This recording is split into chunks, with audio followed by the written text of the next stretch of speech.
ngā iwi o te motu, piri mai ki tēnei whakātiranga a whakāta Māori e pāpāho atu ana i konei. I Rotorua, o reira me mihi ka tika ki ngā pūmanawa e waru o tēnei takiwā. Engari, kāre pēr he tīmatanga i tua atu i tēnā haka, rongonui rawa atu o te motu. Koa e nei tīma e tākoro tahi ana i tēnei ata. Ko ngā kapa wahine tike o Ngāti Parau e tākoro atu ana kia Ngāti Tūwhare tō. Ka hiri nai nei ki ngā rārangi ingoa. Ki te kapa o Ngāti Parau, Caitlin McIntosh, Teima Yankei, Mariana Winiana, Te Arani Te Puni, Amy Topi, Destiny Kātene, Kalani Paenga Hokua Hayward, Maia Te Whaioranga Nicola Davis, Te Uarangi Olsen Baker, Saraya Ross, Nina Ranginui Puketa, Ngā Wai Hawera, Anue Hayes, Tuaupiki, Jada Maniapoto, Rātahi Koga, Kaya Hillman, ka hiri nai nei ki ngā hāpai o. Te kai ako ko pōtene paiwai ko ngā kai hāpai ko te āhta kura pe whairangi hāko Rachel Stratford. Hiri nai nei, ki te kapa o tūwhare toa, Riley Rake Williams, T. Hay Bailey, Mihi Pitiroi, Taniko Akuhata mo taku he, hine mai aia Pitiroi, Bailey Paenga, Aina Bailey, Te Taura here ki te rangi Peters Brown, Kiritea Te Reo, Hine Rangi Mitchell, Kamai Mananik, Terina Winera, Ora Rake Williams, Shakira Dempsey, Tira Kahurangi Winera, Rire Hau Winera, ko te kai whakahaere, ko Rob Akuhata, ko te hāpai o ko Hawks Akuhata. Anei te pā tuatahi o te kēmu. Kai Ngāti Parau, te pōro i tēnei wā, ahakoa he ahua rite ngā tai o ngā kapa, ki te tātou ne, ko Ngāti Parau tēnei. Kua taka whakamua te pōre, engari ko Ngāti Parau e omana i te taha māui ki te taha matau, ko Ngāti Tūwhare toa tēnei. Kia rātou te piro, te pōro i tēnei wā e omana i te taha matau ki te taha māui o tō mata. Anei atu whare toa e whai ana ki te whaihua i te hapa.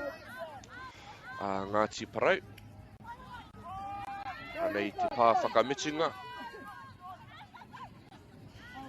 Engari i rite pai a Ngāti Parau ki te ārai i tō rātou rārangi i te rawa. He maka whakamua te karanga te kaiwawa.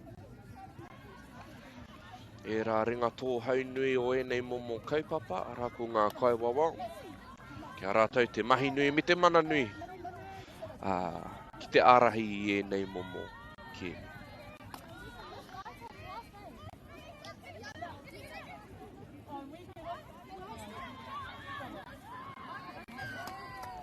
He hāmene kua karangatia. Kāri hoki atu whare toa ki te pai. No reira ka heke anō te kaute.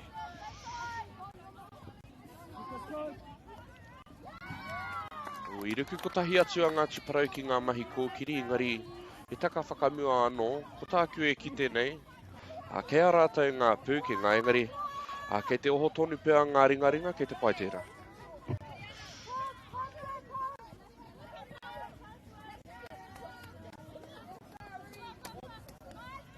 Tinori te a Ngāti Parau ki te ārai, kei te pārātou, ki ngā ringaringa e rua ki te poho, me te mea hoki, kua taka te pōro. O reira ka whai a rātou te pōro i tētahi wāhi pai o te whira. Heoi, ka hoki tonu e tahi o rātou ki te pauaka.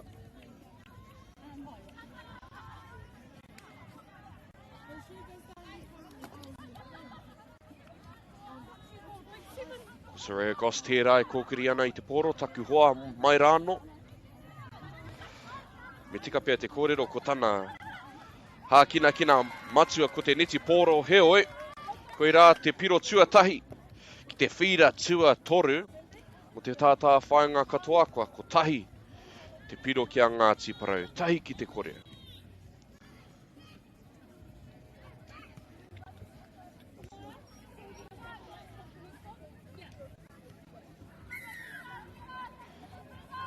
Karo ake nei ka kitea te urupare pea.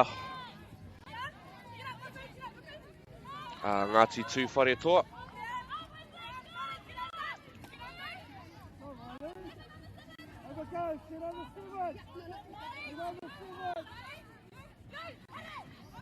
Tino pai te rāpā. Tino tata ki te pana, engari e whai ana ki tērā rārangi o te hāmene me te pāpai.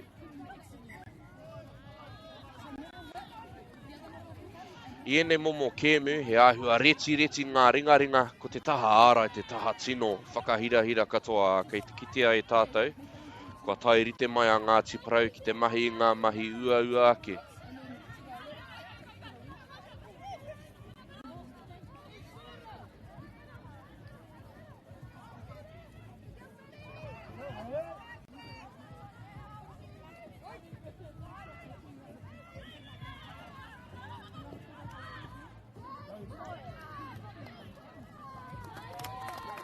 He piro anō tērā, kao kei te kokona tawhiti katoa o te whira aroha mai te whānau. E hunaia ana e te pai piro. Kua waimari e Ngāti Tūwhare toa i tērā tautiku i te poro i āhua kōtiti, heoi anō. Rā tērā waiaro o Ngāti Parau ki te taha ārai, kei te tino wawe tā rātou wehe atu i te pai ārai, i te rārangi ārai. Me te mea hoki, kei te whai hua, kua hapa Ngāti Tūwhare toa i runga i aua mahi pēhi.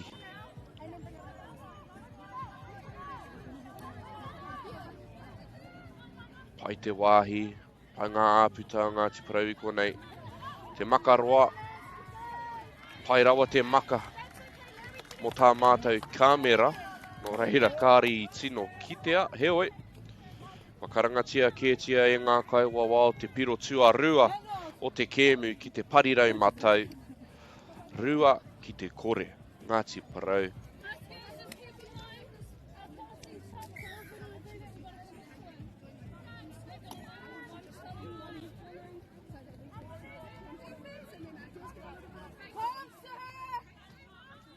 Anei anō a Tūwhare toa.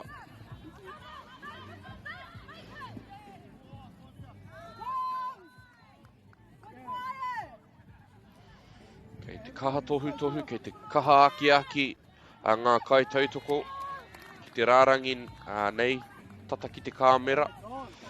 Kia āhua piki ake te kōrero tahi me te mahi tahi.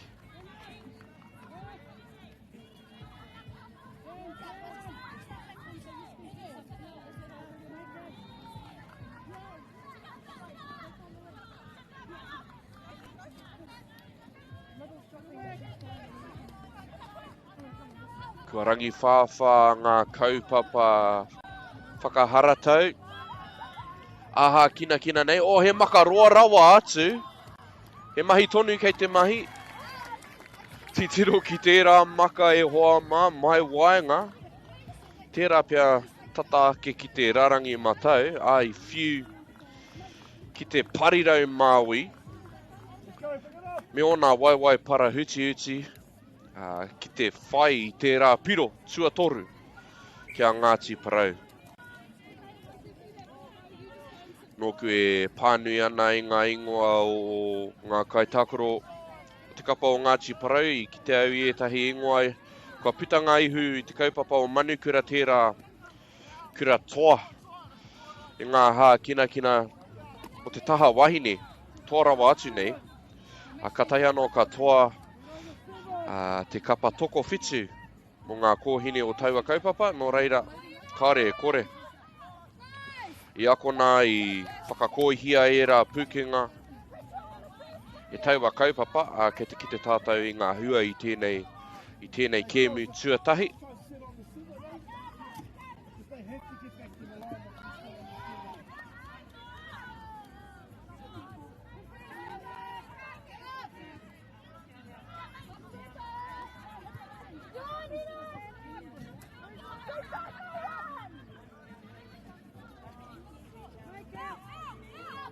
Anei pia te tautuku whakamutunga, ai, koera te karanga. Ranga nama engari, taka te pōro ki te papa. Kei te kitea te tere. No reira, i te wā wānanga, i te wā o te hawhi taima. Me nui ngā wānanga, me nui ngā matapaki. Tūwhare toa, kia whae huarahi ki te anga whakamua i tēnei kēmu. Nā te mea, toru ki te kore noa te rere kētanga, e hari te mea he tino nui engari kei te kite. Tātou katoa i te tere ake. Te tere ake o ngā wiwi i tēnei wā.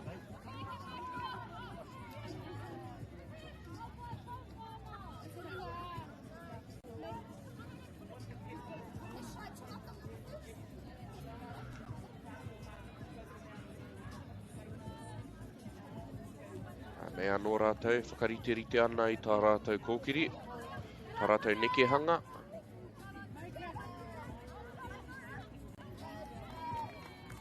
E whakawhiti no i te pōro te mahi, kari i Pākia. Kuhu ia i te kōhao iti rawa atu, kua tutuki anō.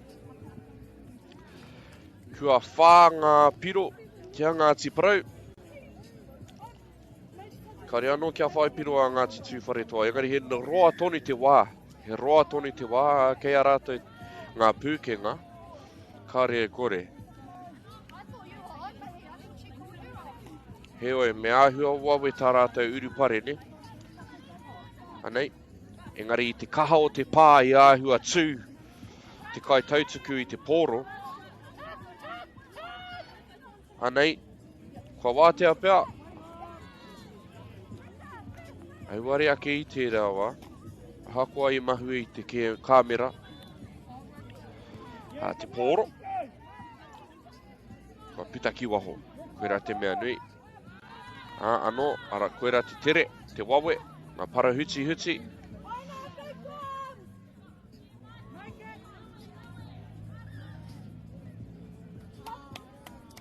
Ki he te tautuku i te pōro i taua wā. Kao, kari hoki te kai ārai ki te pai. No reira ka tīmata anō te tatau i ngā pā.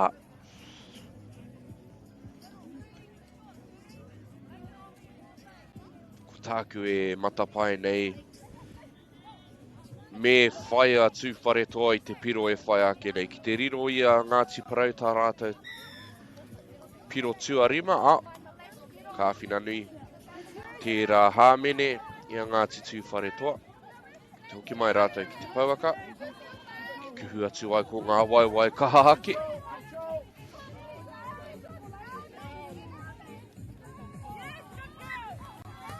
He taka whakamua i te whakaro au. Kuhu atu ngā ringa ki te upu i taua wā.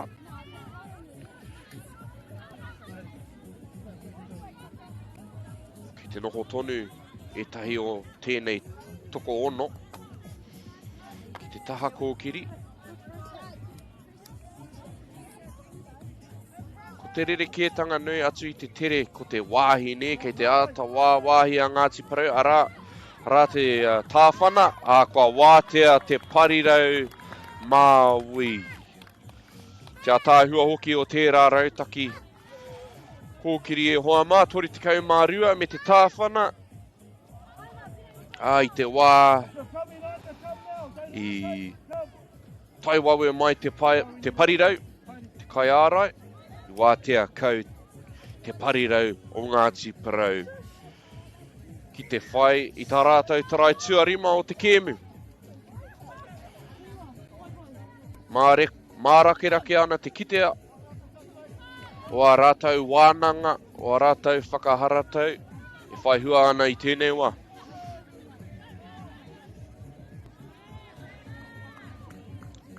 Ka reo kore, ka tino hia a Ngāti Parau ki te tiaki i tō rātou rārangi. He o anō, kua wātea rau atu i nāi nei. Taka anō te pōro. Whare kore ka hoki ki te pauaka I nāia nei. Kia pai, te taenga atu ki te wānanga, ki te otinga o te hawhi tuatahi. Nei anō te tāwhana, ko wātea anō te parirau. Heoi, tau ki te pōro ki te papa, kei te pai tērā. Ko tā rātou aronga nui tēnei wā ko te ārai.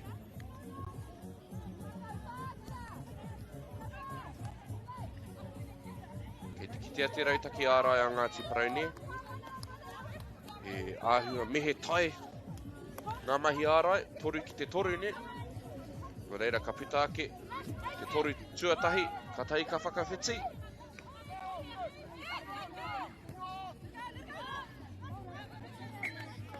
A koe ranga hua.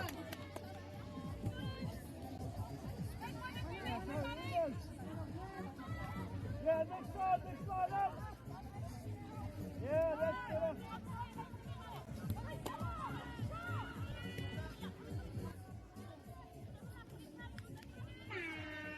Arā, te tangi o te pūoho, hei tohu, koe rā, te otinga o te hawhe tuatahi I tēnei kēmu tuatahi ki te whira tuatoru. Ko ngā piro, e rima ngā piro kia Ngāti Parau, kaore anō a Ngāti Tūwhare toa kia whai piro, kia au tonu mai.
Do you think the other sports kind of touch a little bit of like thank you for development?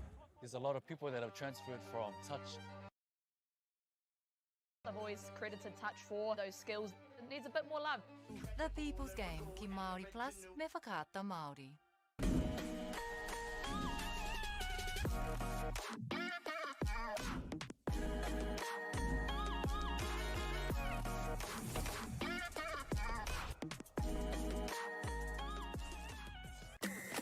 Hey. Sport is about more than just the game.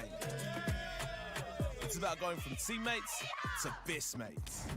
It's the high fives and helping hands. It's learning when to back yourself or back your buddies. It's actually being excited to get out of bed early on a Saturday.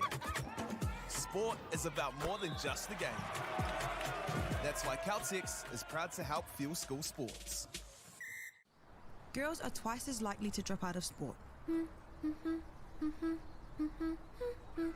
That's why 2 Degrees is committed to fighting for fair for women and girls in sport at every level. Get your Support Her merch and keep her in the game. Get the Māori Plus app. Download now on Google Play or the App Store with exclusive viewings and 100% ad-free. Quite like top tier. Watch us anywhere, anytime. Make Māori Plus your mate and stream now.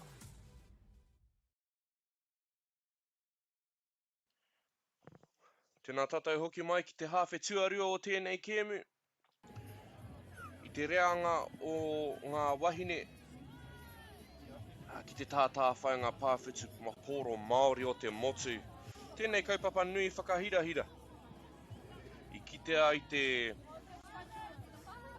I ngā pānui whakatairanga, tērā hōtaka, the People's Game, koetahi o era tangata I uia. E tākaro ana ki tēnei whakataita I tēnei weekend no reira he mihoro. Miharo ngā mahi, tino miharo ngā mahi a Ngāti Parau I te hawhe tuatahi.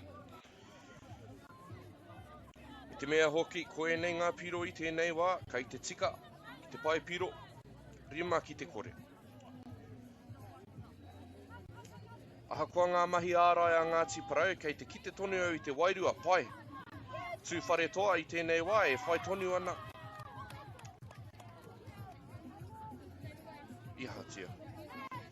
Mo taku he o hoa mai, I huna te pōro I muri I te pai piro. He oi, kua whakawhiti te pōro ki a Ngāti tūwhare toa I tēnei wā. Kei te u a Ngāti Parau ki tā rātou rautaki ārai, arā ko te toru ki te toru.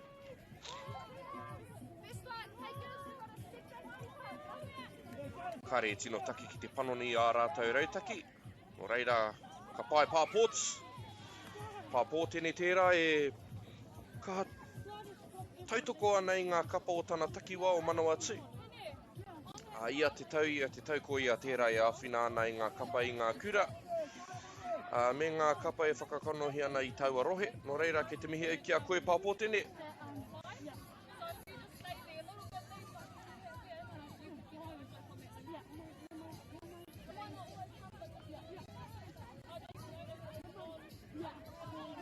Te rongo tonu I te wairua hangareka.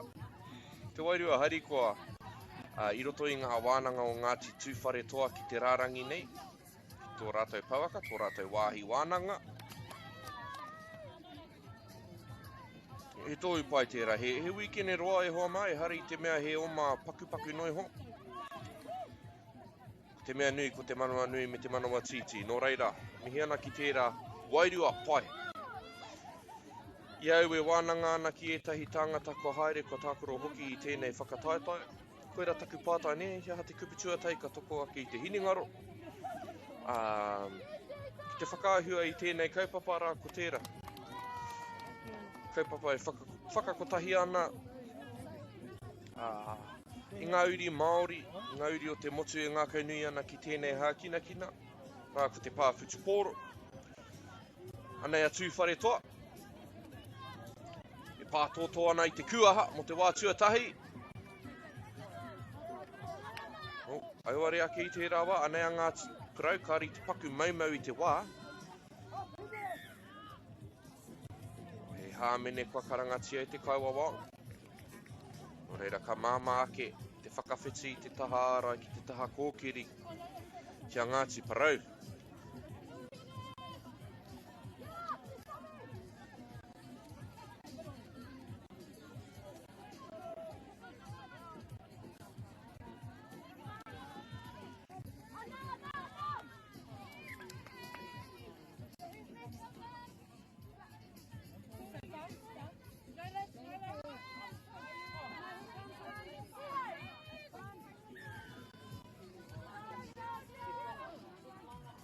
Haere tū atu I te māka.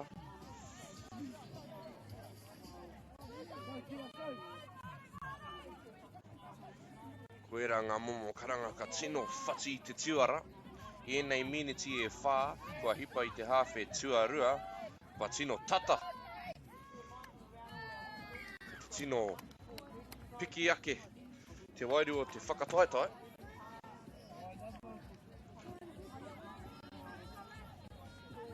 E oi, kua whai anō rātou I te pōro.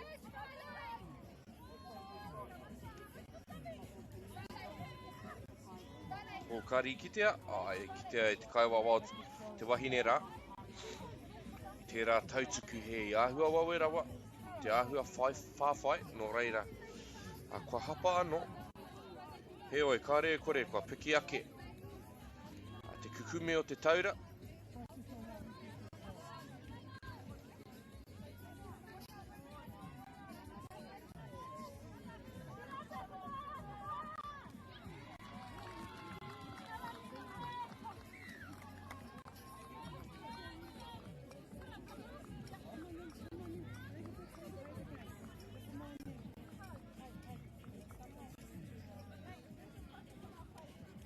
Mo taku he te iwi, ahua kōtiti taku hononga ki taku tiku oro. Engari kua riro o ia Ngāti Parau te tarai tua ono.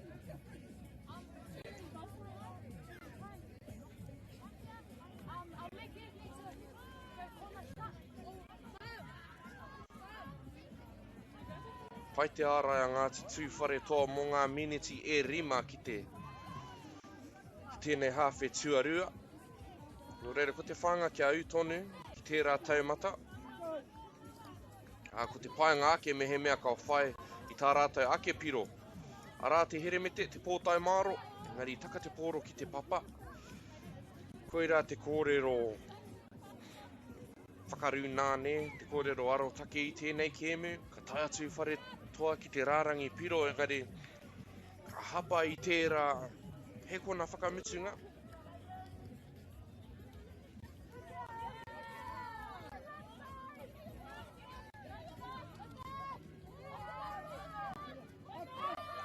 Nei a Ngāti Parau e kuhu atu ana ki te wāhi piro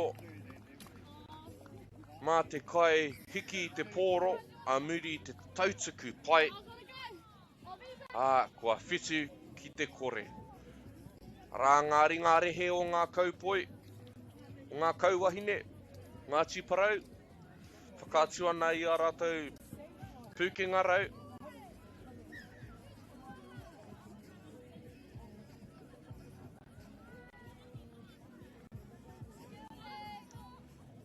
Nei a tūwhare toa.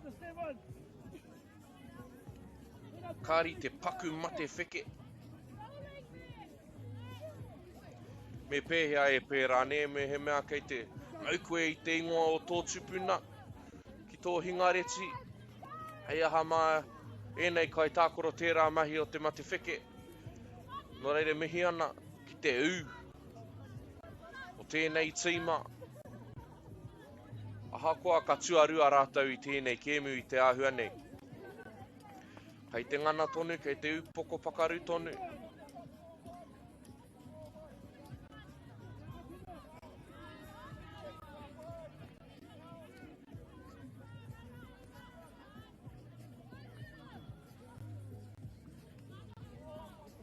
Anei ngā waiwai hou.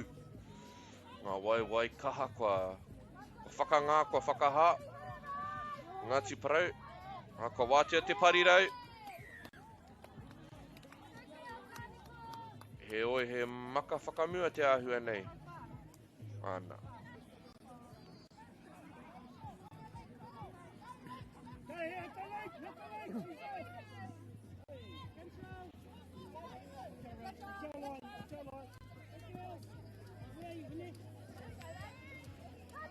Tiro anō ki ngā pā, tino kaha. He tata ki te pana, he oi anō kei te tū. Te kai mau i te pōro, i te kaha o au a pā. Kei te whakapōtiri i te kōkiri. A Ngāti Parau.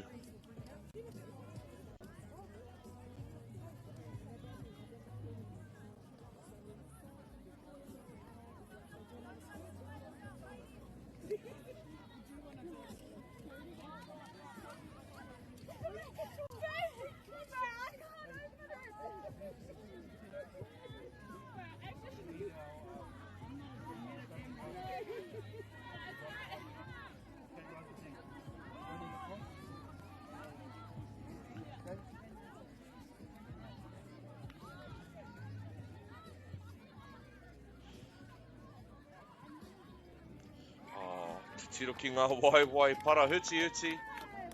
O kao, nā te ruku a te kai ara i pai ngā reke i ngā whatianga. Te kai mau i te pōro.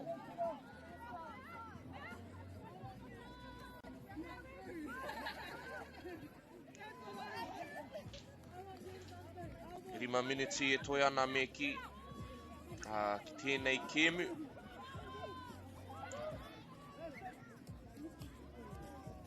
Te karanga te kauawau i tērā wā. Me hoki atu ki te tautuku i te pōro. I āhua tōmiri te karanga. Taua pā, engari ke te pai tērā. Ko te whaenga kare kore o Ngāti Tūwhare toa i tēnei wā. Kia aro ki etahi āhuatanga e pai ai tā rātou tākoro i ngā kēmu e whai ake nei. Ko tā Ngāti Parau e whai nei ki te tiaki i tērā kore, i tērā tōnati ki te paipiro, mā te u ki ngā mātāpono, o a rātou rautaki ārai. Pērā ana te tere o Ngāti Parau, ka tūreiti, tā te kāmera whai te pōro i tērā wā, o kāroa hoki.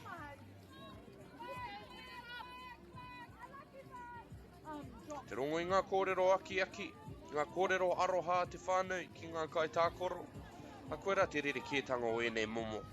Tātā whai ngā Māori ne, nui te tautoko, tētahi ki tētahi, au e. Te atāhua hoki o e rā mahi para huti mai te waiwai māui, anō nei he kēhua, karo ana i te kai ārai, ka tahi ka ruku tere ki te rārangi, i te whai te piro tua waru o te kēmu, kia Ngāti Parau waru ki te kore. Koe a pia te trai o te rangi, tairawatu ki tēnei wā e hoa mā.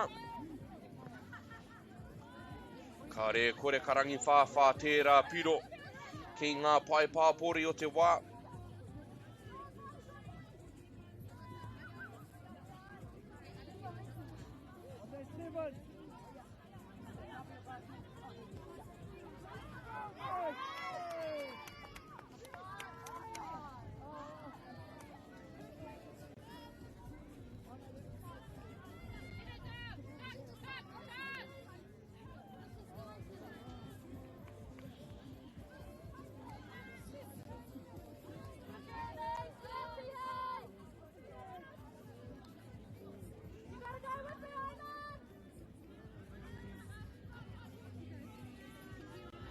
Rua me te hawhe,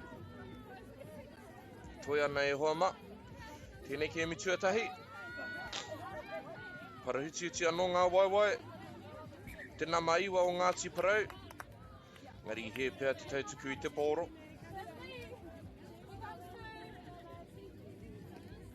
Ka re kore kei te tino aki, pāpōtene, i ana kaitākoro ki te tiaki i tērā paipiro. O ara, ka karangatia te kaha o ngā pā i taua wā. Muri i te rua te kaumā waru meneti. Koe anō koera ngā kēmu i roto i te kēmu ne. Whakarongo ki ngā kaiwa wā e whai te wāhi tā rātou e whakatau nei. Koera te maka ki te parirau. Hariki waho, hariki tua te rārangi. Tō reira kua wātea tonu, kua kau tonu te paipiro. Anei pia tētahi o ngā kōkiri whakamitu Ngāti Parau i tēnei kēmu. Tētahi o a rātou tino painga, ko te hoki atu ki te whakawhiti.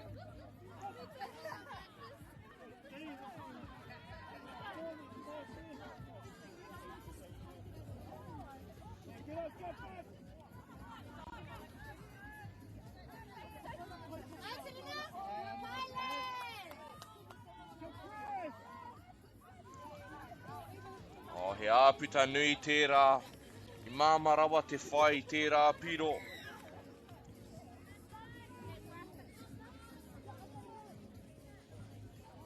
Kua iwa ki te kore ina anei, kei te whakātu a Ngāti Parau i ngā ringa rehe, i o rātou pūkenga huhua. Ko te kēmu e whai ake nei ki tēnei whira e hoa mā ko ngā tamatāne i raro i te 18 tau te pakeke, ko Ngāti Hine, ko te arawa, ka tākoro ki tēnei whira. A koe nei te whakakapunga, te o tinga o tēnei kēmu tuatahi o tēnei whira, ko Ngāti Parau kei ringarawa atu i tēnei wā iwa ki te kore. Kia au tonu mai.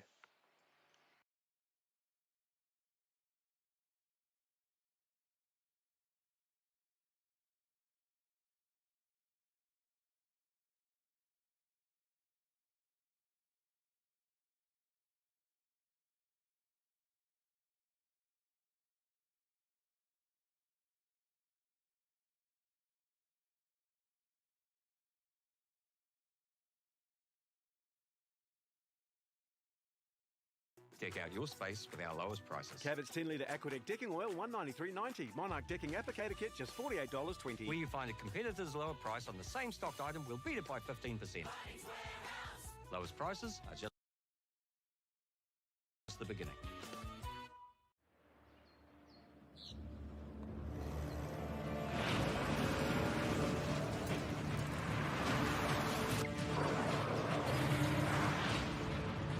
This isn't an ad about four-wheel drives. It's about knowing the place, as well as the locals. You found the place. That's a good start. Built by my great-grandfather 20 years ago. It's time for action. We are working to reduce the impacts of climate change, because nature is not a resource, it's a collaborator. Nativa, leading with nature. We love seeing sport in young people's lives. We know it plays a huge impact in what they can do and the opportunities that they have. And funding is a real challenge.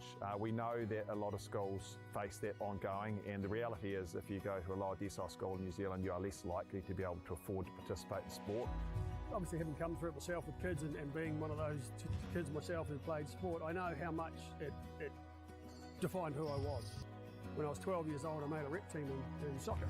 And the guy, the manager, stood up and said, right, the fundraisers, the tracksuits are only $20. And my mum looked at me and she started crying and she said, I can't afford it. And now being able to take that and go, I can't fix it all, but we can help and try and give to those people who are going through tough times. It's a real privilege, but you know, for us, we want to see others get involved in this. This is not a selfish thing for Apollo. This is about how can we get the bigger community, the bigger, whether it's construction or other businesses, to get involved in this. Look, there's so much need in the schools, and it goes beyond just sport. There's arts, there's culture, there's a lot of things that kids miss out on. And so to have businesses step up and want to be involved and to help is a game changer for schools. It really is. They're so grateful for it, they're so appreciative of it, and they do amazing things with it. So every dollar has a huge impact on helping these schools. That's why we get out of bed now. We now have staff who've joined us who say that's the reason why they joined Apollo. Because they know that when they come to it, they contribute to something that's just greater than our business. We worked out a little while ago that being part of the community was a part of who we were. And we sort of call it now, our sort of purpose is building communities. And that's just not the physical build. It's actually been able to help and contribute to the communities we operate in. And you know, when we now pitch to our clients for projects, it's the very first thing we talk about. It's not the last thing, it's the first thing, because clients want that, you know, whether they're a council, whether they're a corporate, it's part of where they want to go. And when we can show them what their building is doing away from just the physical structure, they're having an impact on the communities. It's very, very powerful.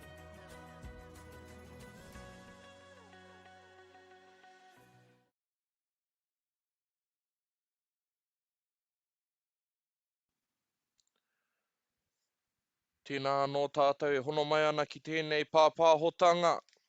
Te whira tuatoru, o tēnei kaupapa nui tai ore arā ko te tātā whaenga pāwhitu pōro Māori.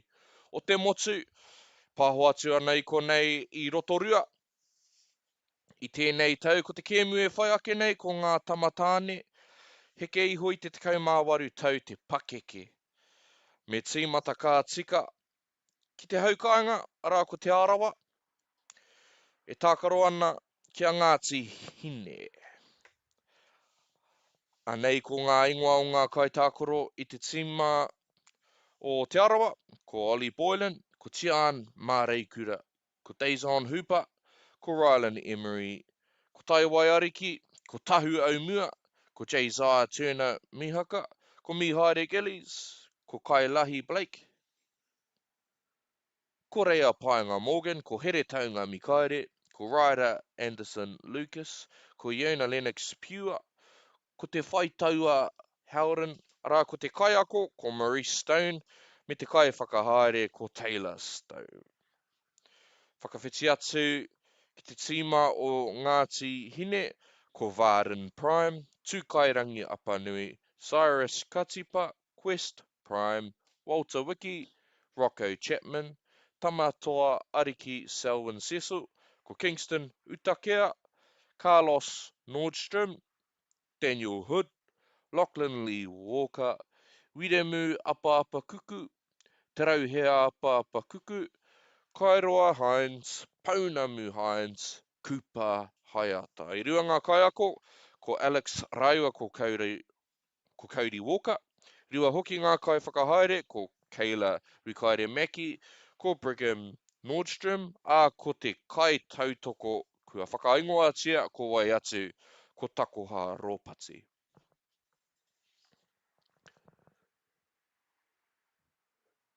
Ko tino rongo nui ngā mahi a Ngāti Hine a te karapu me ki te karapu a iwi.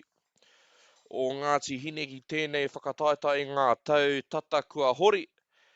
He oi anō ka rea kore, ka tūmana nui, te haukainga, a te arawa i tēnei kēmu.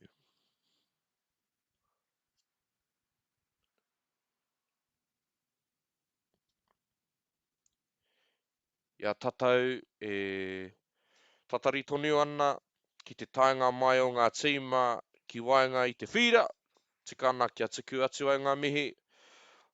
Ki ngā kai tautoko a Pūtea Rauemi rānei, kia Bailey's Real Estate, kia Celtics, kia Nativa, kia Polo Projects, kia te taura whiri, moa rātou tautoko nui tēnei kaupapa. O tira e nei momo kaupapa i whakatairanga ana i te reo Māori.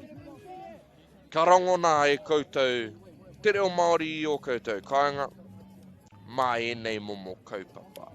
E aroha nui tia nei te iwi Māori whānau. Anei, te kōkiri tuatahi, mai te taha māui ki te taha matau, ko te arawa tēnā, i ngā hingareti whero me te pango, ko Ngāti Hine tēnei, e whainei ki te ara i te rārangi piro, hia te whakatau, ki hai hoki pai atu, ngā kai ara ki te rārangi piro, no reira, ka tīmata anō tā te arawa kōkiri ake,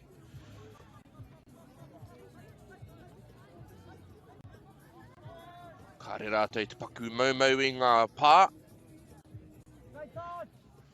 Nō tēnā mā te kaumā rima e whai ana ki te ruku ki te i te kōha o te ngira me ki.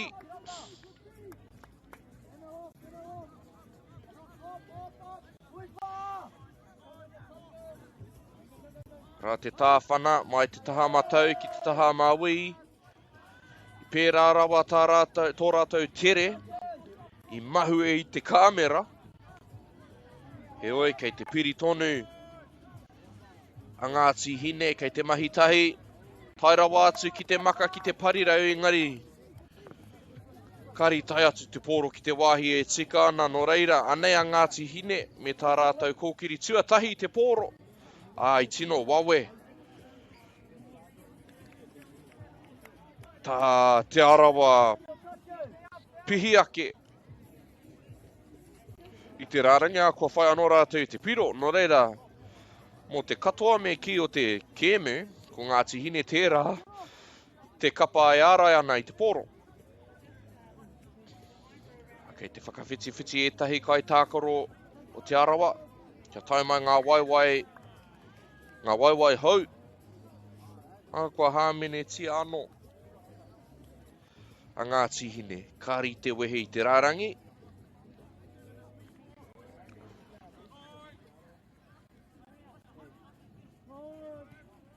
he pana tino kaha tērā koera te hāmene tua toru. Kua rua noa ngā miniti o te kēmu, he tohu tērā o te kēmu. E kainamu mai ana hei mā taki mā tātou e hoa mā.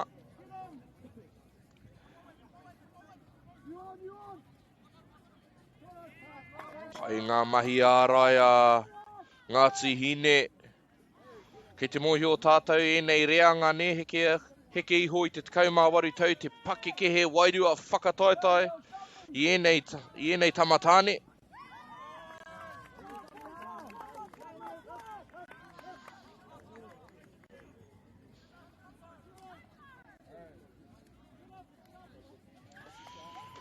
Kei te kite tātou i te tino pai o ngā mahi ārai a Ngāti Hine ki te tīmata i tēnei kēmu, mō ngā miniti e toru ki te tīmata i te kēmu. Tērā pia ka wiriwiri a te arawa i te pai o a rātou mahi ārai. O a rā te pana, Kua tīmata ngā mahi tau kume. He pana whakamua te karanga. Tēnei nama te kaumātahi. Te arawa kuhu ana ki ngā mahi. Nana kia pai me ki. Ngā mahi whakataitai. Me pērā ka tika. Kailahi Blake.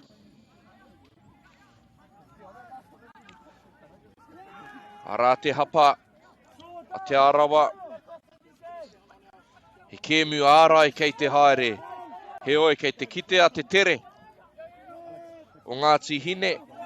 Tēnei kōkiritanga.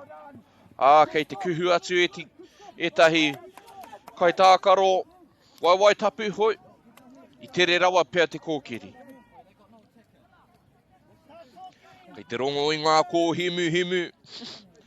A ngā kaitākaro karekau a rātau rautaki kōkiri. Koira te kōrero kua tīmata ke ngā pahu. Ngā kōrero hahani i runga i te wairua whakataitai. Kei te piki ake te kaha o te huro. I ngā wā o te hapa.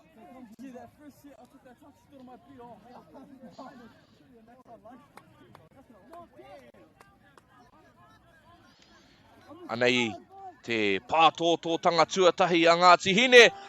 Kua whai piro. Nō reira i te wā i tai tuatahi. A Ngāti Hine ki tērā taha o te whira i whai hua. Tori te kaumātoru te mahi. I whakāri ia anō nei te whiu ia i te makapoto. Mea rawa ke ka whiu kē ki te tau kai i te tapa ki te kōhao.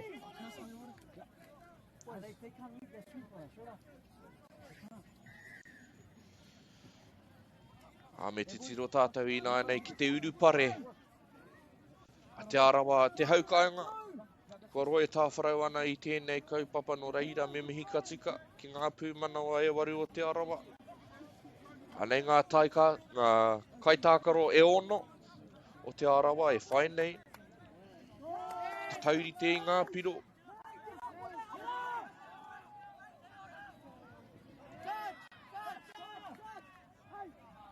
Ke te kite noa i ngā reo o ngā tinana kia kitea te whakatau.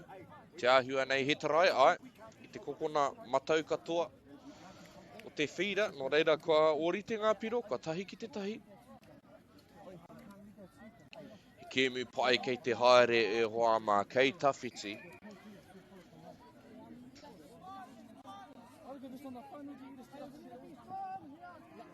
Ki te rērere haere ngā kōrero a ngā kaitākaro.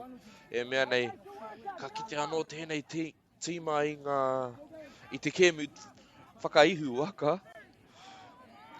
Karanga wawe pēr tērā, engari, he ruku pai. Ki au nei kāri i pāngia, kia te whakatau a te kaiwa wao. He pā tērā pēr he mahi kēhua tērā e hoa mā. Tino pai ngā mahi a te kāmera, ki te whai te poro i tauawa. Ko tā maua e mea nei, he piro pēr tērā. O ara, kua ea pēr tērā hapa ngā kaiwa wao.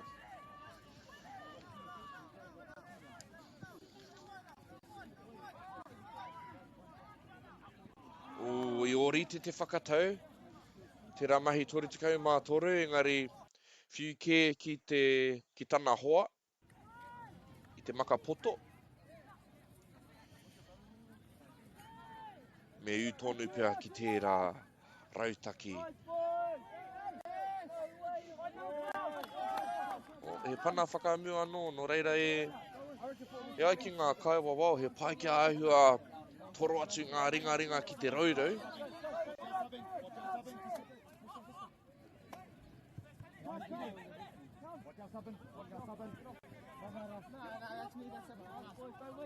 E ngā waiwai hou, katahi anō ka whakatā.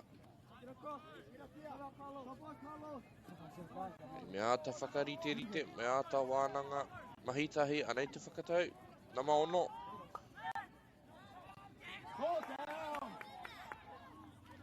Whakatau pai a te kaiwa wao, tērā pēr i taka hoki te pōro. Pēnei au i pērā.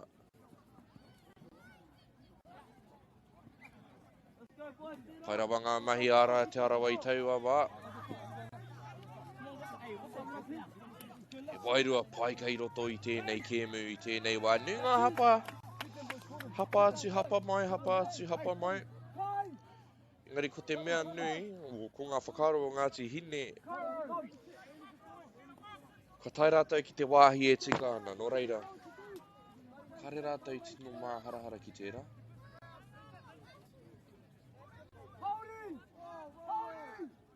Kei te kōpārawa rātou I etahi wā.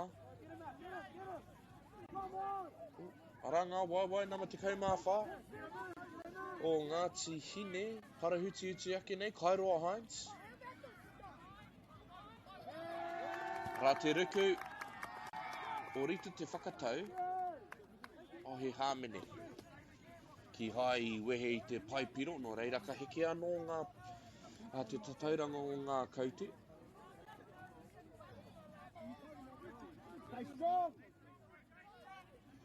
Anei, te taukaia, nā mono whiu ana ki te waenga. Kāre rātou I te tino whakarite-rite. I mua I tā rātou tautiku I te pōro. Anei, te atāhua hoki. Ngā karu rūpahu. Taua tangata rā Kairoa Hines. Nama te kaumā whā Ngāti Hine. Whakātu I te pōro ki tana taha matau. Kitiro ia ki te taha māui mea rawa ki ruku noa I te kōhao. Kua rua ki te tahi. Kairoa Hines I wanga nui. Anei, te whakauti te uruparea te arawa.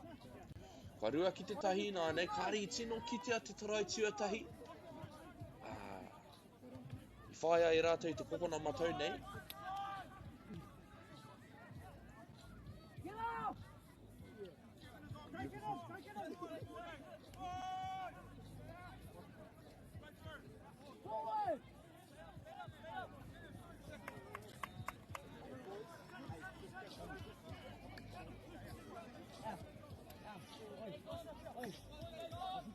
O ara no ngā pana.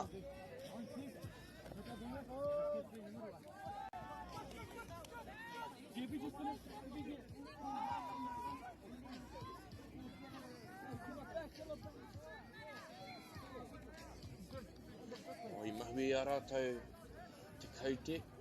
Wariwari a rātou ki hai whakarongo.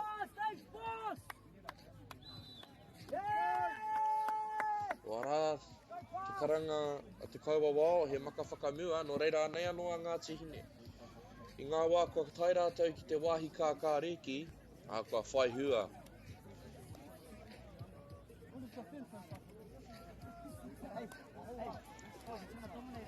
Kei te wānanga ngā waenga, whakawhiti noa te mahi, uki atu ana ki ngā tua papa ka are he raru o tēnā.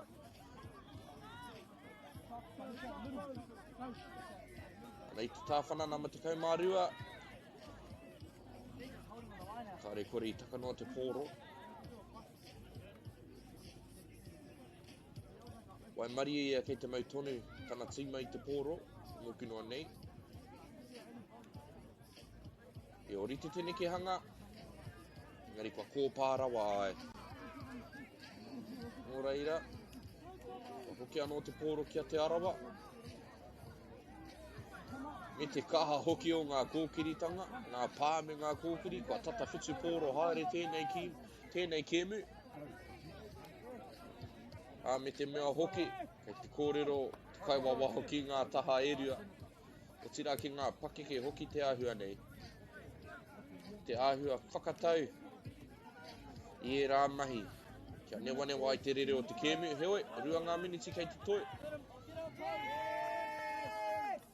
Ai huro ana Ngāti Hine. I te tutuki I a rātou. Kia te karanga I tērā wā. E taka whakamua. E te wānanga ngā kaiwa wāo.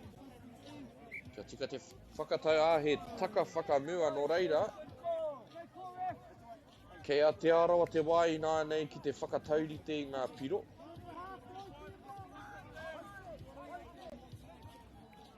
Te āhua wānanga, Ke te ahua whakapū hoi rātou i te kēmu i nānei, i wanganui i te whira. Whakawhiti ki te taukaia.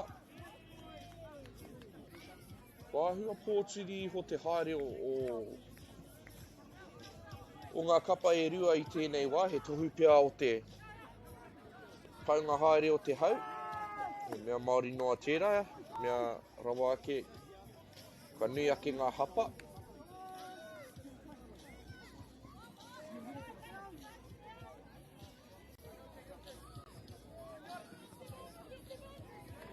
Arā, he tohu o tērā.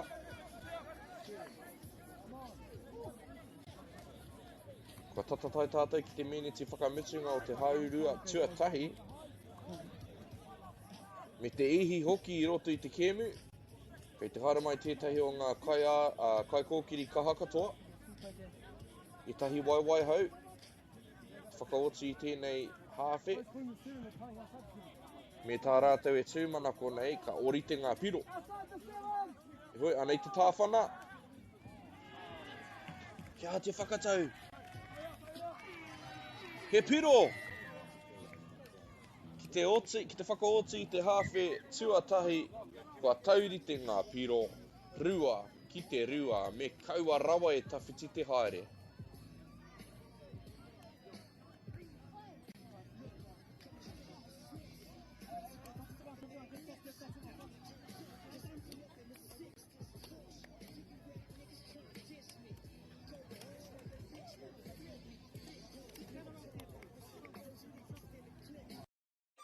Do you think the other sports kind of touch a little bit of like thank you for development? There's a lot of people that have transferred from touch. I've always credited touch for those skills. It needs a bit more love. The People's Game ki Māori Plus me whakaata Māori.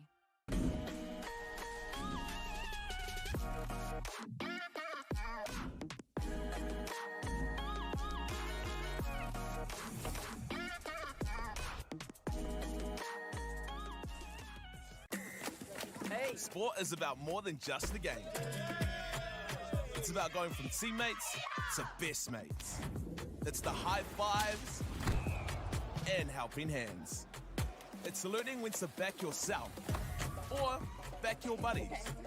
It's actually being excited to get out of bed early on a Saturday. Sport is about more than just a game. That's why Caltex is proud to help fuel school sports. Girls are twice as likely to drop out of sport. That's why 2 Degrees is committed to fighting for fair for women and girls in sport at every level.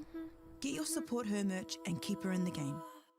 Get the Māori Plus app. Download now on Google Play or the App Store with exclusive viewings and 100% ad-free. Quite like top tier. Watch us anywhere, anytime. Make Māori Plus your mate and stream now.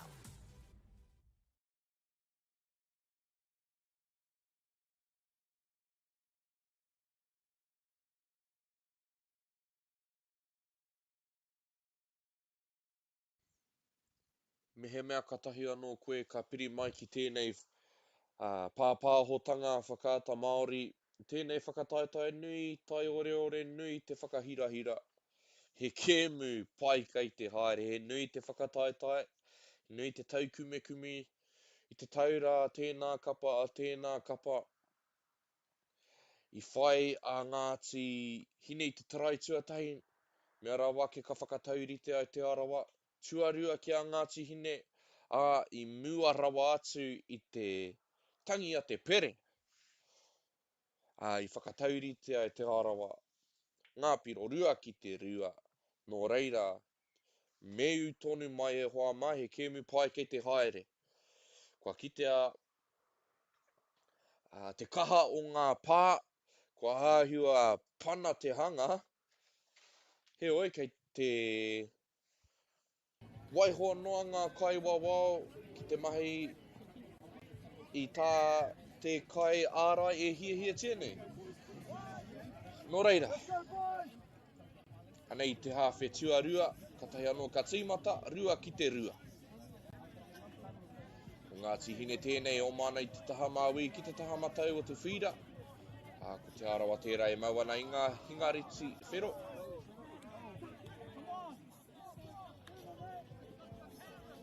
Ara ngā pā I te kōrero tia.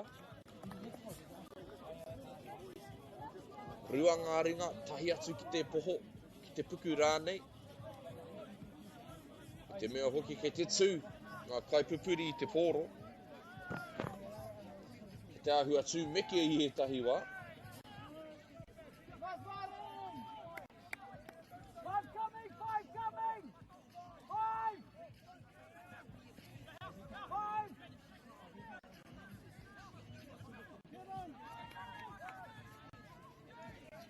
Kere hoki o tēnei tamā engari nā te riku a te kaitākoro I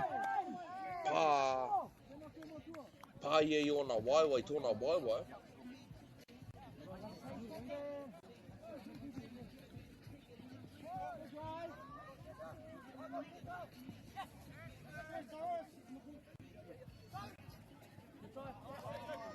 Koe rā, ngā momo hapa.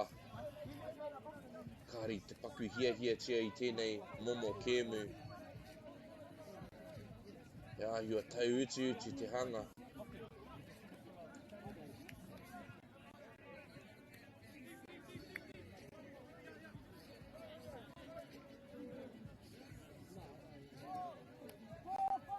Anei te tautuku whakamitunga E kainame mai ana. Pā whakamitunga, he hanga mahi kōkiri. I mahu e pēa I aia. Tērā tapa te taukāia, he oi. Koe nei tā tātou kaupapa ne, tino tere. Arā te tohu, te wairua whakataitai kei roto I tēnei kēmu. Nū ngā pana, nū ngā kōrero.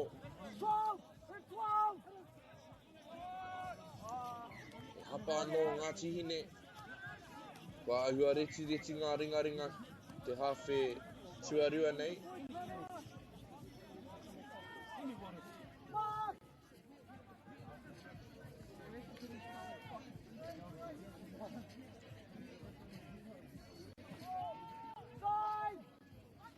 Pai ngā mahi ārai a ngā tihine I tēnei wā.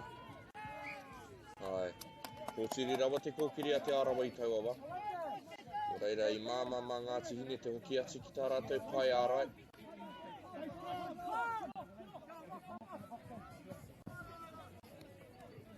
Te hua o tērā kua tai māma atu a ngā tihine ki te wāhi kōkiri. Tai atu ana ki te wāhi kākāriki E kia nei. Nei ngā waenga E wānanga ana I te anga whakamua I tēnei wā. E kati pēa, ai. I whiu noa ia I te pōro ki te papa hei ruku mā te nama whā o Ngāti Hine mā Quest Prime. Ki te whai te piro tua toru o te kēmu. Tau uti nei te hanga o tēnei kēmu E hoa mā, kua tarai atu, kua tarai mai. Kia tāhua hoki o tērā piro. Ngāti Hine toru ki te rua.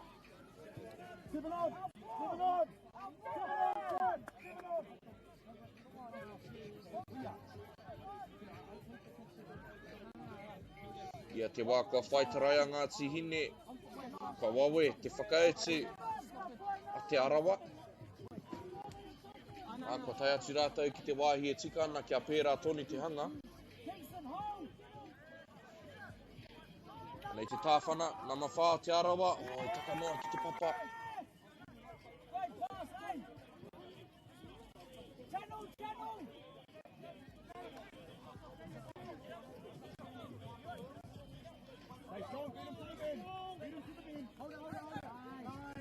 Ngā mahi kōkiri. Whakawhiti hoki ngā kaitākaro a Ngāti Hine I tēnei wā.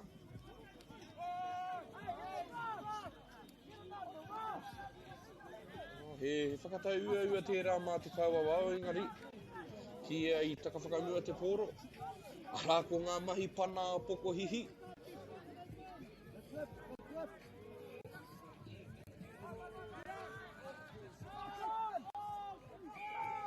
Kāmene. Kua waumari E pēr rātou te whakatau rā.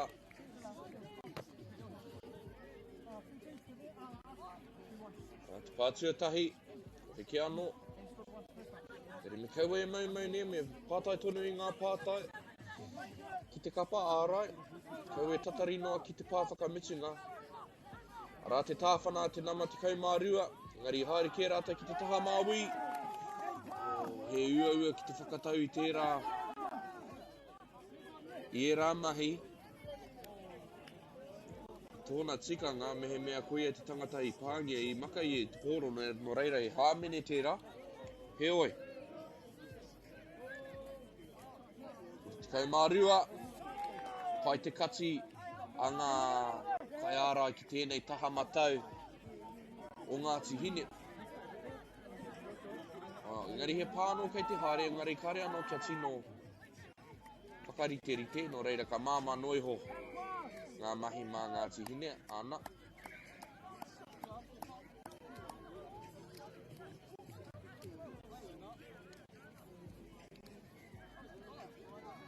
E iwa tonu ngā miniti kei te toi, he wāroa tēnā I tēnei hākina e hoa mai, tēnei kemu o te pāwhiti pōro.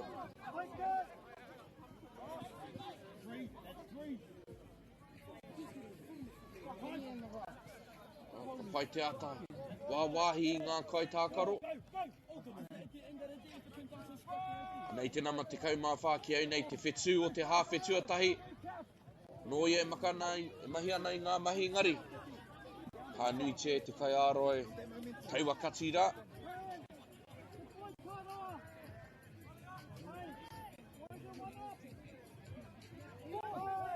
Kei te āhua kōtiti, ngā rautaki ārai, Ngāti Hine, he oi. Ko whai anō rātou I te pōro. Tari tino roa te noho a Kairoa Hines I taua wā. Tērā pia kua whara, kua mamai rānei.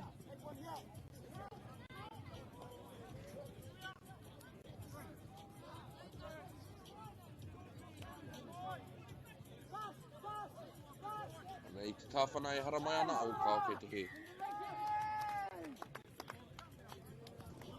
He mea ka whai a Ngāti Hine I te piro e whai ake nei o he āwhina tino nui tērā. Ko tahi anō te piro I tēnei hawhi. Ana Ngāti Hine. Te puta, te whakaputa I tō rātou iho. Māma rawa atu.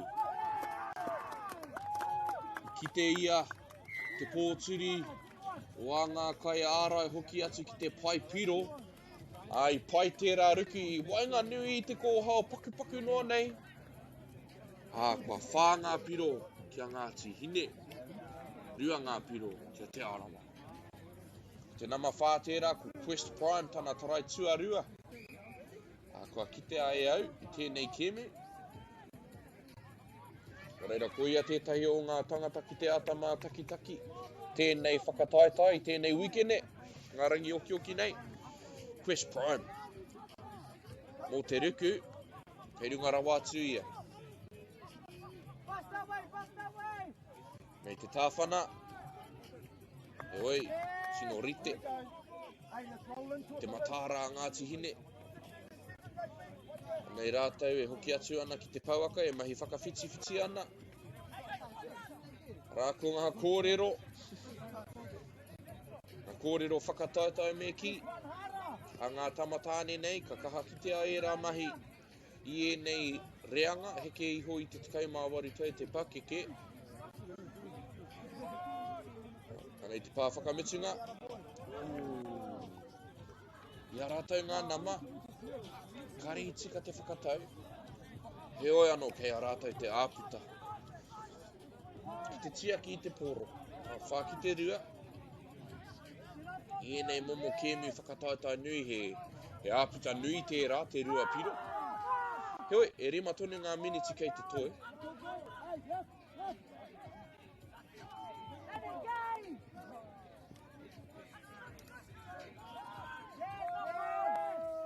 Pai te pā, te nama te kaumārima I taua wā. Ia te arawa ngā nama, engari, nā te ruku anō, a te kai āra I pāia. I te tangata I te mau I te pōro. Ki te I te ū.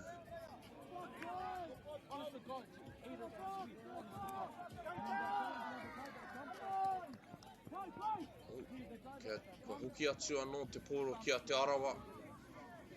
Me whai rātau I tētahi piro. I enei miniti e tata mai ana.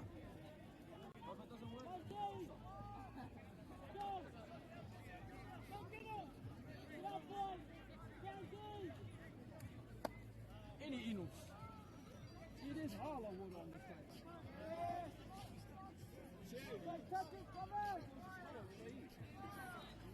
Tau e mau wā te arawa kia kaha. Te āta whakaritea ngā nekehanga. Pai te rā pā.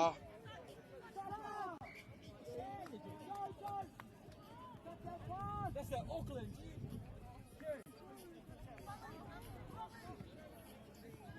He oi, ko tēnei te pā whakamutunga.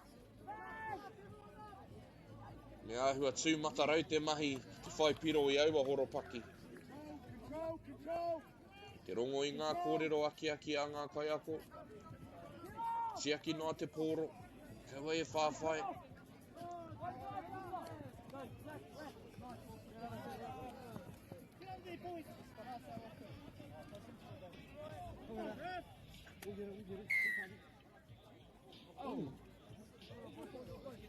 Kare au I tino ki te tau a hāmene o hoa mamo taku he oi, kei a te arawa te pōro.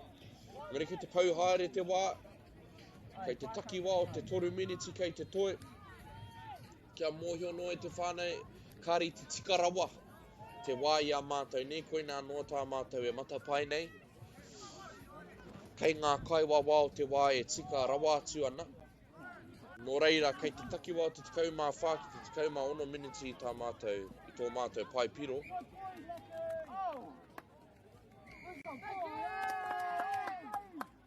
I whiu ia I te pōro no reira kua hāmene tia.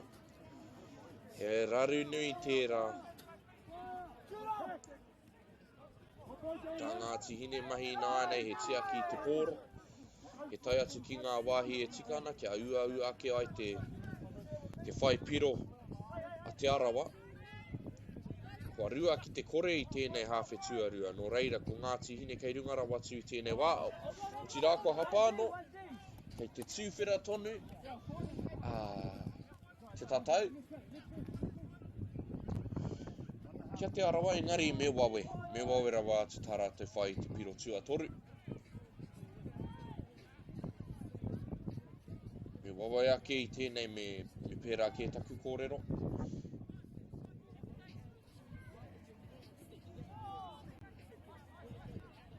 Kei te utonu tātou ki tēnei reanga mo te kēmu e whai ake nei e hoa mā, tauranga moana kia tīpene, ki te kure o tīpene, e hoki mai ana ki tēnei kaupapa. I hāmene anō kua karangatia I te kaua wā. Ai, tauranga kia tīpene, kāre kore ka pai hoki tērā kēmu. Nō reira me kaua e tawhiti rawa te haere e hoa mā.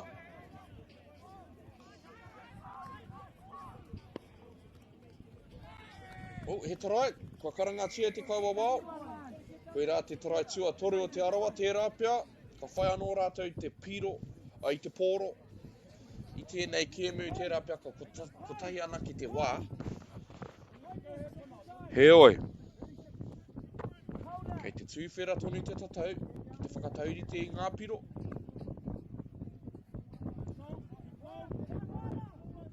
Kia matāra ki te haukoti, ki te maka haukoti, me kaua e pōrangi noa te maka I te pōro Ngāti hine. Rua te kau ngā hekona kei te toe. Nō reira ka whakapaua e rātou ngā pā, tērā pia ka maka I te pōro ki waho. I whakapaua noa e rātou te wā, kutahi ana ki te pākia te arawa. He mahi tūmata rau te mai I tēnei wā ki te whai piro I konei. He oi, koe rā te pā whakamutunga o tēnei kēmu e hoa mā, ka tahi te kēmu whakatautai nui ko tēnā. He oi, kua putanga I hu o Ngāti hine, whā ki te toru.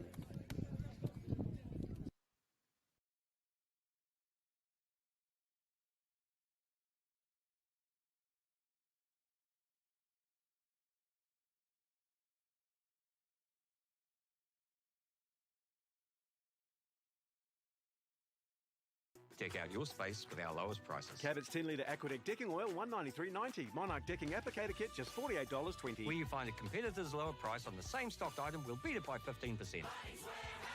Lowest prices are just the beginning.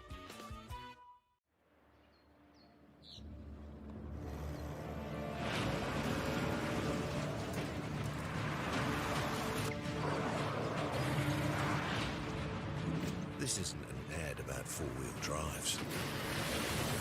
It's about knowing the place, as well as the locals. You found the place. That's a good start. Built by my great-grandfather 20 years ago. It's time for action. We are working to reduce the impacts of climate change, because nature is not a resource, it's a collaborator. Nativa, leading with nature. We love seeing sport in young people's lives. We know it plays a huge impact in what they can do and the opportunities that they have. And funding is a real challenge. We know that a lot of schools face that ongoing, and the reality is if you go to a lower decile school in New Zealand, you are less likely to be able to afford to participate in sport. Obviously, having come through it myself with kids and being one of those kids myself who played sport, I know how much it defined who I was. When I was 12 years old, I made a rep team in soccer. And the guy, the manager, stood up and said, right, the fundraise, the tracksuits are only $20.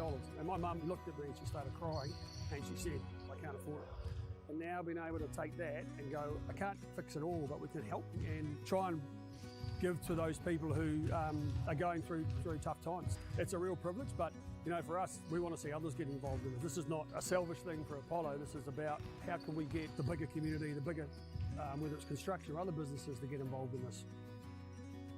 Look, there's so much need in the schools, and it goes beyond just sport. There's arts, there's culture, there's a lot of things that kids miss out on. And so to have businesses step up and want to be involved and to help is a game changer for schools. It really is. They're so grateful for it, they're so appreciative of it, and they do amazing things with it. So every dollar has a huge impact on helping these schools.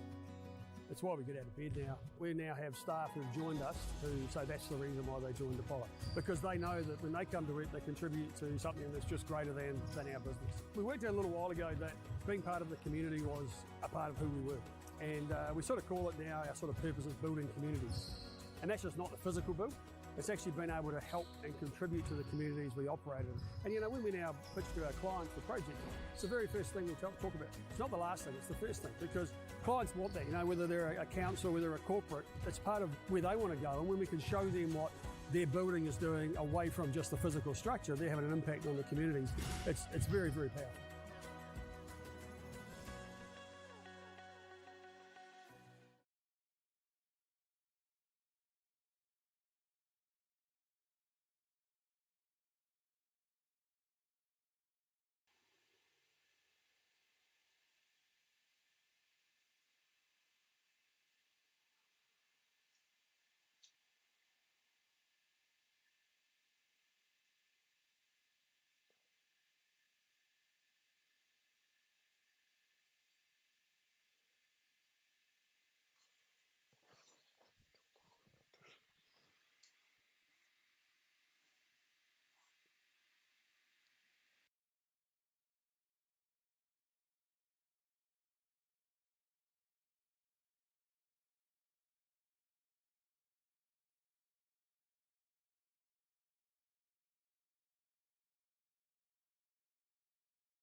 E te iwi nei mai hoki mai ki tēnei whakāturanga Ki tēnei pāpāhotanga whakaata Māori, o tēnei kēmu o te reanga heke iho i te 18 tau te pakeke mo ngā tamatāne. I wanga ia tauranga moana, kia tipene. Ko ngā ingoa, o ngā kaitākoro o tauranga moana e pēnei ana Joseph Williams, Hayes Buchanan, tipene toki, Alacris Coleman, Cam Heggie, Whare Manaki Kingi, Ricky Collier, Taimana Tuanau, Taina Williams, Daryl Thomas, Dante Lewis Rawiri, Trace Taikato Smith, Cooper Purdy, Sol Tiariki, Hoepa, Israel Cameron, Te Arahi Mawhi, ko te kaiako, ko Mikil Rawiri, ko te kai whakahaere, ko Shakiria, Hoia. Ko ngā ingoa o te kapo o tipene, hoki mai ana ki tēnei whakataetai, a muri noa i te whakataetai whutuporo toko whetu, Condors, ko Niku Graham, Maihi Rua, Toa Reiri, Diamond Whanga, Haimona Wirepa, Tai Tumu, Owen Tripp, Jackson Corners, Tapu Tepa, Samuel Peterson, Manukura Davis, Ignatius Akurangi, Jake Mata, Taniora Waitai, Mika Gordon Timo, Ja Sean Albrecht, Noah Feao. Anei a tauranga moana, e pātōtō ana I te kuaha o te paipiro, I te wawe hoki, arā! He pākua karangatia, engari I tino wawe te tīmatango.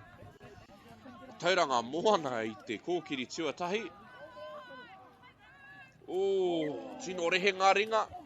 Piu ana I te tatau whakamuri. Anei a tipene.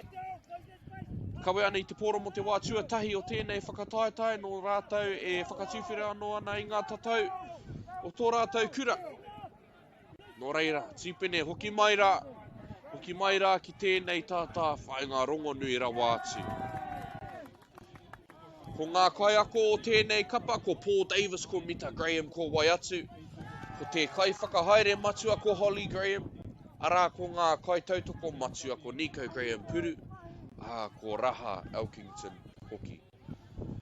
Anei a tipene, te wāhi kākāriki. Kia moio hoki tātou. Ko tēnei te reanga heke iho I te 18 tau te pakeke, a kei te mōhio hoki au, he teina, te katoa o enei tauira, he teina ki te kura. I whakainoa ngā tau iwa me ngā tau te kau ki tipene, I tēnei tau, no reira, I au e te tiro ana ki ngā rā whānau o enei kaitākoro, ko etahi o rātou katahi anō ka piki aki ki te 13 tau te pakeke. No reira ai, kei te titiro matatau ki te rangi I tēnei wā tipene. E maka whakamua kua karangatia kei te pai.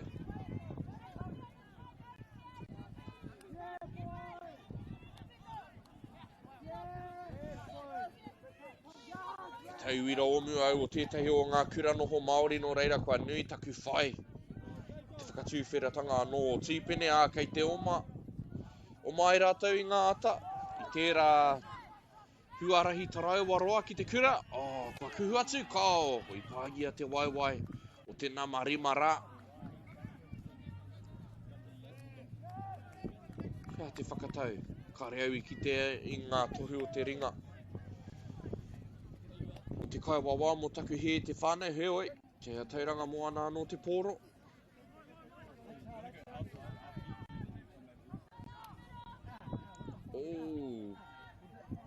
Kare au I kite I te pāi taua wā e hoa mā. Ai tautuku I te pōro mo taku kāpō. Nei te taukā, te wainga, tauranga moana. Kei te whakanui a tauranga moana anō nei kua whai piro, he oi. Kei te he tērā, ka ri te tino rata ngā kai tautoko ki taua whakatau. Whakawhiti ki te taukā te mahi, makaroa ki te parirau. Engari I rite, nama tahi Niku Graham. Hakoa, ko ia tētahi katahi anō kua piki ake ki te 13 tau. E whea ko nui ona, kua tākoro ia.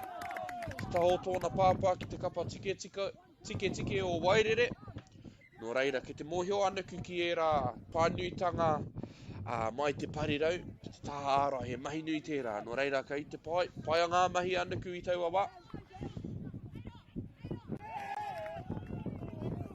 O e hia, kēnei ngā piro kua tatakimi hia. tata riro i a tauranga moana, engari. Ai, he maka whakamua tērā. Ai, kei te tika. Kei te mōhio hoki au he mahanga tauira o mua o tīpene e whakapapa atu ana ki a tauranga moana no reira kāre kore kua tōtara wāhirua o rātou ngā kau i tēnei wā.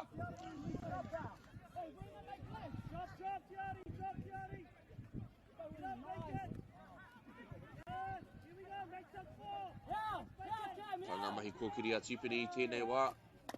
Atu i tērā hapa. Moro iti noa nei, ngari koera te kēmu nei o te pāwhitu poro.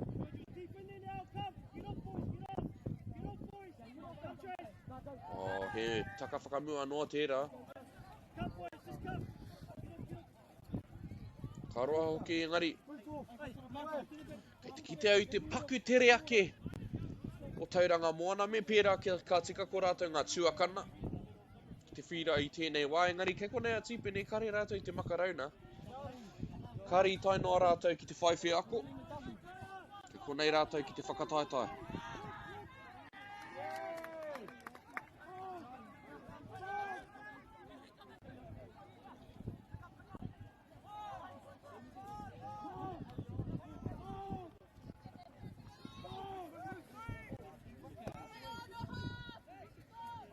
Ngā mahi paha a tīpene i tēnei wā, rua ngā ringa, ki te poho ki te puku. Tūmeke ana i ngā kaipupuri o te poro, ā me te mea hoki, kua whai rātou i te poro. Koe rā ngā hua o aua mahi whakarite-rite. Ngā tua papa me ki o te kēmu. Me he mea ko Paulie Davis, raua ko Mita Graham o kaiako, ka rea kore kua koe e rā mahi tua papa.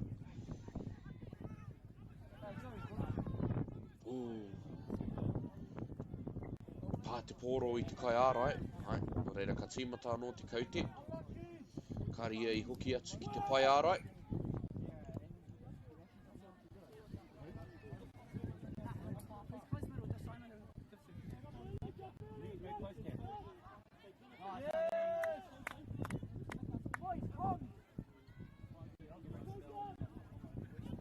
Ka ri te tino whakarite-rite tīpene i a rātou rautaki kōkiri i te pōro.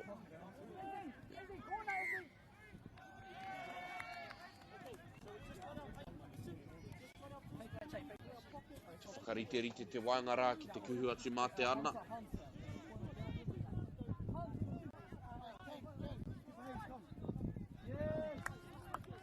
Pai te ruki engari i te mataranga kai ārai ana i te pāwhakamutunga ki taku mōhio e hoa mā. Ka o te tautuku whakamutunga. Ai, anei. O, kua heke rānei te kaute.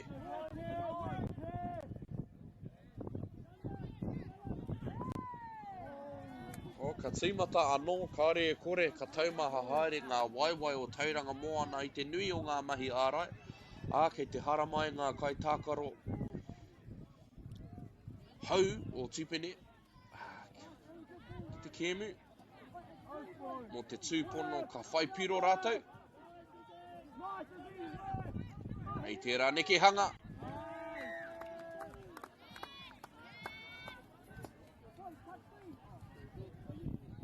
Ka reo i tino ki te pai, i te pai tērā wai hoa mā, engari. Koe rā te karanga. Tērā neke hanga ka kaha whakamahi a e wairere. Māmanoi ho. Tino pai tērā ruku, mai tawhiti hoki. He oe. Kei te tonu a tauranga moana ki ngā mahi ārai. Arā te maka haukoti. Engari kua pāngia. Me hoki wawe atu a tīpene ki te ārai. Ka māma ake tā tauranga moana whakawhiti-whiti. Nā te mea kua tai noa atu rātou ki te pauaka.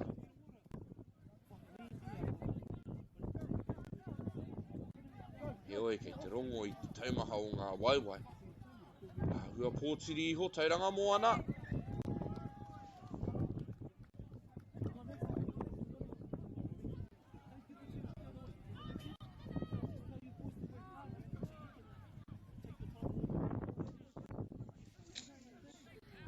Ka tai te whakataitai ko tēnei e hoa mā. Kua pahure te iwa miniti. Kare anō kia whai piro. Koera ngā momo kēmu, kei te hia te e tātou. Pai ake ki te mātakitaki I ēnei momo pakanga.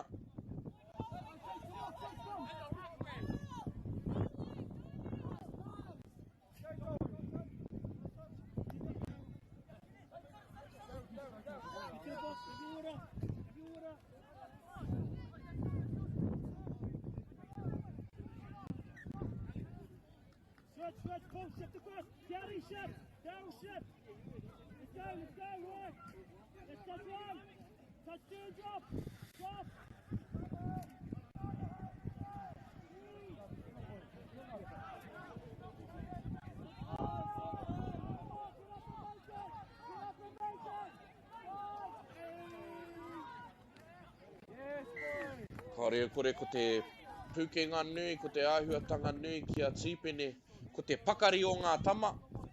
Ia ata o mai rātou. Kei te kite ai kāre anō kia tino pōturi haere. Tata ki te whaipiro I taua wā. Kei te utonu a tīpene ki tā rātou. Taki. Mai te tīmatanga o te kēmu tairawa tiki tēnei wā. Manohi anō kei te kite au I te pūhoi haere, te pōturi haere o Tauranga Moana.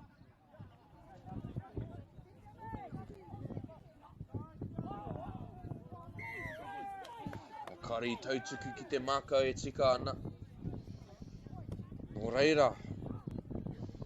Anei anō a tīpene ki te wāhi e tika ana.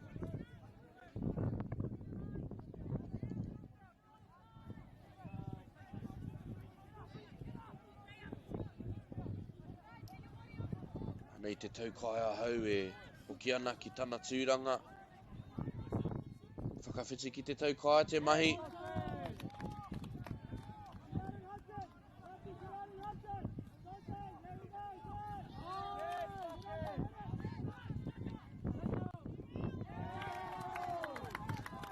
Te makaroa ai, a te wanga ki te taukai, ki te parirau. Te matara Tauranga Moana I taua wā, no reira. Kei te pērā tonu ngā piro. Kore ki te kore. Tohu tērā. O te pai o ngā mahi ārai, a ngā kapa e rua I tēnei kēmu.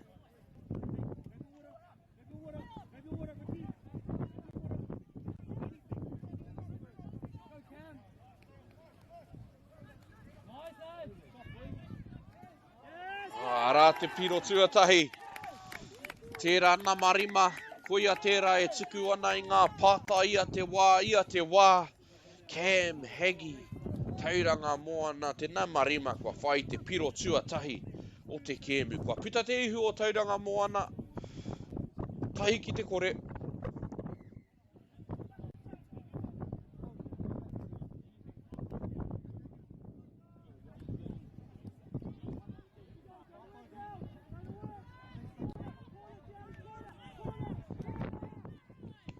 Rā te whakautu a tīpene.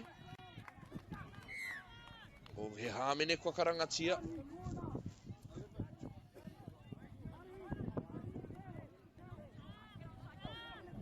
Kei te tatatu tātou ki ngā meneti whakamitunga o te hāwhe tuatahi. He oi kua hapa au tīpene e taua wā. Kei te kitea pēr te rangatahitanga o enei tama. O etahi whānau mai te taurua mano te kaumā rua. Nō reira, te kaumā toru tau te pakeke, kei te kite au I ngā tau whānau o te toinga o ngā kapa I tēnei reanga. Arā e tahi whānau I te tau, te kaumā, 2,8.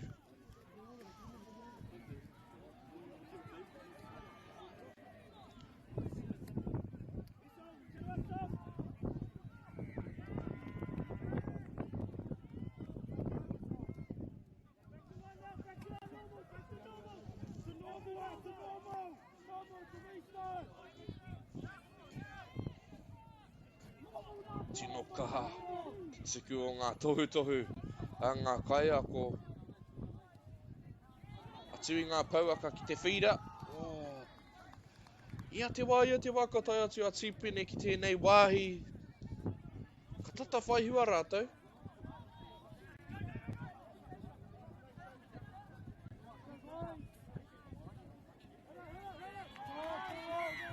hāmene anō. Hāmene atu hāmene mai. A tōna wā ka tū te kēmu ki te kōhete. I nei mahi hāmene.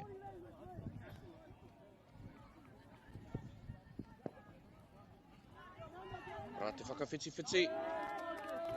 Meri pai ngā mahi a whare mana ki kingi. Manaki ana I tana rārangi piro.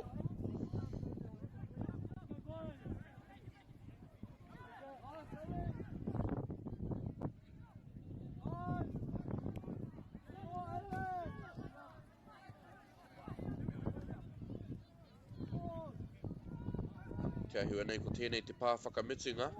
Me he mea pērā ana o te tautuku whakamitunga. Meri kāri tino whakarite I ngā mahi. Engari he trai kua whakatau. He piro tērā, kāri tino ki te ai te kai kāmera, kei te pai tērā. He oi anō ko te mea nui, kua orite ngā piro. Hei a kua nei tangi ai te pere. Ki te whakaoti I tēnei hawhe tuatahi. Arā te pūoho. Rā hoki te pā whakamitunga o tēnei kēmu whakataitai nui. Tauranga moana tahi. Tīpene tahi, kia au tonu mai.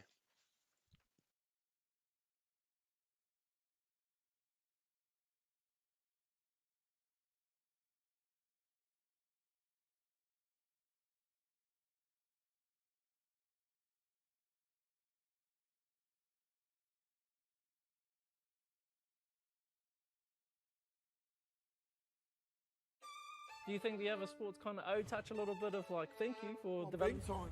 There's a lot of people that have transferred from touch. I've always credited touch for those skills. It needs a bit more love. The People's Game ki Māori Plus me whakaata Māori.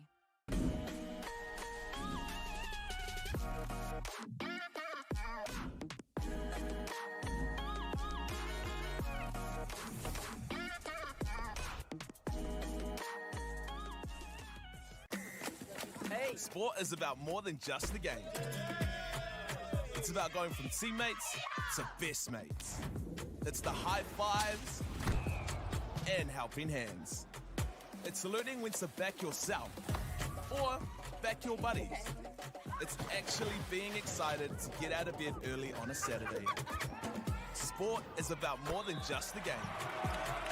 That's why Caltex is proud to help fuel school sports. Girls are twice as likely to drop out of sport. That's why 2 Degrees is committed to fighting for fair for women and girls in sport at every level. Get your support her merch and keep her in the game. Get the Māori Plus app. Download now on Google Play or the App Store with exclusive viewings and 100% ad-free. Quite like top tier. Watch us anywhere, anytime. Make Māori Plus your mate and stream now.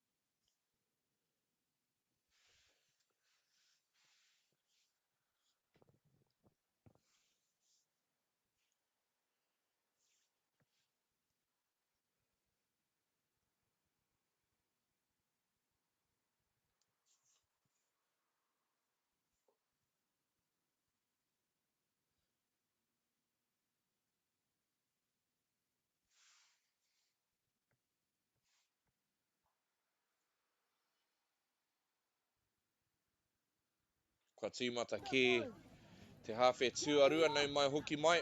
Tēnei kēmu whakataitai nui. Tai ki te tahi ngā piro. Rua ki te tahi ngā piro. Atu I te waiwai matau. Kāre he tīmatanga I tu atu I tēnā. Te kōkiritanga tuatahi. Atu I te waiwai matau. Whai te āpita. Kua rua ngā piro kia tūpene inoa nei. E nei pōtiki o te reanga. O tēnei whakataitai, hei aha te pakeke. Koe rā te piro tuarua. Kia tīpene I tēnei kēmu.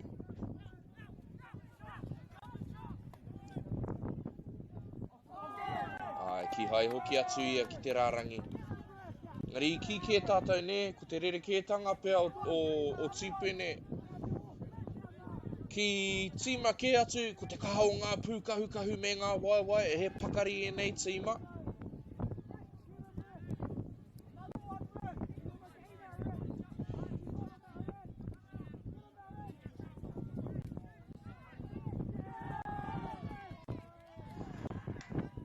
Tino matara te nama te kaumatahi o tīpene I taua wā. Ko Ignatius akurangi tērā.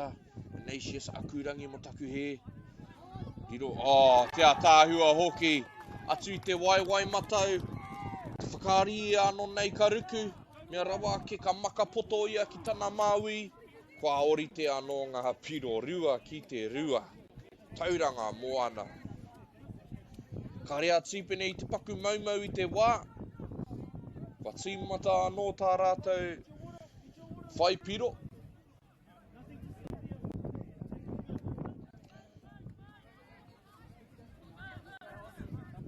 Me ata wāwahi, me ata wakarite.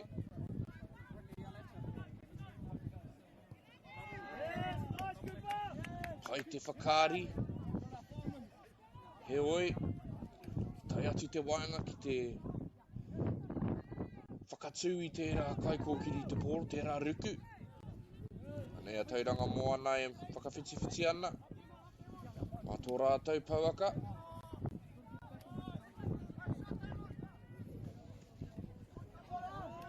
Tai tēnei kōkiri, te wawe hoki. Oi kuhu atu I te kōhao.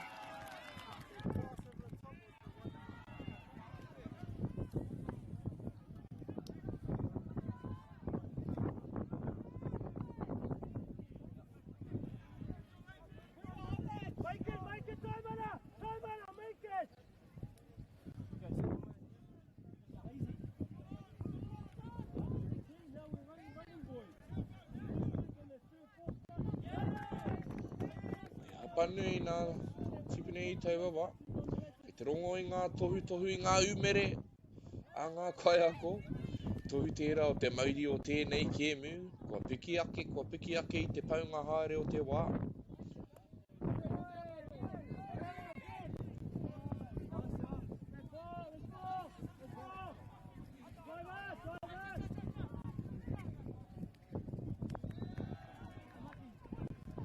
Ka whakamua ko karangatia I te kaiwawa.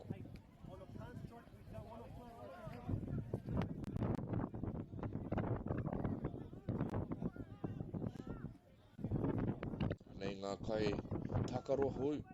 Ki mai ana ki te kēmu. Muri te whakanga. Karikati. Nei ngā hapa I kia te whakatau a tērā. Kaiwawa ora. Kare tino marama he oi. Kia tīpene te pōro, ahakoa te maka I muri I te pā. O I wātea nuku I taua wā, engari I ruku.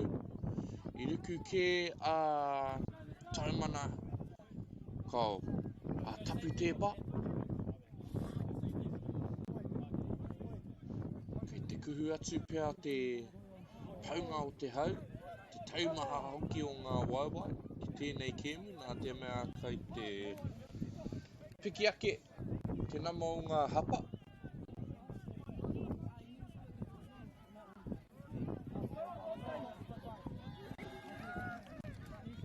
Te wawe hoki, te tere o ona waiwai he oi. Te matahara I tairite atu a tīpene I taua wā. Rua ki te rua, te kai miniti kei te toe, kai tērā takiwā ke.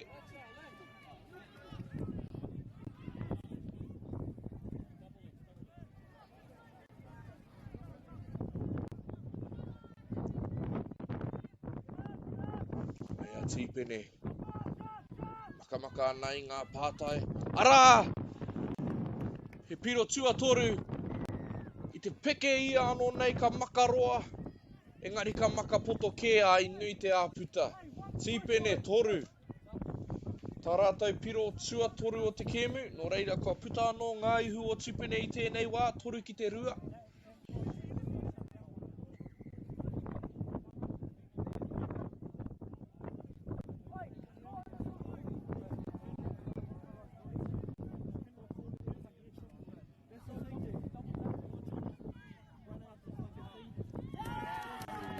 Tērā pia kua whakataurite ngā piro. Ai kei te tika. Te pai hoki o tērā urupare. A tauranga moana, toru ki te toru. Ka tahi te kēmu miharo ko tēnei. Tauhutu te mahi i tēnei wā.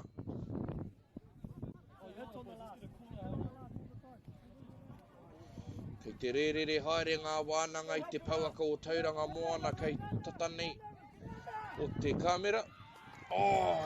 He trai anō tīpene. Ki te parirau matau o te whira. Whā ki te toru. Kei te nui ake ngā puta i tēnei wā e hoa mā. He tere nō te kēmu.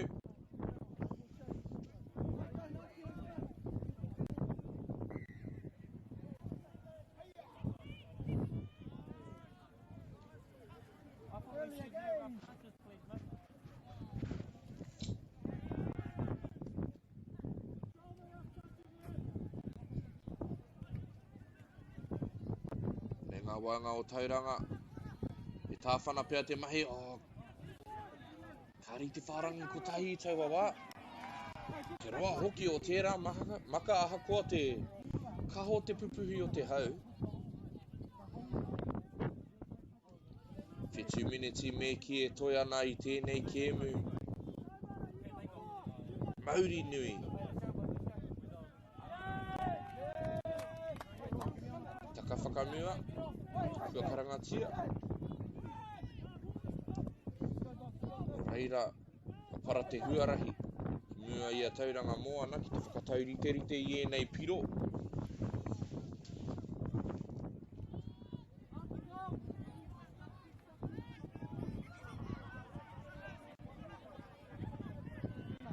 E whakawhiti ki te tau kaia te mahi. Ngari i reira tūpene ki te āwhina. Te mahitahi, he oi. E hāmene kua karangatia, kāre i hoki te katoa o ngā haitākoro o tīpene. Ki te pai piro, o reira. Ui, taka te poro i taua wā, he oi. Ane ngā wainga ina anei, e wānanga nā i te anga whakamua. E here me te pōtai maro te mahi. A kua wātea kau te parirau. Ngari i reira te parirau o tīpene ki te whakatū. Tērā kōkiritanga.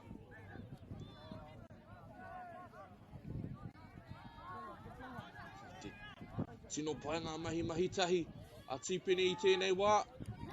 I reira anō. He tarai kua karangatia.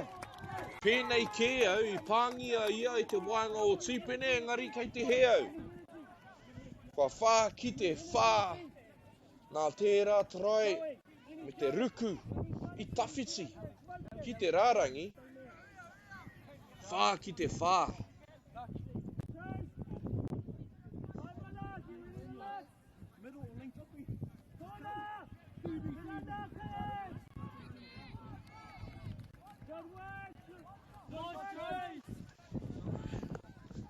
Tata whai anō a tīpene i tā rātou piro tua rima ki tērā kokona māui o te whira.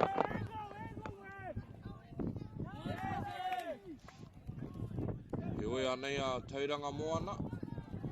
Ko kiri atu ana i tō rātou ake rārangi piro. I te wāhi whiro.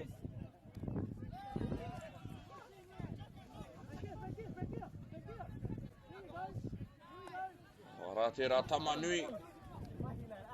Ko kiri ana i te poro anō nei he whitu poro riki kē te kēmu. Pai enei mahi ko kiri a tauranga moana. Waiwai para huti te waiwai māui makaroa ki te parirau. Auhe! Tērā pia ko tērā te tarai pai katoa. Ki tēnei whira i tēnei rā. Ruanga tepe. I te waiwai māui me te makaroa ki te parirau. Te wātea kau, rima ki te whātauranga moana. Ka tahi te tarai ko tērā e hoa mā.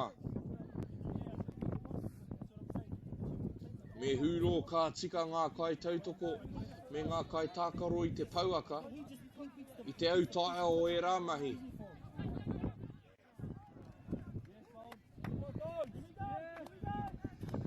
Nei, te pāwhakamutunga, o te au te rima. Te kapu o te ringa o te kaiwawa, no reira nei a tauranga moana. Me he mea ka whai anō, rātau i tētahi piro anō i tēnei kōkiritanga o ka ua, mā tīpene. Ki te toa i tēnei kēmu, anei te parirau, pai ngā mahi kōkiri a tauranga. Ki te piki ake rātau i te whira.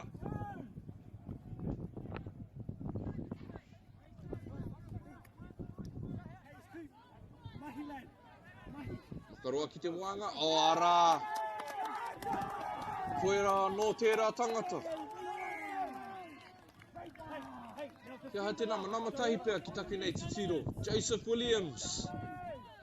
E whakatio ana i tēnei kēmu. Au e taukiri e nei miniti e rua katahi anō ka hipa. Te miharo hoki o ngā piro i tēnei wā, kua ono ki te whā kia tauranga moana. Tērā tētahi wā i whā ki te toru kia tīpene. He oe, kua toru ngā tarai, karapipiti. Tauranga. Tata whai a tīpene i tētahi tarai anō i tauawa. Anei, pāwhakamutunga, kua wātea te parirau. Karepe i pai te maka i tauawa. O, kua tīmata anō, te kaute. Reira, he kōkiritanga nui tēnei mō tīpene. Rea rā tauranga ki te pana i te pōro, ki te patu i te pōro. Ki te rongo i ngā karanga, te rārangi, i te pauaka, ko tahi ana ki te miniti, kua hapa a tīpene. Kei te kite pēr i te pakeketanga ake. O tauranga moana i enei miniti o erua kua hipa atu. E oi, kei te tūwhera tonu te tatau. Kia tīpene. Engari ka ahua tūmatarau te hanga me he mea ka puta i a rātau. Tēnei kēmu me te toa. He pānui tērā nā te namarua nā Hayes Buchanan. Te taukaia o tauranga. Ki te aukati i tērā whakawhitiwhiti. He ano, he ruku pai tērā, hea te whakatau. He pā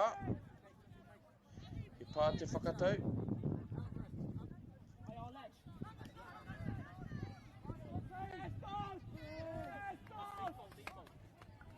Koe nei pēr te tautuku whakamutunga.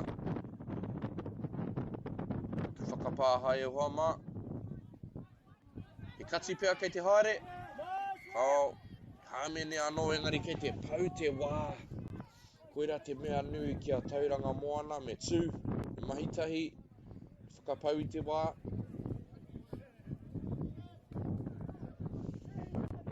Tāku e matapai nei e hoa māka ki te pēr anō e nei tīma. Ki ngā kēmu nui ake o te tātā whainga e pērara wāna te tata. Tēnei kēmu te wairua whakataitai kei roto. Pānō kua karangatia. Koe rā te tangi o te pere no reira katoa tauranga moana i tēnei kēmu. Ono ki te whā. Kua te wairua toa o tīpene i tēnei kēmu. Ngā teina o tīpene e hoki mai ana ki tēnei whakataitai. Kua riro i a tauranga moana te toa o tēnei kēmu. Ono ki te whā. Kia utonu mai.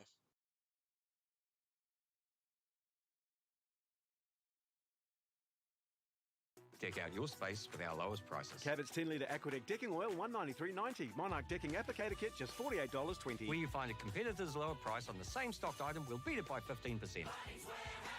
Lowest prices are just the beginning.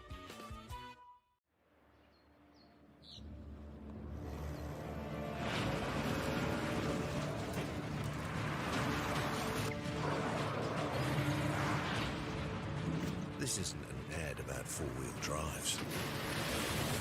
It's about knowing the place. place, as well as the locals.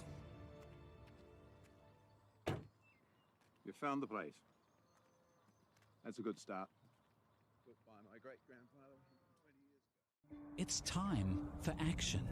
We are working to reduce the impacts of climate change because nature is not a resource, it's a collaborator. Nativa, leading with nature. We love seeing sport in young people's lives. We know it plays a huge impact in what they can do and the opportunities that they have. And funding is a real challenge. We know that a lot of schools face that ongoing, and the reality is if you go to a lower decile school in New Zealand, you are less likely to be able to afford to participate in sport. Obviously, having come through it myself with kids and being one of those kids myself who played sport, I know how much it defined who I was. When I was 12 years old, I made a rep team in soccer. And the guy, the manager, stood up and said, right, the fundraise, the tracksuits are only $20. And my mum looked at me and she started crying and she said, I can't afford it. And now being able to take that and go, I can't fix it all, but we can help and try and give to those people who are going through tough times. It's a real privilege, but you know, for us, we want to see others get involved in it. This is not a selfish thing for Apollo. This is about how can we get the bigger community, the bigger, whether it's construction or other businesses, to get involved in this. Look, there's so much need in the schools, and it goes beyond just sport. There's arts, there's culture, there's a lot of things that kids miss out on. And so to have businesses step up and want to be involved and to help is a game changer for schools. It really is. They're so grateful for it, they're so appreciative of it, and they do amazing things with it. So every dollar has a huge impact on helping these schools. It's why we get out of bed now. We now have staff who've joined us who say that's the reason why they joined Apollo. Because they know that when they come to it, they contribute to something that's just greater than our business. We worked out a little while ago that being part of the community was a part of who we were. And we sort of call it now our sort of purpose is building communities. And that's just not the physical build. It's actually been able to help and contribute to the communities we operate in. And you know, when we now pitch to our clients for projects, it's the very first thing we talk about. It's not the last thing, it's the first thing, because clients want that, you know, whether they're a council, whether they're a corporate, it's part of where they want to go. And when we can show them what their building is doing away from just the physical structure, they're having an impact on the communities. It's very, very powerful.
Play the game, play the game.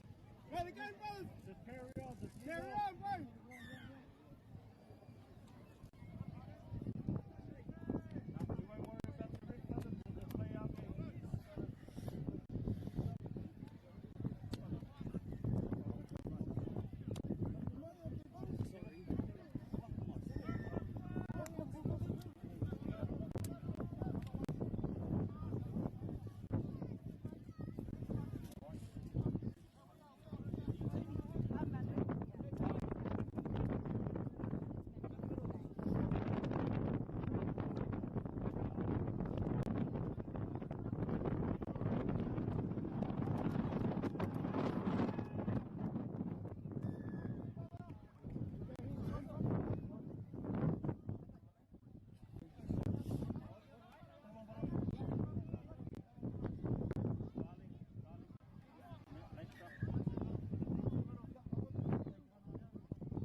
taste it. You got to taste it. Next door.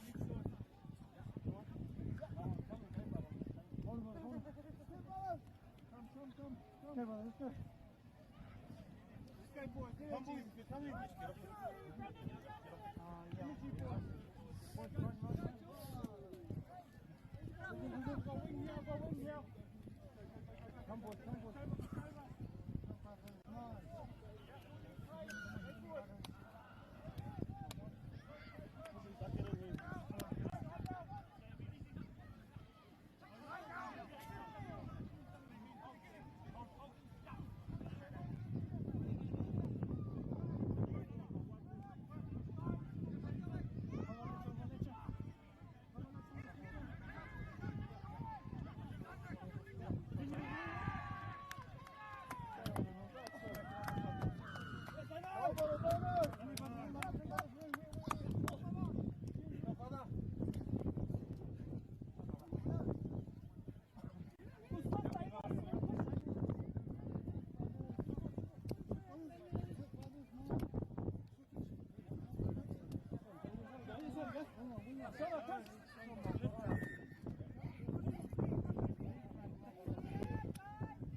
Straight up like that.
Do you think the other sports kind of owe touch a little bit of like thank you for developing?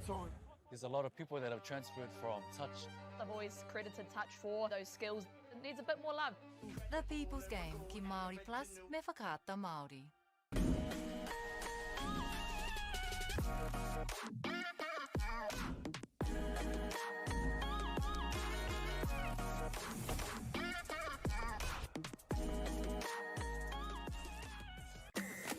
Hey! Sport is about more than just the game. It's about going from teammates to best mates. It's the high fives and helping hands. It's learning when to back yourself or back your buddies. It's actually being excited to get out of bed early on a Saturday. Sport is about more than just the game. That's why Caltex is proud to help fuel school sports. Girls are twice as likely to drop out of sport. That's why 2 Degrees is committed to fighting for fair for women and girls in sport at every level. Get your Support Her merch and keep her in the game. Get the Māori Plus app. Download now on Google Play or the App Store with exclusive viewings and 100% ad-free. Quite like top tier. Watch us anywhere, anytime. Make Māori Plus your mate and stream now.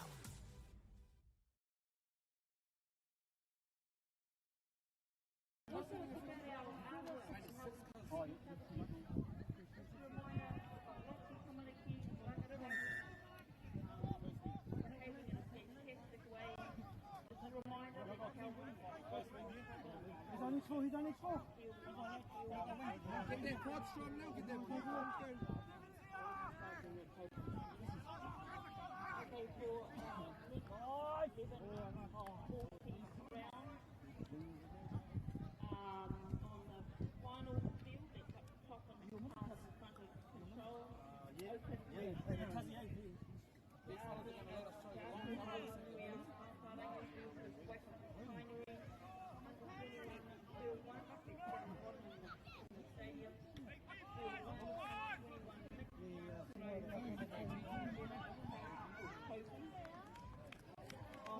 This is their 25th year anniversary, so under 21 they've played for years.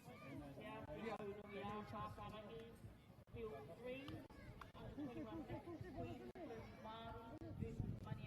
Stop boys, stop brothers. Field 4, under 21 Hauraki versus Rotorua Waikato. Field 5, open Wera Roa versus Te Arawa. Field 7,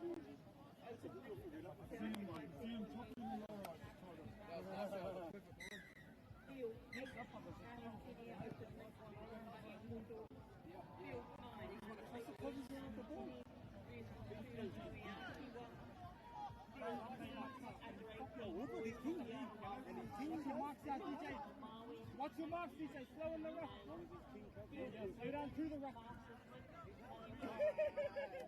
What is he doing? He's getting on the outside. Momentum. Hey, DJ. Oh, that was... Where we going? What far? Whoever's going, make your four. Come back, boys! Back! On, DJ! Yeah, we got 2 to 4 for your boys. We got to look, down home. Stop! Turn your back! Down home!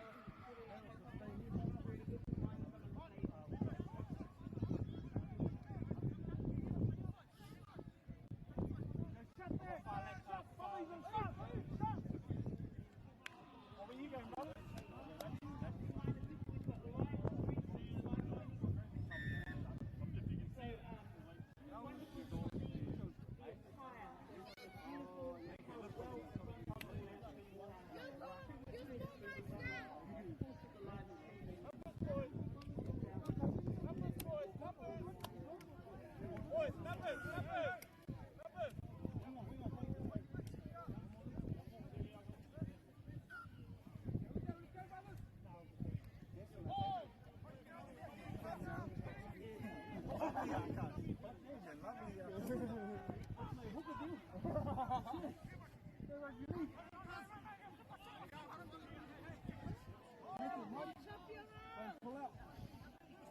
next four. You done next four, brothers? Next four, call it. Yeah. 2, 2, 3. One more. Nice, cuz.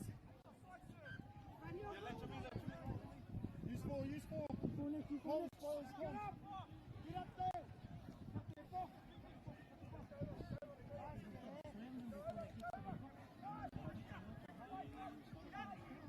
Good boy, Dale. You electric me? Yep. Next four. I've got electro now. Gordy, push Mikey up. Try and do it like a box or something. I'll stay out of the fucking thing. One cousin. One bar. I'll stay wing. Oh yeah, if you want to do that, then let's go. You got one. You got one. You got far. You got one, bro. Hold the tempo too.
I've got a mid.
Halfway.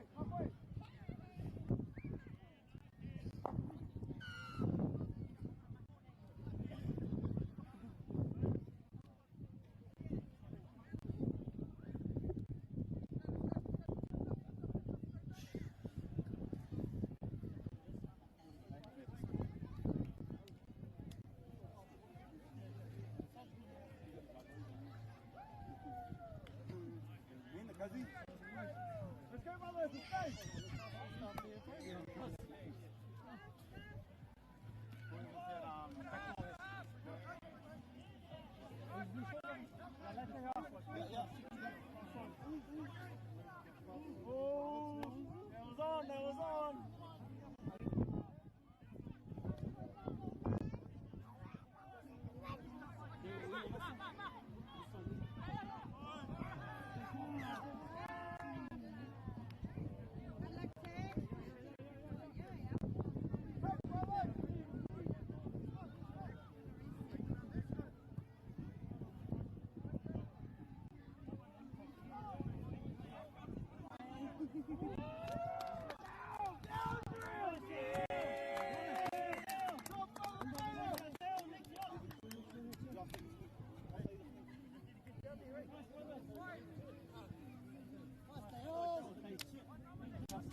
Deck out your space with our lowest prices. Cabot's 10-litre Aquadeck decking oil, $193.90. Monarch decking applicator kit, just $48.20. When you find a competitor's lower price on the same stocked item, we'll beat it by 15%. Lowest prices are just the beginning.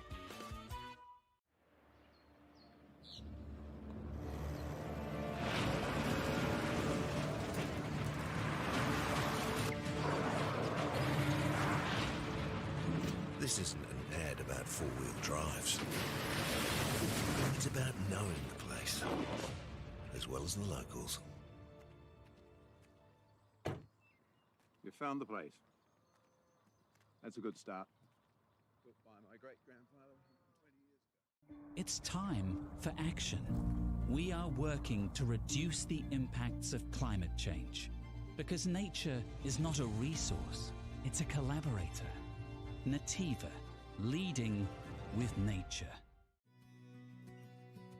We love seeing sport in young people's lives. We know it plays a huge impact in what they can do and the opportunities that they have. And funding is a real challenge.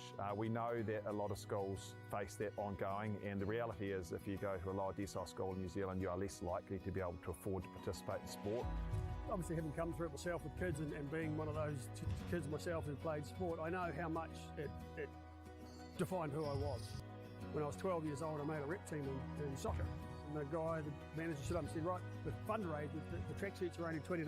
And my mum looked at me and she started crying and she said, I can't afford it. And now being able to take that and go, I can't fix it all, but we can help and try and give to those people who are going through tough times. It's a real privilege, but you know, for us, we want to see others get involved in it. This is not a selfish thing for Apollo. This is about how can we get the bigger community, the bigger, whether it's construction or other businesses, to get involved in this. Look, there's so much need in the schools, and it goes beyond just sport. There's arts, there's culture, there's a lot of things that kids miss out on. And so to have businesses step up and want to be involved and to help is a game changer for schools. It really is. They're so grateful for it, they're so appreciative of it, and they do amazing things with it. So every dollar has a huge impact on helping these schools. It's why we get out of bed now. We now have staff who've joined us who say that's the reason why they joined Apollo. Because they know that when they come to it, they contribute to something that's just greater than our business. We worked out a little while ago that being part of the community was a part of who we were. And we sort of call it now, our sort of purpose is building communities. And that's just not the physical build. It's actually been able to help and contribute to the communities we operate in. And you know, when we now pitch to our clients for projects, it's the very first thing we talk about. It's not the last thing, it's the first thing, because clients want that, you know, whether they're a council, whether they're a corporate, it's part of where they want to go. And when we can show them what their building is doing away from just the physical structure, they're having an impact on the communities. It's very, very powerful.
Tēnā no tātou nau mai hoki mai ki tēnei pāpāhotanga o ngā kēmu. O te whira tua toru, te rā tua tahi. Anei tēnei kēmu. No te reanga heke iho i te rua te kaumā tahi tau te pakeke. Kua hanumu hoki no reira he ira tāne, he ira wāhine e tākaro tahi ana. Koe rā te piro tua tahi o te kēmu e hoa mā, me tū. Me tatari au ki te whakahua i ngā ingoa nā te mea i te kōkiritanga tuatahi o te kēmu, kua whai tarai, kua whai piro. A Queensland Māori e tākaro ana ki a Ngāti Maniapoto.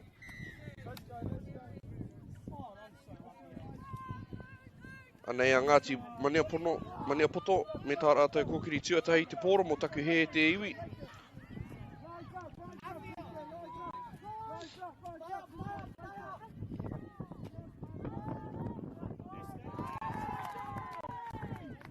Nei a Maniapoto i te wahi kākāriki o te whira. He makaroa, engari mahanga kai arai ki te rata o te whira. Anei ngā ingoa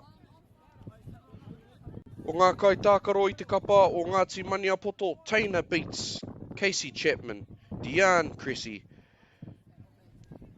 Joel Quinn Burke, Riley Marshall Larkin, Tashina Te Whare, Lawson Rangitonga, Tiana Hill, Kanan Watene, Reihana Brown Murahi, Kiwa Rata, Riddick Rangitonga, Ryan Atkinson, Kaiana Kohu, Motaki he Kaiana, Jose Mulligan Waka, Wairere Brown Murahi. I te kapa o Queensland, mai te hunga kua hoki mai ki te ukai pōta Van Tiki, Waimari e Takerei, Kaian Williams, Natalia Heckling, Tāniko Takerei, Pernice R. Wong, Vardam, Gilbert Marino, Marley Finley, Awhio Takerei, Riley Rose Rua Waitere, Panga mahi a Maniapoto ki te ārai tō rātou rārangi, ko Kohu Takerei, ko Braxton Wilson Clune, ko Quates Tōpine, ko Kalani Te Amo, ko ngā kaiako, ko April Hemare, rawa ko Shane Tamihana, no Maniapoto e taka ana i te pōro, ko ngā kaiwhakahare o Queensland, ko Sharei Topine, ko Mako Roberts. Me mihi hoki au ki ngā kaiako o Ngāti Maniapoto, ko Ricky Brown, a raiwa ko Tony Morgan. Heoi me hoki atu tātou ki ngā mahi ki te whira, Queensland Māori tēnei. Tō rātou wāhi kākāriki, ko hoki atu te pai o ngā kaute ki te kore. Ko heke anō ngā kaute ki te kore.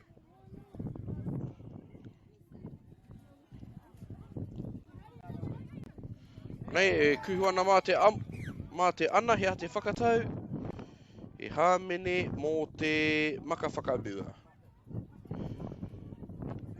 Rite tonu taku ki te i tērā neke hanga i ngā tima maha o tēnei whakataetai.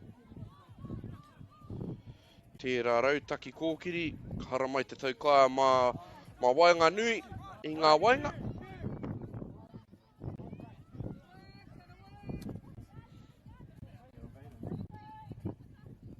Taki he ko Vadim ke te whakahua i rongo au i tētahi o ngā kaitautoko e ki ke ana. Ko Vadim Gilbert Marino. No reira aku whakapāha Vadim o te he o taku whakahua. Tō ingoa. Te rongo i te kaha o te pupuhi o te hau e hoa mā. I konei i Rotorua. Mā muri. Whiu noi i te pōro. Kāwititanga o ngā ringa, mai wainga ki te parirau matau o te whira.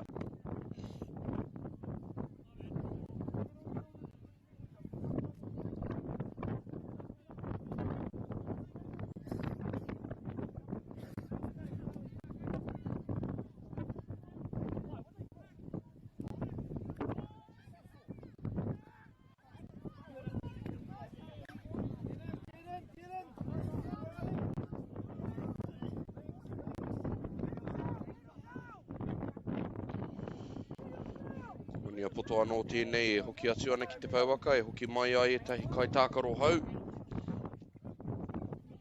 Heoi kāri i tino tūhono. Te mahi a te tokorua rā.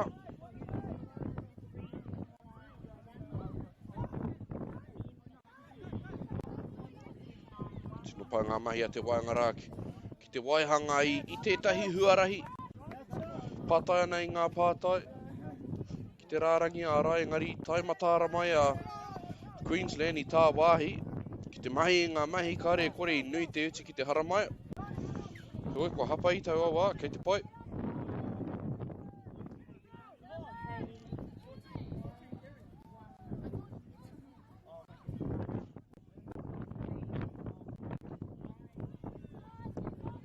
Kāre te katoa i te hoki atu ki te pauaka, anō nei haramai etahi wāwā hau ki te kēmu.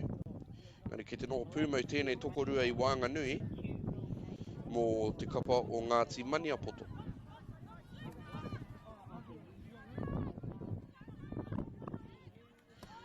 He haukoti. Tērā makapoto. Anei Queensland e haramai ana ki te pauaka e tata ana ki te kāmera. Nō reira ka ahei te rongo i a rātou wānanga. Tino panga mahi a tēnei tokorua. Aha koa i taka ia ki te papa i pātonu ia i te kaipupuri o te pōro. Pai ngā mahi ārai a Ngāti Maniapoto i tauawa. Ngari anō te taha kōkiri kei te āhua pōsuri te haere.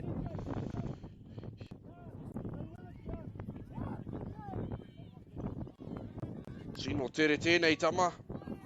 Āhua whitu pōro nei te hanga o era mahi. Nā whai anō kua hāmene tia ia. Te nama te kauma ki taku nei mōhio.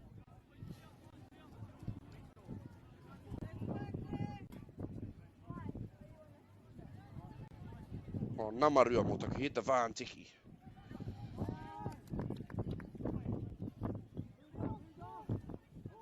Koe rā te pātuatahi. Koe me kau e maumau.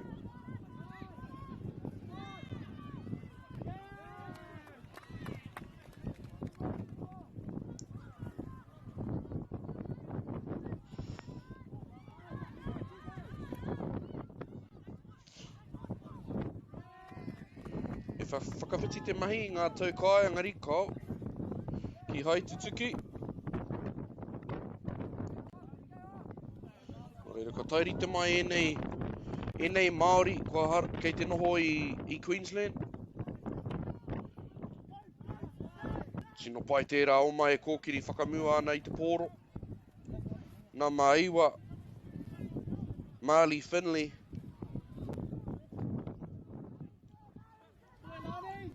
Whakawhiti te mahi, māma noi ho.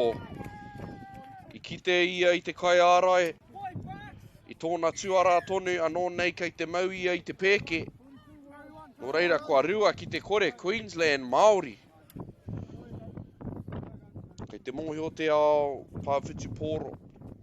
Kēmu anō, kei ahi te reire āhua rereke te taira tākaroa. Nō reira ki te whakawhenu me i ngā tua papatanga i ngā hangahanga o te pāwhitu pōro ki o ahi te reiria.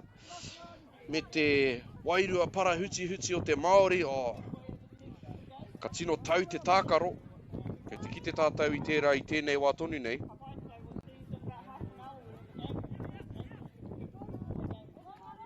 Patua te kai ārai te pōro ki te papa. Tērā pia i āhei ia ki te haukoti, hua anō.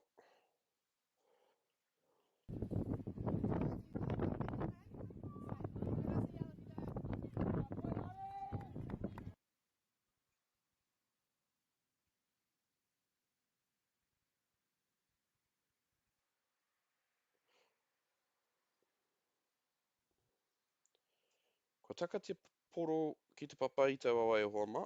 Mō taku he kei te puta atu kei te hoki mai te hononga o taku oro.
paku whakapāha e hoa mai, paku raru te hono ki te oro. He oi kua hoki mai mātou. Kua whaipiro anō a Queensland Māori. Tau atu tau mai ka tau mai rātou ki tēnei tātā whainga whakari nei te hanga. Ki te tātou i tērā i tēnei watonu nei. Ki te takiwā o te 3 miniti me ki e toi ana i tēnei hawhe. A koe rā te tarai tuatahi o Maniapoto. Te pēia i ona waiwai e rua katai ka ruku ia i te āputa paku noa nei. A koe rā te piro tuatahi. Whariro ia Ngāti Maniapoto i tēnei kēmu. Kua toru ki te tahi nāne he piro nui tērā.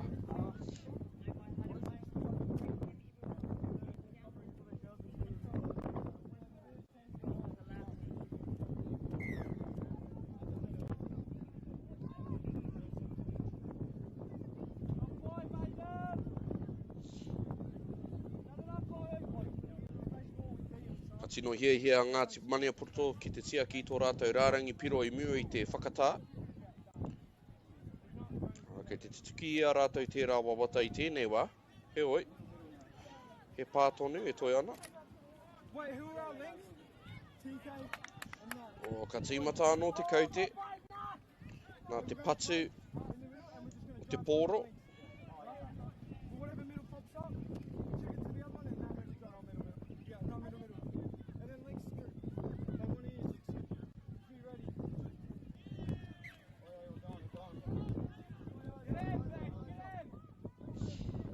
Tuki pai a Ngāti Maniapoto te ārai rā. Ka kotahi anake pēr te kōkiri i tēnei hawhe. Ka pai ake a rātou hono i tērā wā. I tere ake pēr te tautuku, te hiki ake o te tautuku.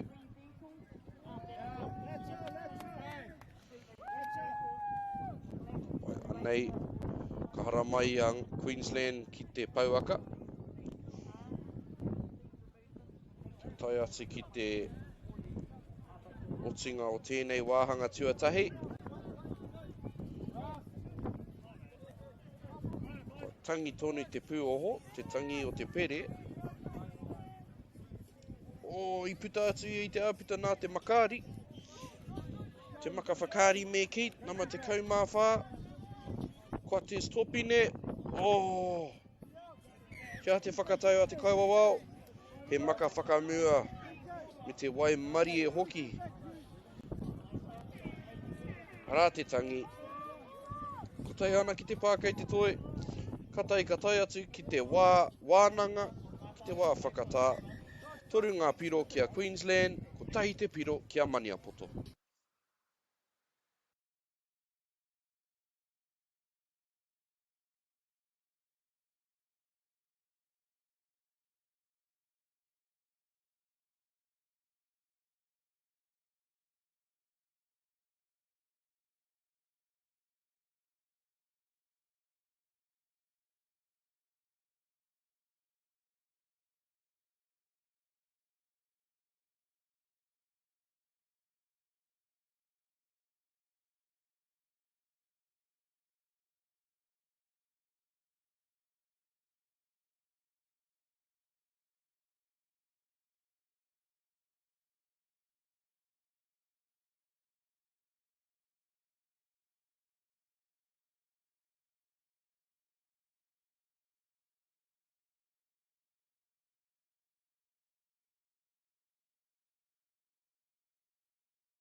Hoki mai te whānau. Ki te hawhe tuaru o tēnei kēmu, Queensland Māori, kia mania poto, toru ki te tahi te piro. Ngā piro i tēnei wā i te whānau. I riro i a Queensland Māori, ngā trai e toru ki te tīmata. I te kēmu, toru ki te kore. He oi, riro i a mania poto, tā rātou trai tuatahi. I ngā meneti, o i te wā e toru ngā meneti i te toi. O reira kua toru ki te tahi i tēnei wā. Tēnei te reanga heke iho i te rua tekau mā tahi tau te pakeke. Te whakataitai hanumi. Anei a mania poto. Kāri tino pai te tautiku i te pōro i tērā wā, no reira ka whakawhiti te pōro ki Queensland.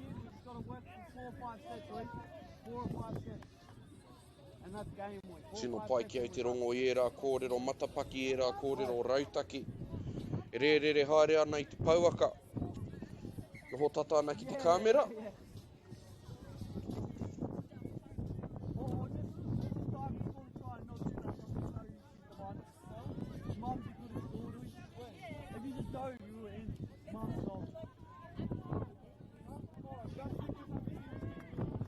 I te pai ngā kai ārai. Te ārai tērā tāwhana rā. When TK had open space. No, TK got tight. No, not that one. Oh. When you did the punish and you dove and you could have passed and TK would have scored. No, I was passed that and down. I'm not even lying. Pā no tērā, iau ki te kaiwa wau. Oh, good Brad! Kao, kei te he. He tarai anō ki a Ngāti Mania poto, e hoki mai ana ki tēnei kēmu. Toru ki te rua. Bring the hand out. Oh, pardon you? Hātake i ki au te rongo i ngā kōrero, ngā kiwaha, ngā kōrero ōpaki. O enei rangatahi e hoki mai ana i ahi te reiria.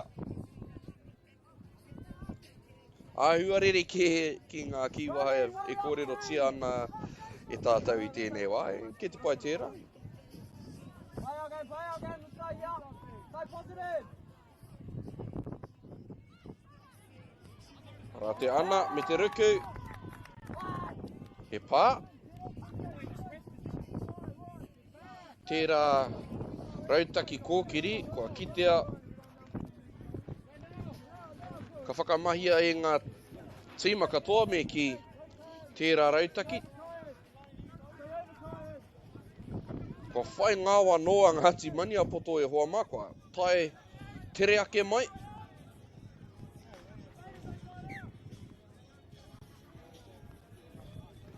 Oi, ko hikina e Queensland te manuka rā. Kei te hoki mai rātou ki te pauaka, ki te whakawhiti-whiti.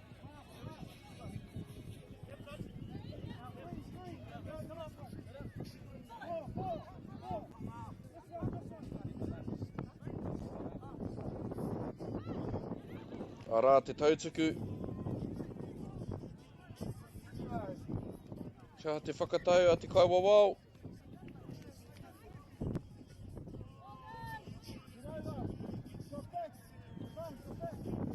Ko rangi rua te katoa. Engari, whakatau mā mania poto ki te pōro. Tino pai tērā oma me te ruku ki te pāi aia. Mai te toru ki te kore ki te toru ki te rua. Ka hoki ora mai a Ngāti Mania poto ki tēnei kēmu.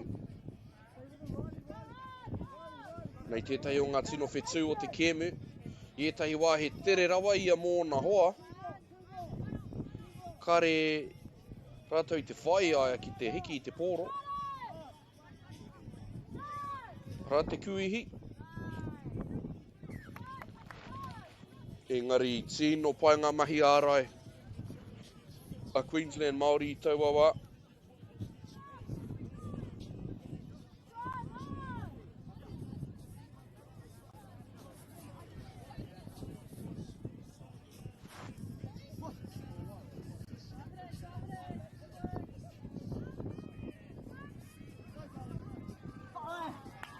tino pai tērā mahi whakawhiti.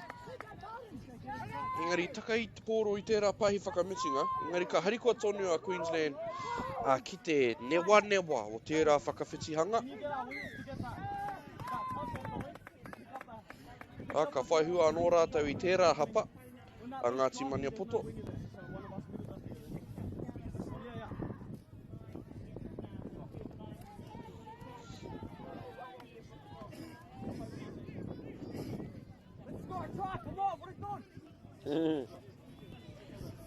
Ranga kōrero aki me ki.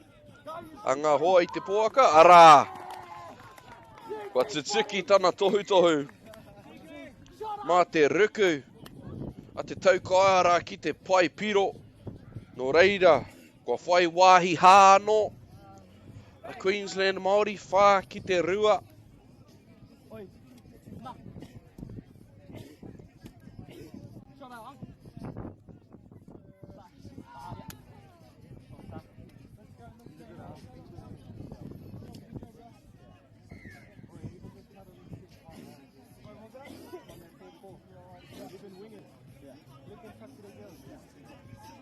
He wā nui tēnei mō Ngāti Maniapoto ko tāku e matapai nei me whai rātau i te piro e whai ake nei. Me he mea ka piki ake Queensland Māori ki te rima ki te riua o ka tino ua i tērā wā. Tērā pia kua tutuki. He oi, kua karangatia te pā. E te kaiwawao ki te pai piro. Me mihi katika ki ngā tūwao katoa pēnei ngā kaiwawao. E whakatairanga ana, e hāpai ana i nei tātā whainga nui. Mei kore ake rātau, e tū nei e nei momo kaupapa. Oh, he haukoti! He haukoti nui tērā! Whā ki te toru! Ngāti Maniapoto! Kareaui ki te i tana nama. He oi! He mahi nui tērā, he purei nui tērā i te horopaki o te kēmu. Nā te mea i te whakawhiti a Queensland. Auare ake i haukoti kē te pōro, kua whā ki te toru.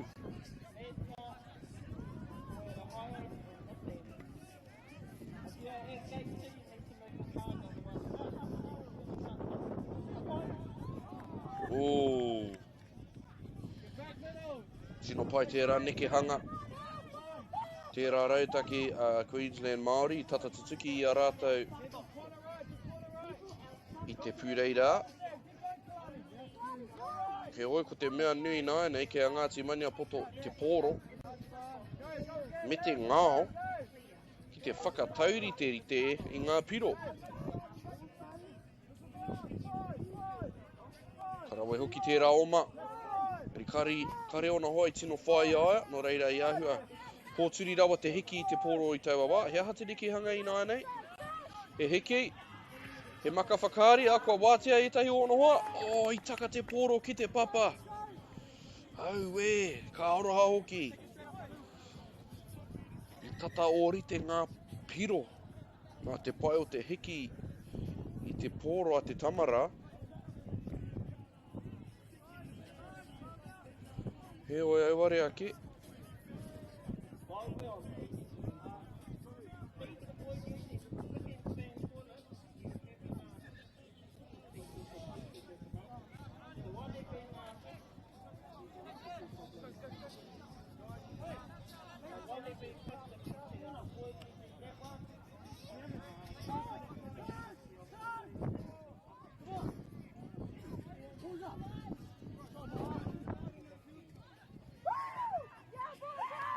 Queensland Māori nā te heki o te pōro. O he pākua karangatia. Ai. Whakaro au, kuhu noa atu i ki te rā aputa nui. If you have a jam like that, just stay tight and I'll jam for that shooter. For that half.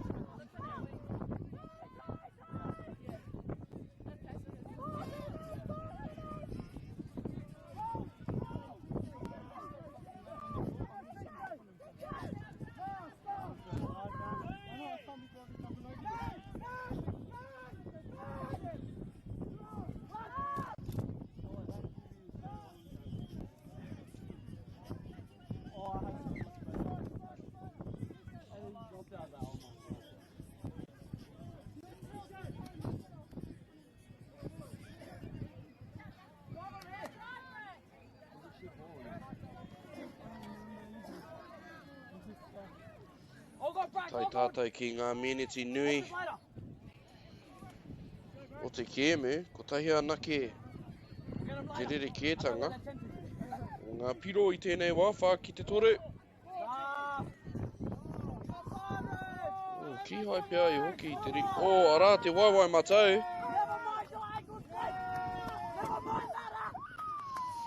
Kei te tikuna e Queensland ngā kōrero hia pai me ki.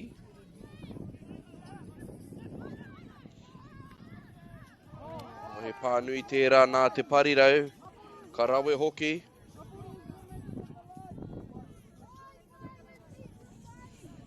Kuini rani. Koira te kupu Māori ki ngā tihate o ngā kaitautoko. Tino pai tērā neke hanga mai te tāwhana. Kua riro i a rātou tā rātou piro tua rima. Kua rima ki te toru he trai nui tērā i te horopaki o te kēmu e hoa mā. Rima ki te toru.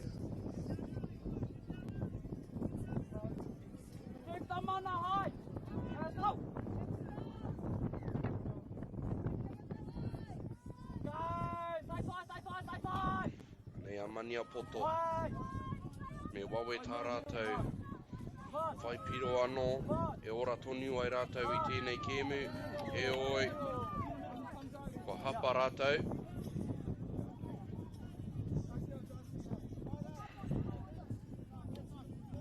Tā Queensland i nānei he piki ake i te whira. He tiaki i te pōro.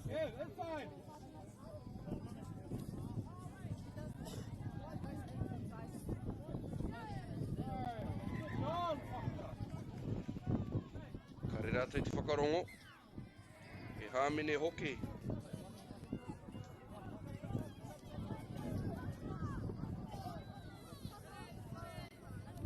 Pupuri tonu ia i te pōro no reira. Ka panaia ia. I te kēmu, te kawa wao. Ka rea Queensland i te anga whakamua no reira kua hāmene tia anō.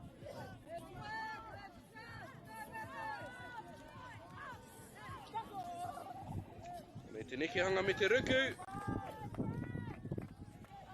Engari pāngia ia. Nei te pōtai māro, tērā neke hanga. Engari he pā anō, tino pai ngā mahi ara i ngā miniti whakamutinga. A te tīma Queensland Māori. Kua te tuki pai ia Queensland. Te tiaki i tō rātou wāhi whai piro, no reira anei te whakawhiti-whiti. Me kaua e whāwhai rawa, tiaki, me tiaki te pōro, piki ake i te whira. Kei te takiwā o te tai ki te rua miniti e toi ana e hoa mā.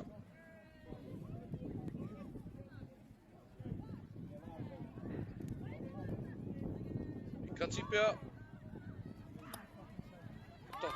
Tawhiti rawa i te kāmera awa he tarai anō. Koe rā pia te kēmu, te tarai tua ono, Queensland Māori ono ki te toru. Ko tahi te miniti kei te toi. Tino pai te wairua whakataetai o ngā tīmania poto i tēnei kēmu. Heke iho rātou toru ki te kore.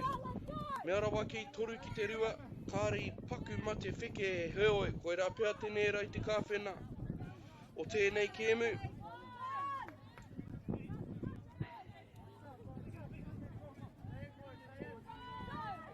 Ai me whiwhi noa mania poto i te pōro i nāia nei. Me tūmata rau te hanga o ngā mahi. Heoi anō kei te u. A Queensland Māori ki o rātou mātāpono ārai i tēnei wā. Anei te pā whakamutunga. Tino pai ngā mahi ārai a Queensland Māori. Ki te whakaoti i tēnei kēmu.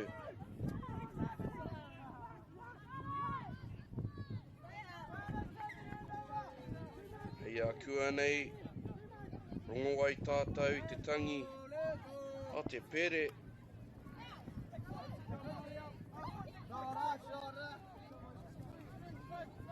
te rērere ke ngā kōrero whakanui arā te tangi hei tohu i te whakaotinga o tēnei kēmu Queensland Māori. Ko rātou ngā toa o tēnei kēmu ono ki a rātou toru ki a mania poto. Tēnā koutou e umai ana ki tēnei pāpāhotanga kia autonu mai ki te kēmu e whai ake nei.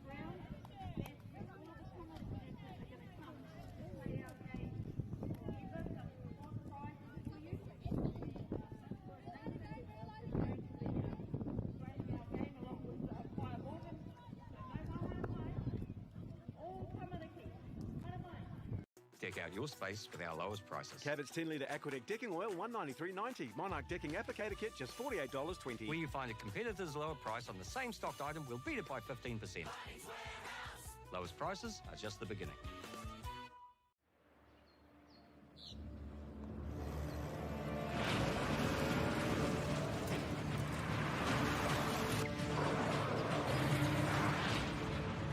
This isn't an ad about four-wheel drives. It's about knowing the place, as well as the locals. You found the place. That's a good start. Built by my great-grandfather 20 years ago. It's time for action. We are working to reduce the impacts of climate change, because nature is not a resource, it's a collaborator. Nativa, leading with nature. We love seeing sport in young people's lives. We know it plays a huge impact in what they can do and the opportunities that they have. And funding is a real challenge. We know that a lot of schools face that ongoing, and the reality is if you go to a lower decile school in New Zealand, you are less likely to be able to afford to participate in sport.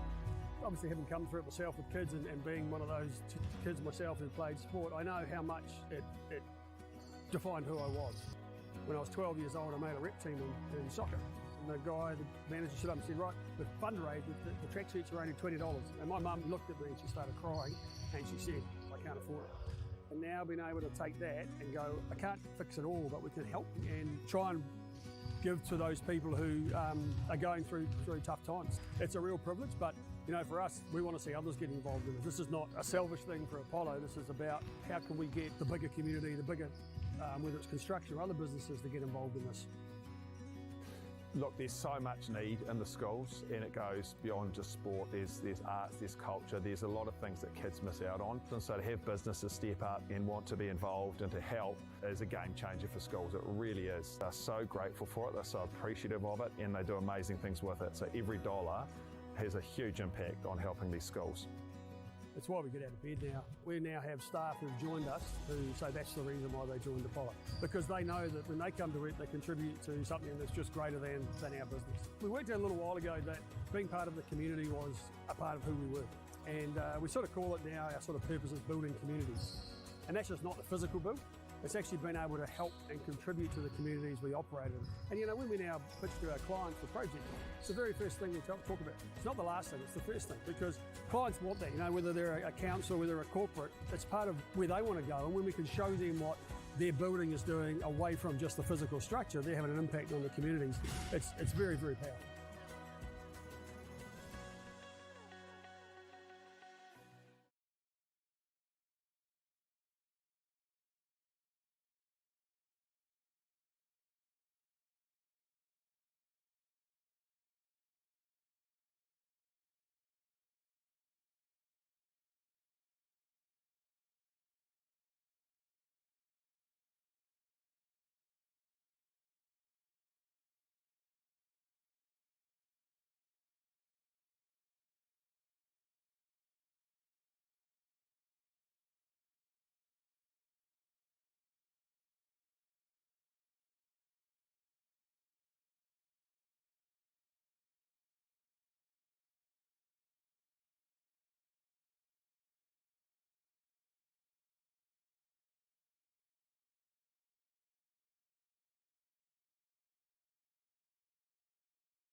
Nā tātou nau mai hoki mai ki tēnei pāpāhotanga o tēnei kēmu.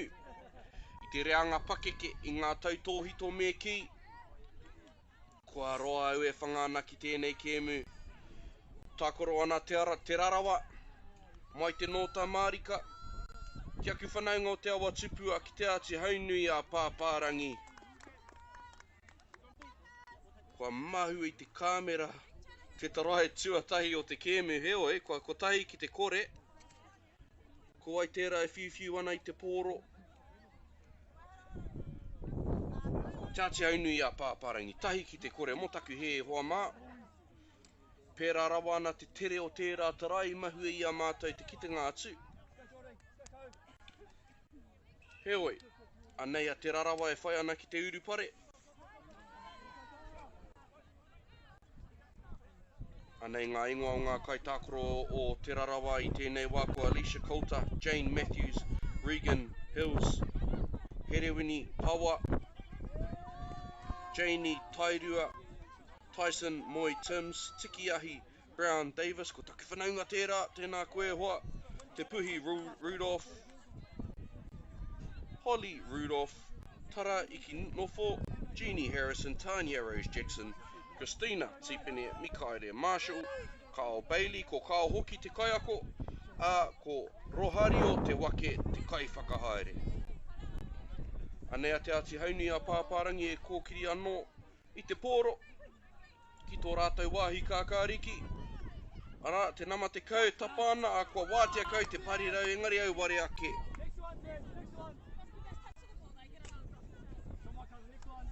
Ki te rongo tonu i ngā kōrero aki, whakakipa ana i o rātou wanaunga.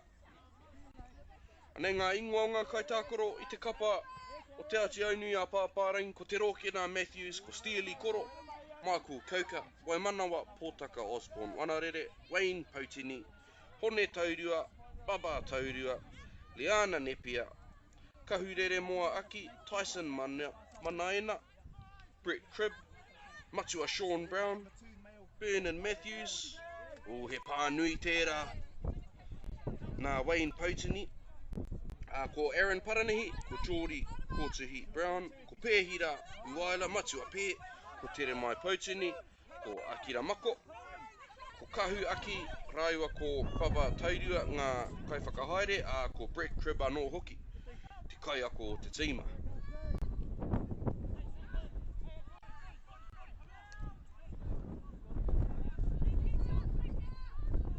Kei te ata whakaritea e te rokena o na hoa tākaro.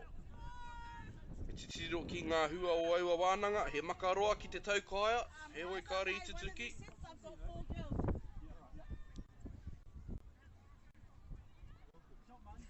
Kei te hoki a te ararawa, ki tō rātou wāhi, whakawhiti i tēnei wā.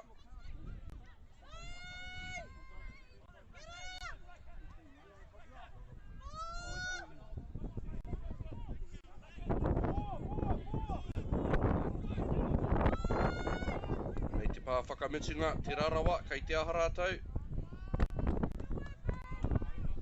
Whiui ei te pōro ki te tuara o te kai ārai. Kua kite au i etahi wā, kua karangatia tētahi tarai, engari i tēnei horopaki, kua aha. Kua hatia, kia hati karanga.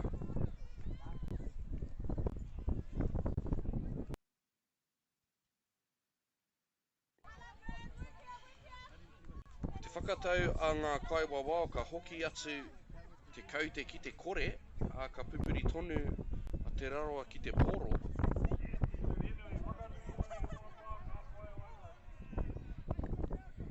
Tērā tētahi wai pērā i for James ne, engari i whai piro ia, nō reira kua ahua rangirua au e te iwi, kei te pai. Anei ngā mai whakawhiti a ngā wanga, turi te kaumātoru, engari i reira ke a Hone Taurua.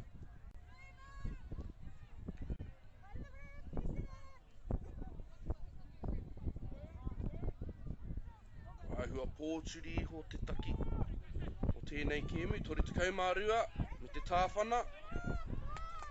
Ahakoa te ruku, i reira ke a te Rokena Matthews ki te pāiaia. Me te patu hoki i te pau pōro i ngā ringaringa ki te papa.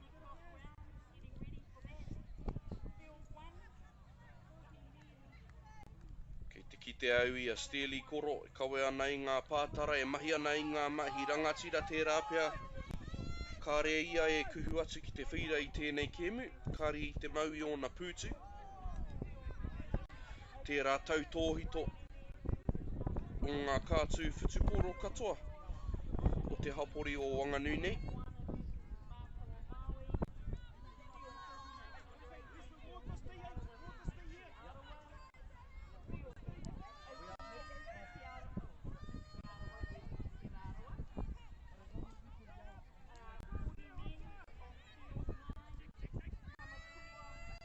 Te tori te kaumātoru, engari pai te kati a te taha matau o te ati haunui a Pāpārangi.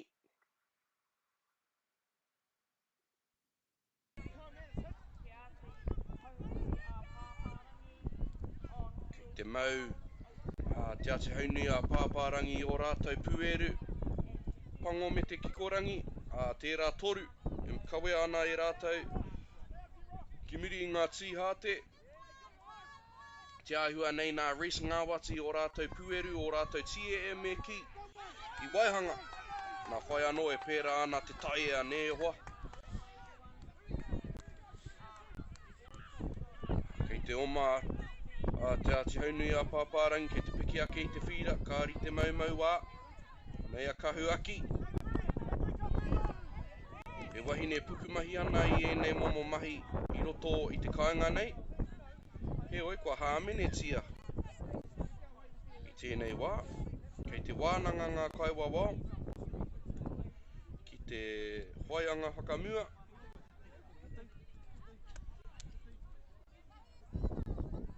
Tātu a Pā Sean Brown me ki ko B-Man te ingoa rongonui, me ona pūtu kōwai. Tērā mātanga ki ēnei mahi arā ko te whakaako me te arahi i ona tīma.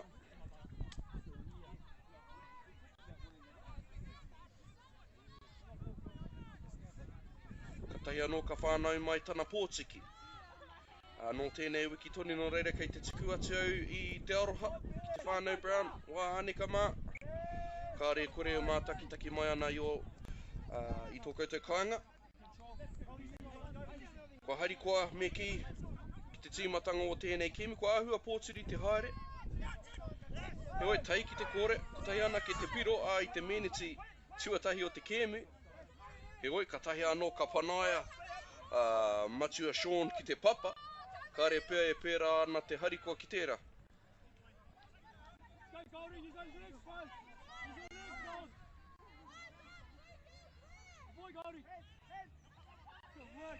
Ka wātea kau te parirau, ngari auarea ki te maka, ki te pai. Kei te wāhi e tika ana. Ko māku kauka tērā e mau ana i te namarua. Kuia tētahi kua whakakanohi te rohe o Manawatu i roto i ngā tau.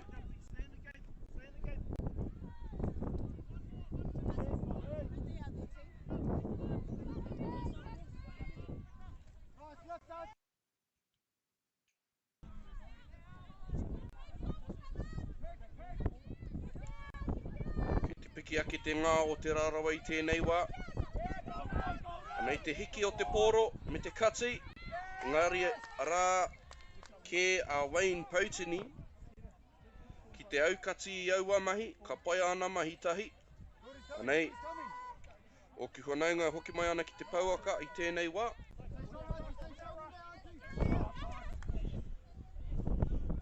Mō te ati haunui e piki ake ana i te whira, me mātua whakamārama pia i ngā tikanga o tēnei reanga rā ko te pakeke anei, te Rokena Matthews.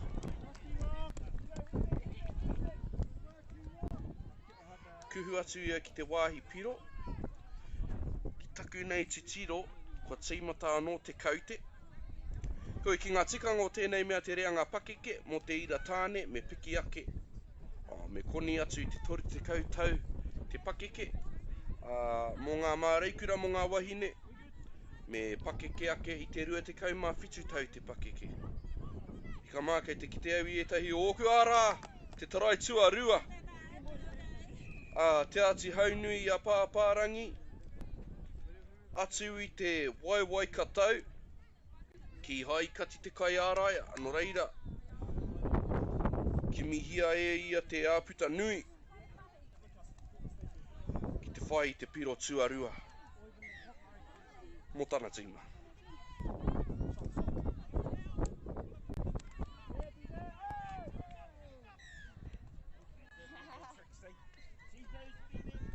Kareu I tino kite I te nama o tērā tangata nāna te piro I whai. He oi, he piro pai. Te tae te whakahe ki tēnā. Me tere te wawe, me tere te urupare. Te rarawa I tēnei wā, engari arā. Ngā mahi ārai a te ati haunui a pāpārangi. Ei, tori te kaumātoru. Te makaroa. He oi, tau te pōro ki te papa. Pai te pānuitanga I pai tana arotake I te kai ārai, ngā ārai.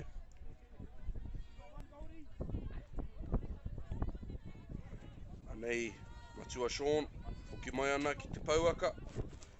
Ko kahu hoki tērā, ko Aaron Paranehi e hoki atu ana ki te whira. Hara mai ana matua pē.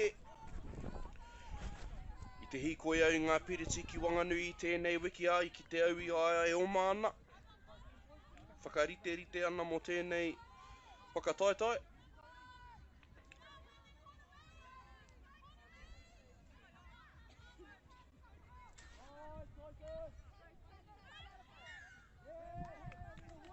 Te whakatau I tērā wā he maka whakamua te ahua nei. Kao I tautuku ia ki te maka e he ana. Ka tino harikoa a te ati haunui a pāparangi ki a rātou mahi ārai. Te hiti māme ki te tōnati. Kei te mōhio au ki ētahi ōku whanaunga e mea nui tērā ki a rātou. Te rōkena, kari I te pakurata. Ki te pōhiri noa mai I ngā hoariri ki te wāhi whaipiro.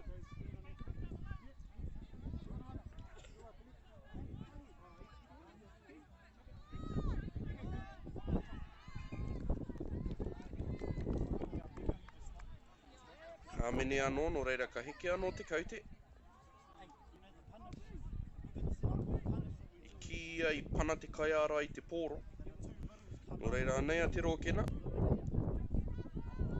Whakarewa ana I tā rātou rautaki kōkiri. Pai tērā maka. Kia rātou pia ngā nama, kao. Ko ahua mau haere ngā pā me te rāpea. Nei te pōtai māro. Pai te ruku engari. Pāngia ia. I te pōtai mārā, I te kokona matau o Māui o te whira, o taku he.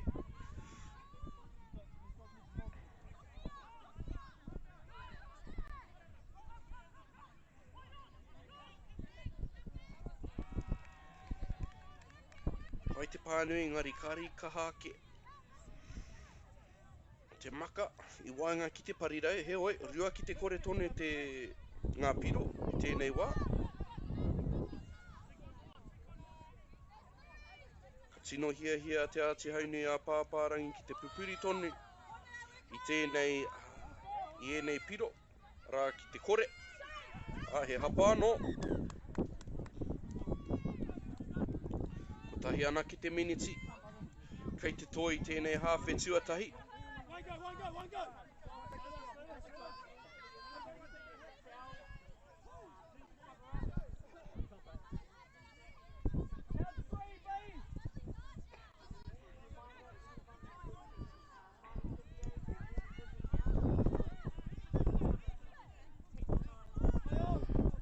He au I taka whakamua te pōro. Ana, koera te karanga. Te tino rongo, te pupuhi o te hau I konei I Rotorua.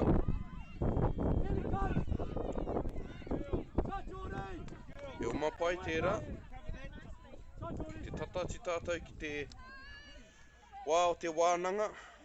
Rā ki te otinga o te hawhe tuatahi no reira kei te taumaha haere ngā waiwai. Rā te tangi o te pere. Te pā whakamutinga me ki. Kia rātou pia ngā nama. Whainga waiwai. Kei te whiu rātou i te pōro. Āhua tūmata rau te hanga. Kia rātou tonu ngā nama. Aha koa te pai o ngā mahi. A te ati haunui a hapāparangi ki te whakaoti i tēnei hāwhe.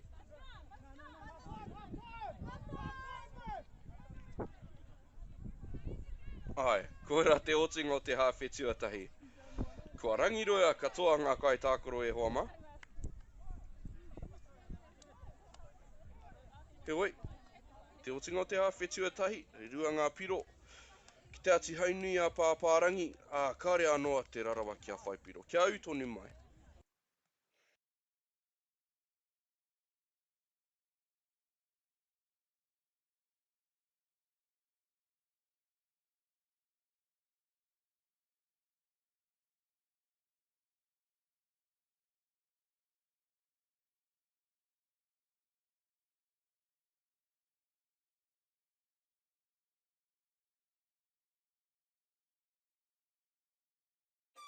Do you think the other sports kind of touch a little bit of like thank you for development?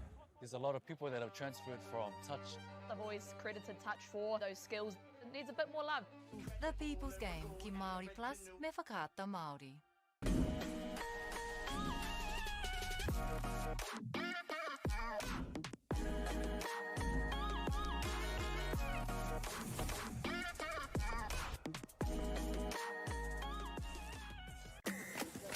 Sport is about more than just the game. It's about going from teammates to best mates. It's the high fives and helping hands. It's learning when to back yourself or back your buddies. It's actually being excited to get out of bed early on a Saturday. Sport is about more than just the game. That's why Caltex is proud to help fuel school sports. Girls are twice as likely to drop out of sport. That's why 2 Degrees is committed to fighting for fair for women and girls in sport at every level. Get your support her merch and keep her in the game. Get the Māori Plus app. Download now on Google Play or the App Store with exclusive viewings and 100% ad-free. Quite like top tier. Watch us anywhere, anytime. Make Māori Plus your mate and stream now.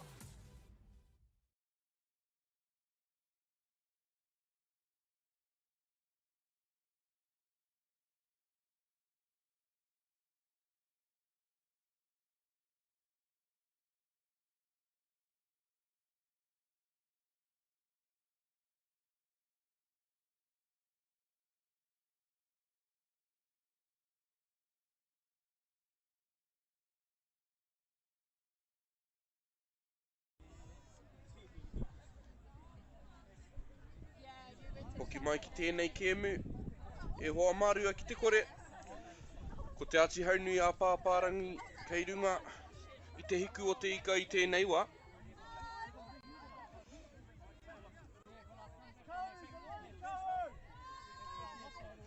Anei te rarawa e whai ana ki te panoni i tēnei.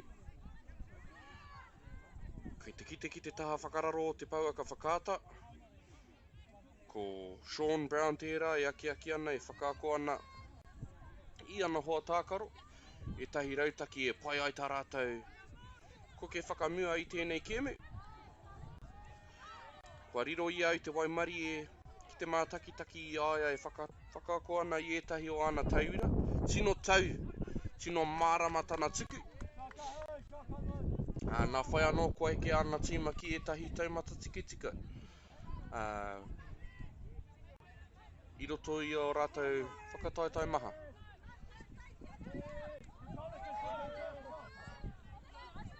Oi, paunga mahi kōkiri.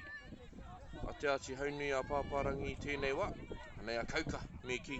Hoki ana ki Wanganui. Rawa ko Sean, ko pēhira te taukāia. Amiri te tori tikau mārua, me te makaroa.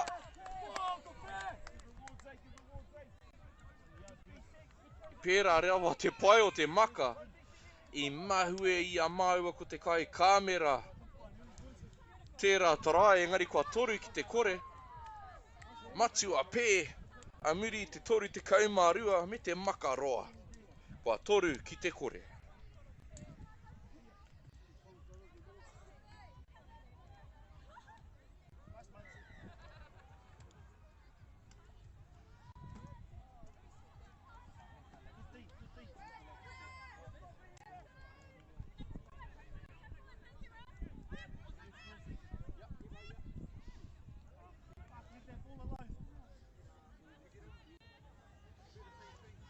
Ko te ati haunui a pāpārangi tērā kua hāmenetea.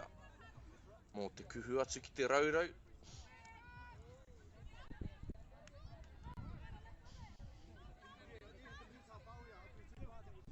Anei kua whainama te rarawa, heoi. Kua matara tonu a te ati haunui a pāpārangi. Koe rato rātou tino paenga i tēnei wā, ko te taha ārai, a kua tutuki anō i a rātou mahi. Kei te hoki atu e tahi waiwai anō. Hua taka te poro i taua wai, ngari kāre i kitea.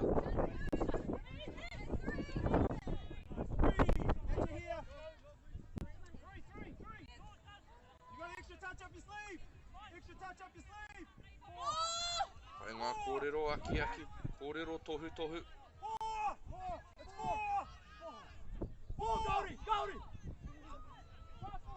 Koe nei noa te pātua whā. Ara te tautuku whakamitunga. Nama, ki te parirau, kua wātea. E tarae anō. Koe rā te hua o te mahi tahi tere mai pautini. Ko whai piro, te parirau, taha māui o te whira. Kua whā ki te kore.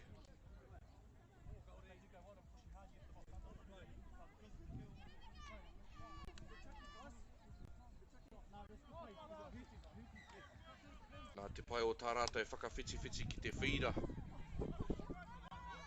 Ia hei ai rātou ki te ata wānanga i tā rātou rautaki. Whai piro i taua wā, kua whai hua. Nō reira, kua whā ki te kore i nāia nei.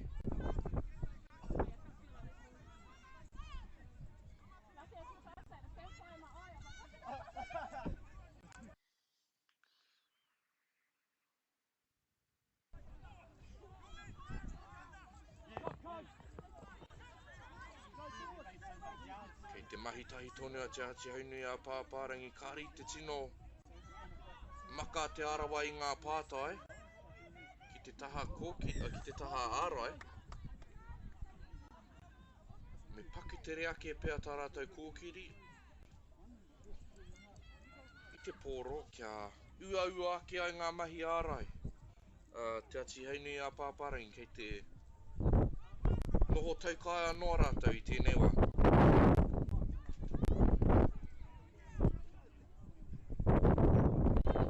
Hei whakawhiti, ngari. I te amako kaukarawa ko Sean Brown. Te aukati i aua mahi.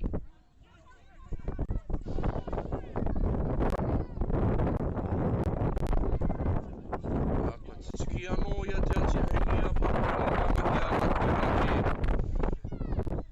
te tino take e pēnei nei ngā piro.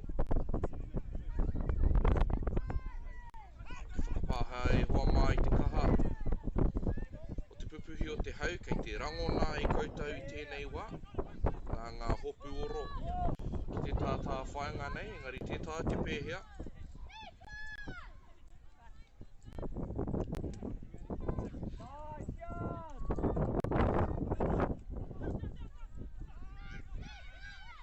Nei te hiki o te pōro, me te kati, he āputa nui, ka rekore kua wātea tētahi, arā, te rōkena Matthews, te tō mai te kai ārai me te maka atu, ki te parirau, koe rā te tarai tua ono, kao mo taku he tua rima.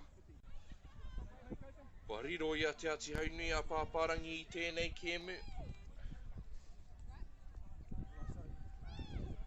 Heoi kei te pupuri tonu o te rarawa i te taura i tēnei wā. Kia kaha kia u.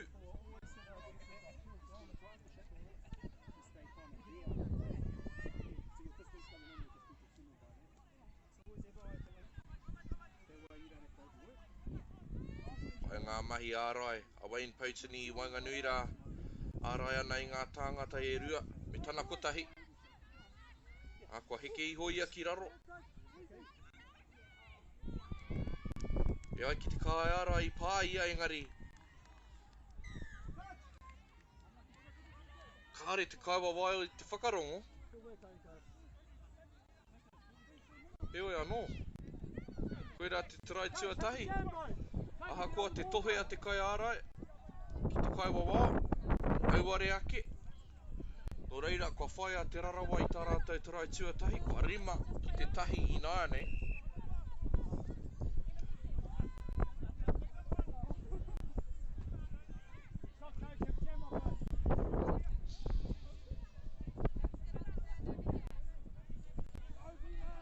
Nei te pōtai māro, Sean Brown, pēhira huaila, o kua ui tata haukoti hia te pōro I taua wā.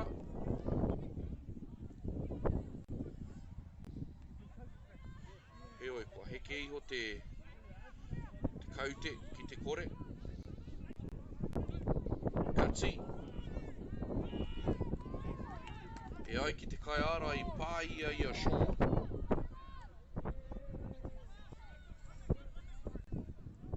Kia te whakatau a te kaiwa wao. He piro anō.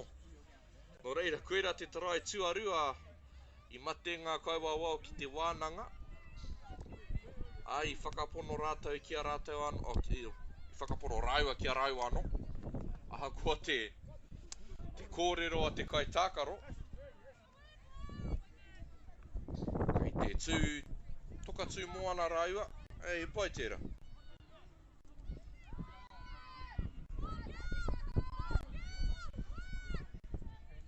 Kei te mōi o tātou katoa I tēnei mea te mahi uaua o te kaiwa wao engari. Kāre he mea uaua ake I te tākoro me he mea he āhua rauwiriwiri ana. He āhua rauwiriwiri ana te kaiwa wao. Nō reire e mihi ana ki tēnei toko rua. E toka tū moana I tēnei. E toka tū moana ana I tēnei wā.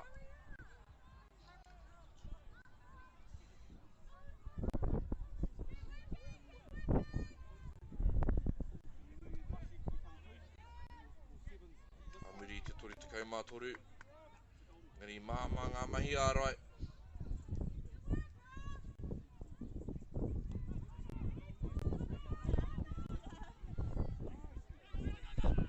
A mātou whakapāha e te iwi kua āhua kōtiti aku karu.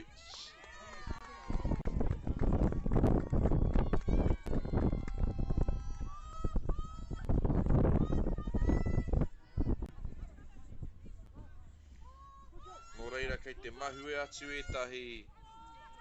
etahi o ngā mahi a ngā kai tākaro. Nō reira kei tuku atu mātou I o mātou whakapāha ki a koutou e mātakitaki mai ana I te kāinga.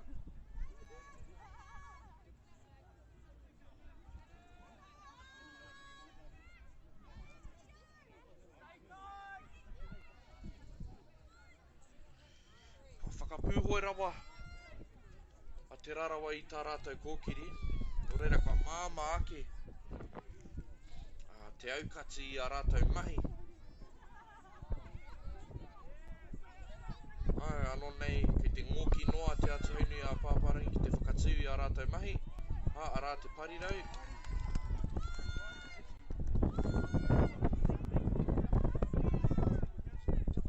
I reira ki te kia aha I taua wā. Kāre ki te taha poto ai, whai piro te parirau mā wei. Te piro tuarua a te rarawa I tēnei kēmu. Kua ono ki te rua I nāia nei.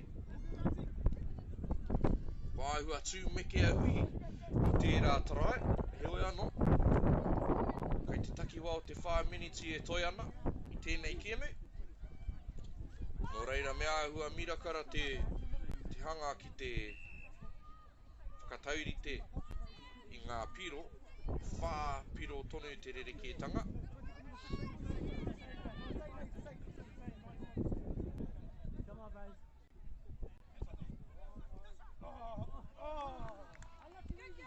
Ka taka anō te pōro ki te papa, ka rītai te maka ki te wāhi e tika ana me ki.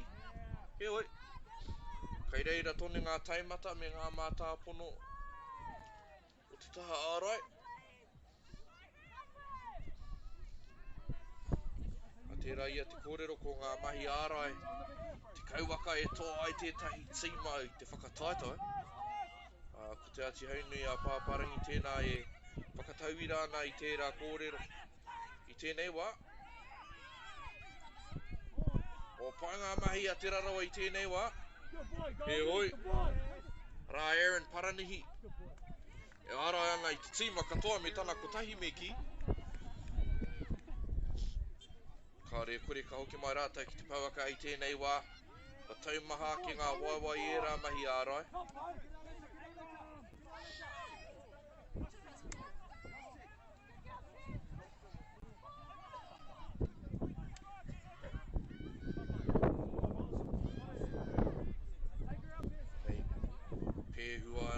Raiwa ko Sean Brown, e peri tahi ana, ngā tautohito o tēnei kapa, ki te whai piro anō, Sean Brown, raiwa ko pēhira huaila.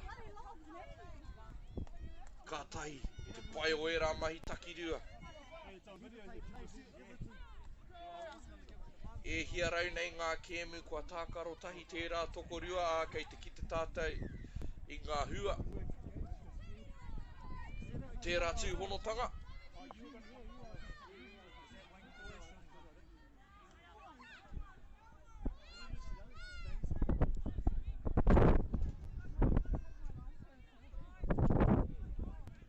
Rā ko ngā mahi tāwhana engari.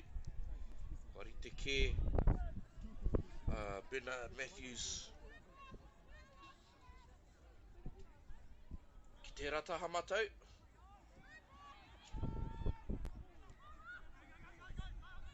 Kia rata pia ngā nama kao.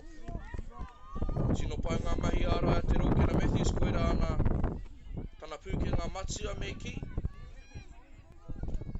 Aha koa te momo hā kina kina. Ko tahi ana ki te miniti kei te toe.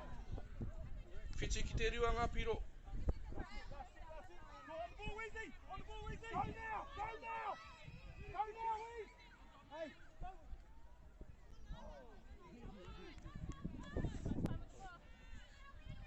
Kuhu atu ko ngā hapa i tēnei wā he tohu pēr o te taumaha o ngā waiwai te miniti whakamitunga o te kēmu.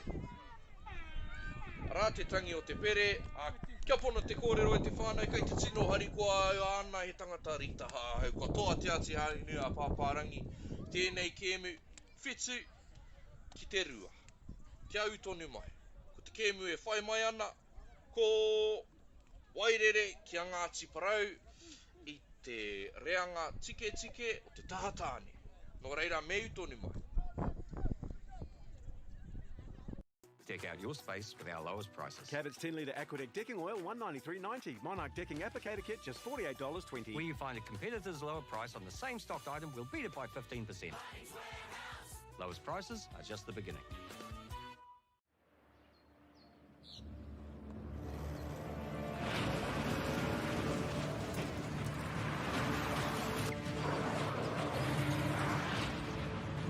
This isn't an ad about four-wheel drives. It's about knowing the place, as well as the locals. You found the place. That's a good start. Built by my great-grandfather 20 years ago. It's time for action. We are working to reduce the impacts of climate change, because nature is not a resource, it's a collaborator. Nativa, leading with nature. We love seeing sport in young people's lives. We know it plays a huge impact in what they can do and the opportunities that they have. And funding is a real challenge. We know that a lot of schools face that ongoing, and the reality is if you go to a lower decile school in New Zealand, you are less likely to be able to afford to participate in sport. Obviously, having come through it myself with kids and being one of those kids myself who played sport, I know how much it defined who I was. When I was 12 years old, I made a rep team in soccer. And the guy, the manager stood up and said, right, the fundraise, the tracksuits are only $20. And my mum looked at me and she started crying and she said, I can't afford it. And now being able to take that and go, I can't fix it all, but we can help and try and give to those people who are going through tough times. It's a real privilege, but you know, for us, we want to see others get involved in it. This is not a selfish thing for Apollo. This is about how can we get the bigger community, the bigger, whether it's construction or other businesses, to get involved in this.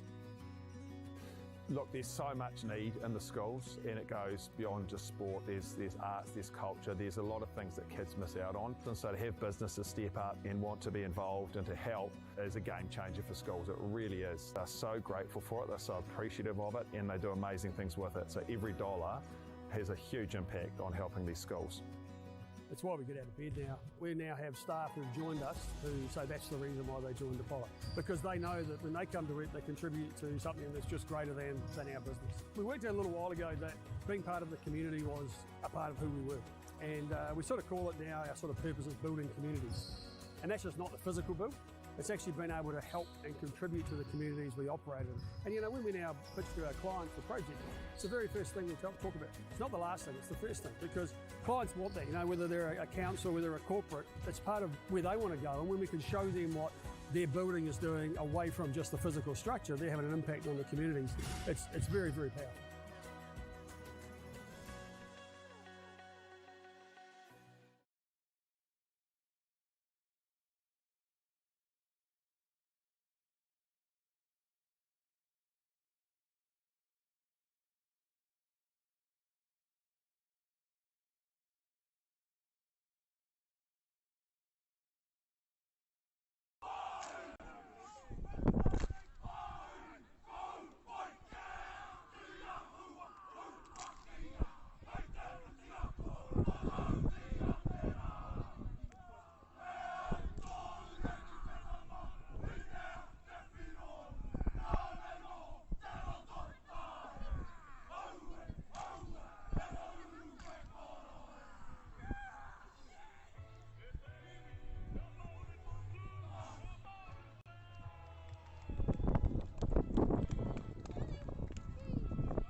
Me pērā ka tika te tīmatatanga o tēnei tukinga nui katoa pea. Tērā I tēnei wā tonu nei nau mai ki tēnei pāpāhotanga whakaato Māori I tēnei kēmu. Ka tākoro a Ngāti Parau kia wairere I te reanga tāne te reanga tiki katoa o te whakataetai mo te taha tāne.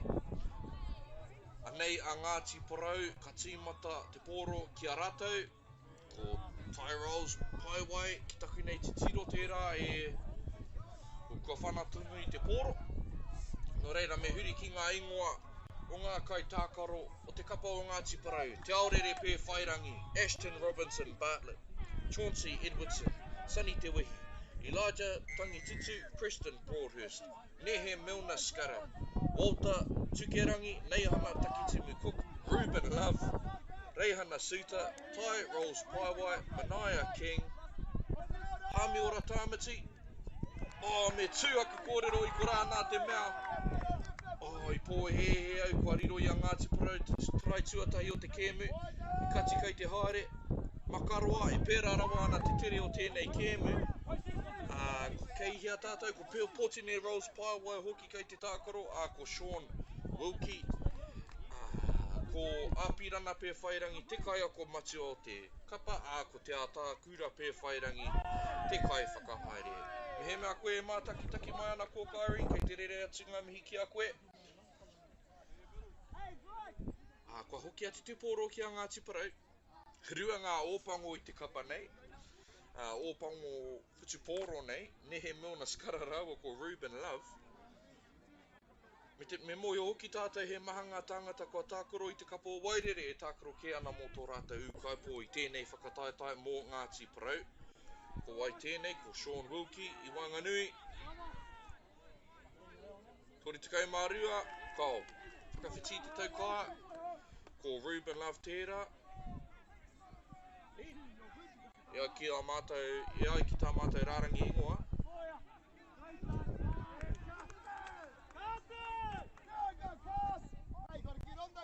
Nea Wairere piki ana I te whira mo te wātua tahi o te kēmu. Te kaha hoki o ngā pā ki te tīmata I te kēmu, rua ngā ringa ki te poho.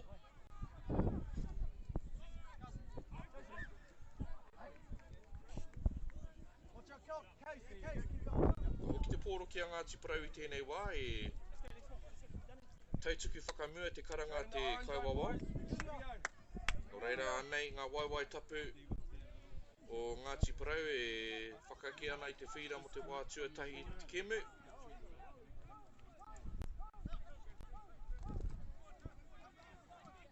Anei kia Ruben Love, ko te aha kētana nama, ko te ono. Aku whakapāha I tiwi, ea ki tā mātou rārangi ingoa, ko ia ki te nama te kai, arā te makaroa. Nei kari tai atu ki te parirau. Ea ka hoki anō te pōro ki a Wairere I tēnei wā.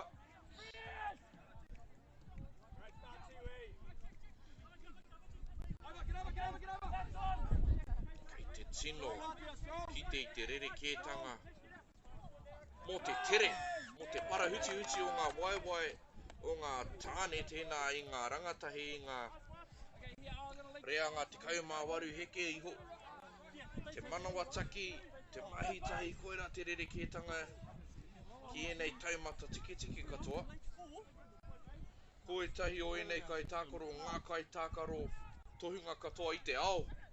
Pāwhitu pōro, no reira, pērā ana te tike, te tā puhi, o te taumata o tēnei whakataetai te tātā whainga pāwhitu pōro Māori.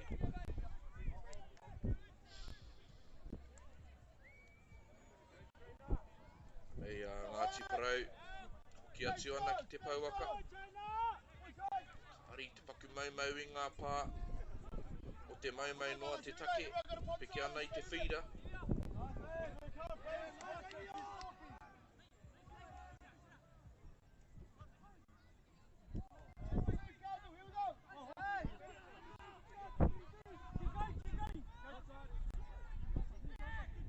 Nei nehe Milna Skara. Ewe kua hapa.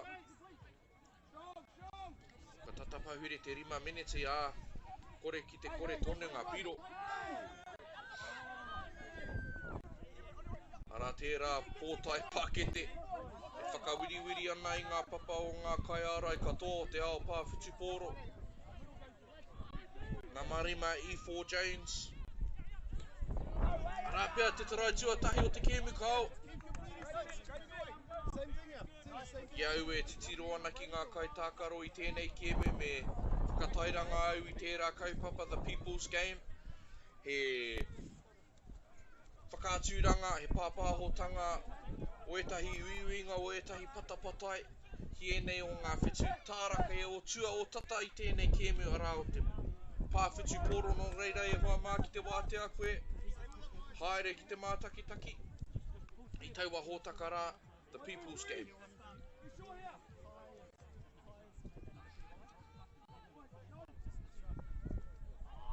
O ko hapa noa wairere, tō rātou wāhi whero. O reira, rā te huarahi, e whai ai a Ngāti Parau te piro tuatahi o te kēmu.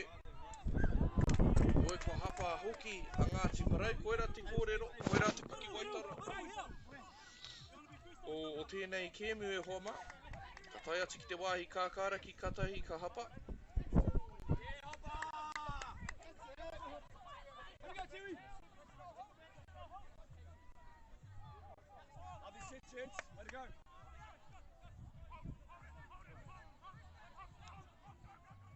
O rā te trai tuatahi, i hiki atu i Davies i te pōro ki te taha Māui, atu i te waiwai Māui ki te ia i te kaitapa. Ko tana taukaia tērā, i whai i te trai tuatahi o te kēmu wairere tahi Ngāti Parau kore.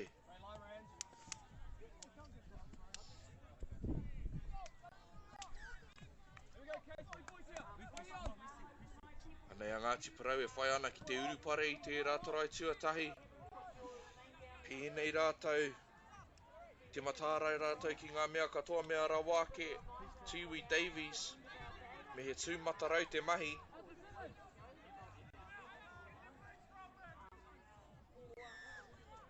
Kāri te anga whakamua. A wairere no reira ko hāmene tia rātou, ka heke anō, te kaute ki te kore. Tori te kaumātoru, mahi whakawhiti. E oi, kua rite pai a wairere. Ki te aukati, tērā mahi, tērā hokiritanga. Anei anō, he tāwhana te mahi, nama toru, Chauncey Edwardson. Kia nehe meuna skara, au ware ake.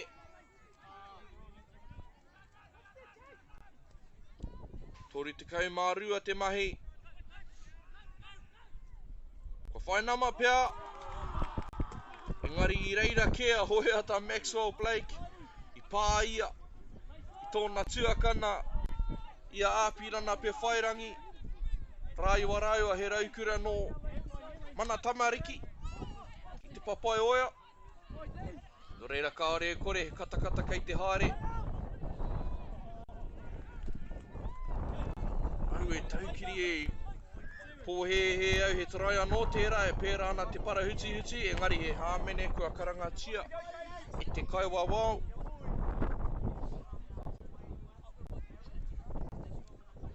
Nō reira anei a Ngāti Parau, ka hoki atu ki te pauaka ki te whakawhiti-whiti. E oi, kua patu te pōro, kua patua te pōro nō reira, ka heke anō te kaute, ka māmāke, ngā mahi whakawhiti-whiti nei.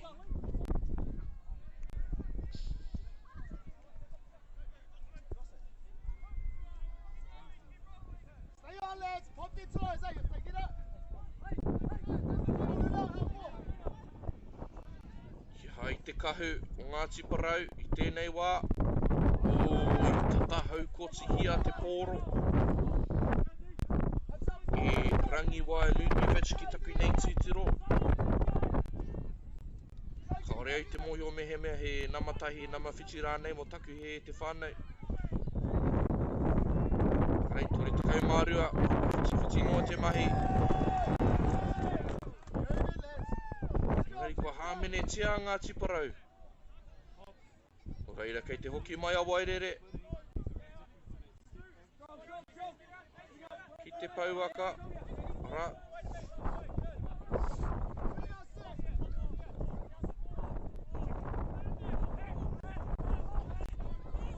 Anei anō, Tiwi Davies. Hiki ana i te pōrero, te pōro i te tautaku he oi. Au ware aki i tēnei wā anei, Ngāti Parau whakawhiti atu ana. Me ngā waiwai hou. Kua whakangā, kua whakahā hoki.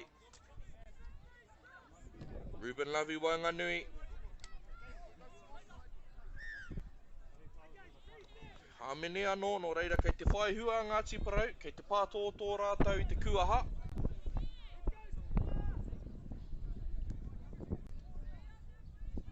tōna wā ka whatitirarangi, ki te pēnei tonu, te nui o ngā hāmene. Rā, te tori te kaumarua. Makaroa, ki te tau kāia, ngari i reira kia kishi anke. Ki te aukati i tērā, me te mea hoki kua whai. Kua whai a wairere i te pōro.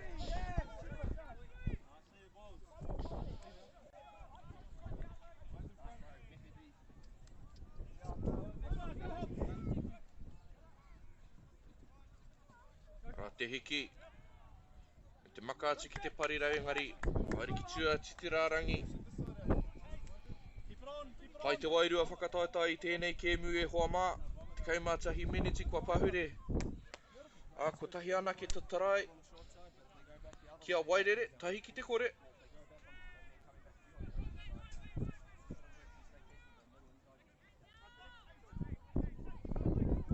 Nei a tai rolls paiwai. He oi, kua ngaroa no ia rātou te pōro.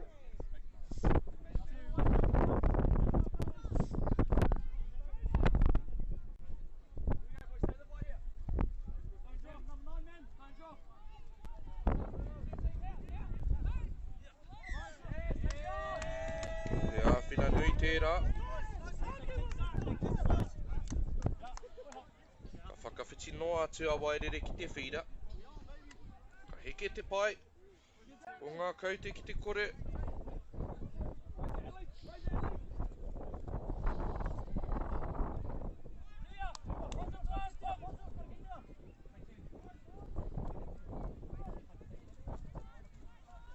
Nei anō a wairere, whai ana ki te whakanui ake.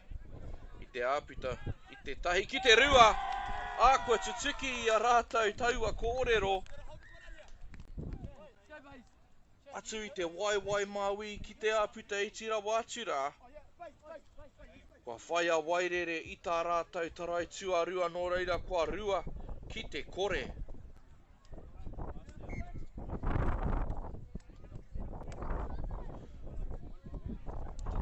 Kore kore kai te tino hia a Ngāti Parau.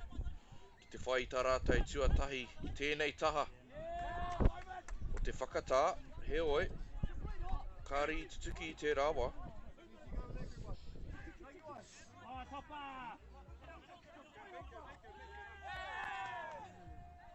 Kua takamua te pōro. Kua rangirua katoa Ngāti Parau i tērā whakatau kore. A te kaiwā, he oi kua tika ina nei te āhua nei. I karanga tōmuri i pai ake tērā i te kore. I kaha te tohe a hāmiora. Ki ngā kaiwā, kua whae hua rātou. Tāna tohe.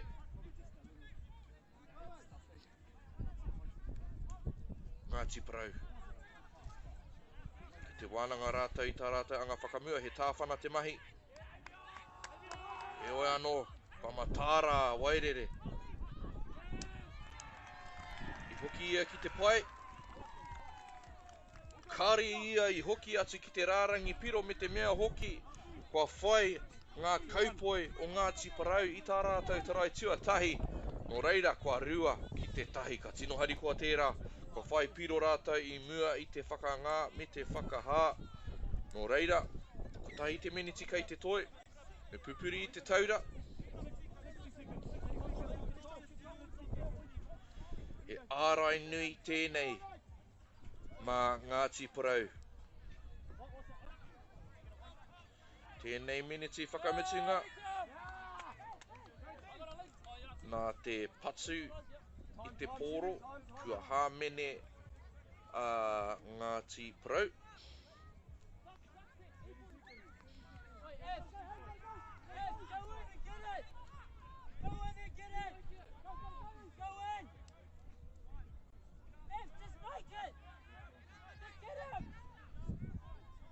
Kāri hoki whakamiri te kārai. Wātea kau te parirau. Tērā pia he hāmene pai tērā. Kei te pauhaere te wā i te nui o ngā hāmene he mea pai tērā mō Ngāti Parau.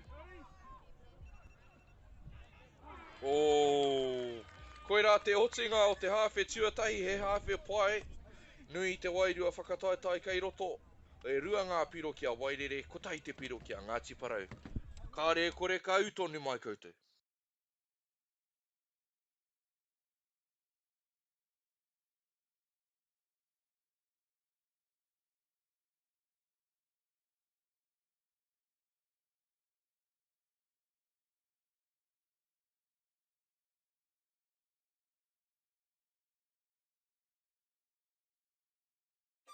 Do you think the other sports kind of owe touch a little bit of like thank you for development?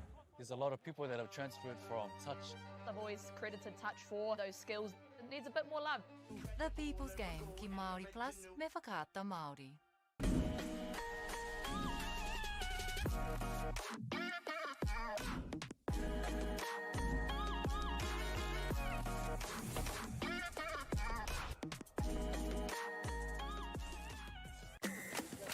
Sport is about more than just the game.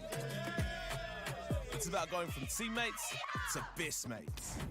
It's the high fives and helping hands. It's learning when to back yourself or back your buddies. It's actually being excited to get out of bed early on a Saturday. Sport is about more than just the game. That's why Caltex is proud to help fuel school sports.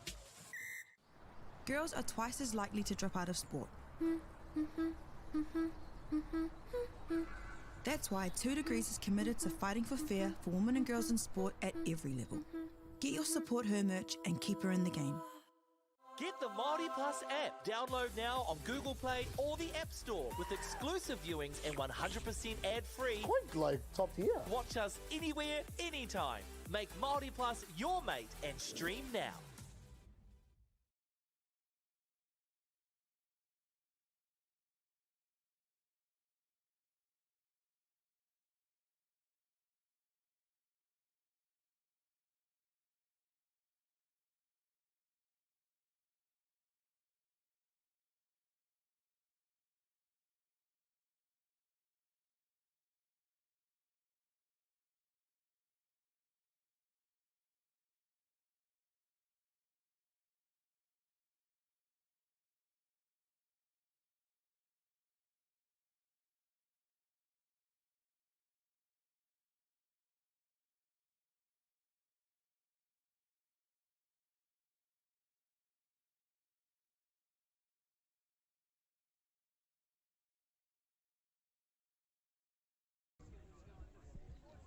Mata tonu te hawhe tuarua e whana. E ahua pakari ake te tākaro, te wairi o te tākaro o Ngāti Parau I tēnei wā. Nā tērā pakari, nā te kaha o a rātou whana, nā te ahātu, kua hapa wairere, ka reti tina ne wā rātou mahi I tēnei wā. Ahakua tērā, kei a rātou tonu ngā piro e rua. Kua puta I tēnei wā o rātou ihu, rua ki te tahi. Koe rā tapu arotake o te taira tākaro o ngā kapa e rua. He māmanga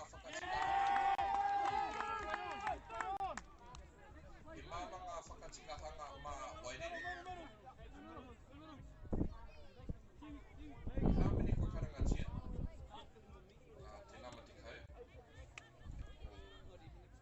Ngāti Parau.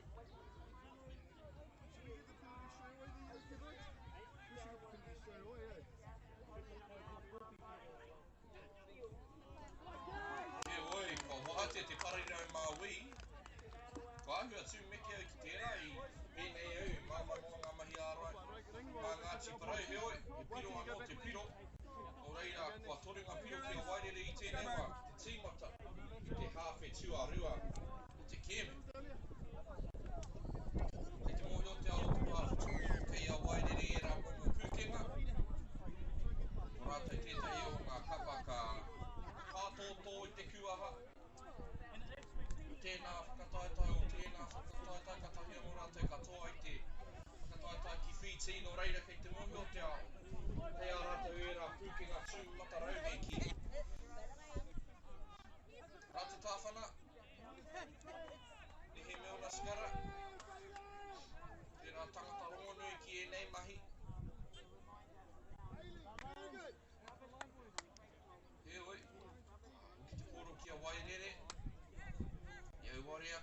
Mitikati.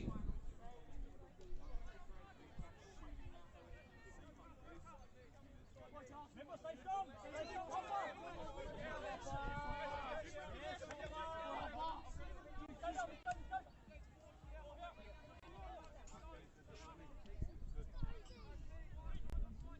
Kia ki te ngā o Wairere. Tīma ai tēnei hawhi. Te ahua nei. Great yards, boys. A ki te rongo i ngā kōrero a ngā kaitākaro i te pauaka, ai ko ngā kōkiri pai ake pa tere ake. Te mea hoki ka kareira te whahi kā kāriki. E makamaka ana i ngā pātai ki ngā tai ara. Here we go, Steve!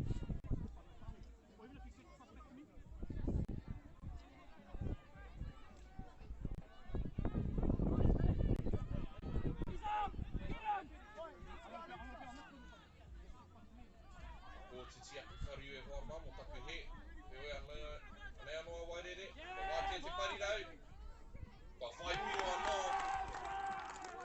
Ka tai te ruku pai ko tērā ai hāngai ana ki te horopaki etahi waka ki te au ngā tāngata e ruku ana ki te pai piro. Hei te mea me tērā i etahi i ngari i taua wā. Hāngai ki te horopaki. Nei kore ake tērā ruku e whai nei tana piro. Ko reira kua whā ki te tahi. Arua ngā tarai kia Wairere i ngā miniti e whā. Te hawhe tū arua no reira. Te ahua nei pai ngā waiananga.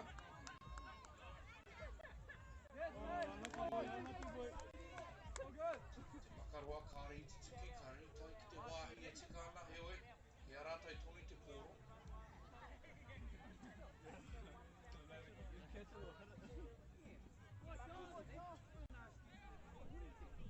Kari te ata whakahikea ngā rautaki. He oe, ko hoki te pōro ki wanga nei, anei. Nice, Carson! Nice, Carson!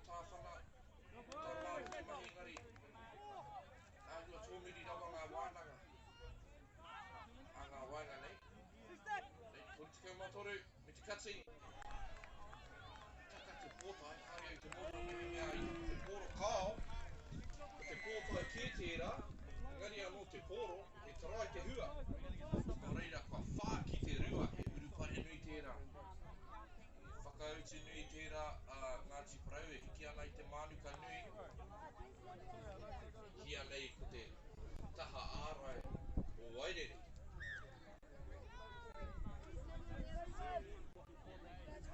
Te miniti tonu kei te toe he wānui tērā i tēnei hākina ki te whāwhiti pōro. E4 James. Wainga nui, wāhua mina, wāna mahi i tēnei ki me te oe. Ana ia i tēnei wā. Oi, taka te pōro. Pai ngā mahi whakahite rite. Kari ki hai hopukina.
Me tuku noa mātou i ngā whakapāha i te nui o te raruraru a hono nei. Kia koutou e mātakitaki mana i te kāinga. Kia mōhio no koutou, kua raru hoki taku tirohanga atu ki ngā mahi no reira kua hua kōtiti te haere o taku arotake. He oi anō ko te mea nui e ono ngā piro kia wairere, kua toru kia Ngāti Porou. Kua whetu me kihi. I taku hoki ngā atu ki ngā mahi. Ki te anō i tētahi tarai wairere. Tino tata te hawhe tuatahi. Rua ki te tahi. He oi anō kua āhua pahua ki te kēmu i tēnei wā. Kia wairere. Me he mea ka te tiro atu au ki a Ngāti Porou. He kapa tino pakari te hanga o te tinana. Engari anō wairere. Kia rātou ngā waiwai me ngā pū kahu. Me te mea hoki kua nui ake te āputa o ngā piro i tēnei hawhe tuarua. He oi anō. Kei te mohi o tātou katoa e mātakitaki atu ana i tēnei wā. Mo te Māori, mo te ihi me te wehi. Karepe i tuatu i a Ngāti Porou, kei te kite tātou i tērā i tēnei wā. Nō rātou e whai ana i tā rātou tarai tuawhā. Ahakoa e rua noa ngā miniti kei te toi. Kua whitu ki te whā ke ngā piro, e hari te mea ko te iwa ki te rua, ko te whitu ki te whā ki taku titiro. Kua tika ina nei, me ana kia koutou e whakahaere ana i ngā pai piro. E rua anake ngā miniti. I tēnei kēmu nui. Enei momo tīma pēnei a Ngāti Porou nei he ua ki te tākoro ki a rātou. Kare koe i te tino mohio ko te hea te momo ka tākoro hia. He trai tērā, ko te koera tētai o ngā maka roa katoa kua kite ai au i aku tau hei kaumā takitaki i tēnei kina. Āhua toru hau whā o te whira, te tawhiti o tērā maka. Te pakari hoki. He oi, waru ki te whā. Waru ki te whā. Ngā piro i tēnei wā.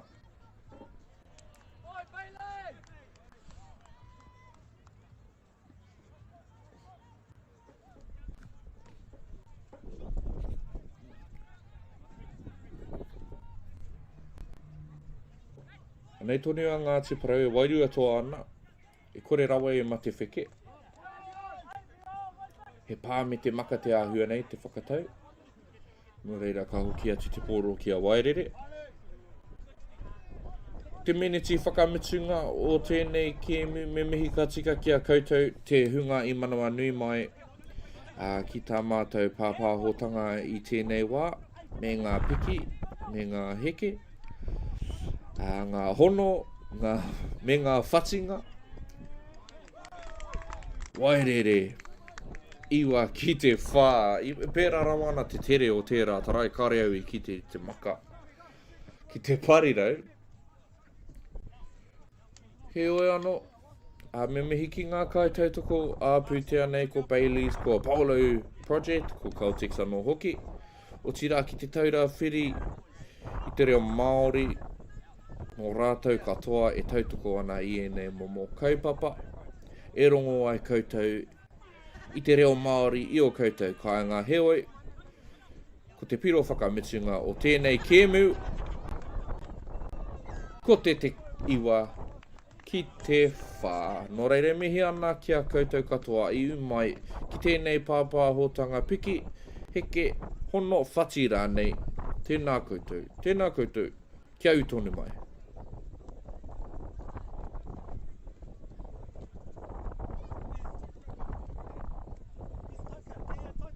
Deck out your space with our lowest prices. Cabot's 10-litre Aquadeck decking oil, $193.90. Monarch decking applicator kit, just $48.20. Where you find a competitor's lower price on the same stocked item, we'll beat it by 15%.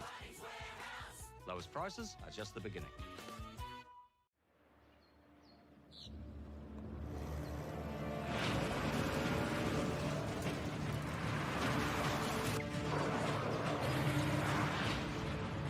This isn't an ad about four-wheel drives.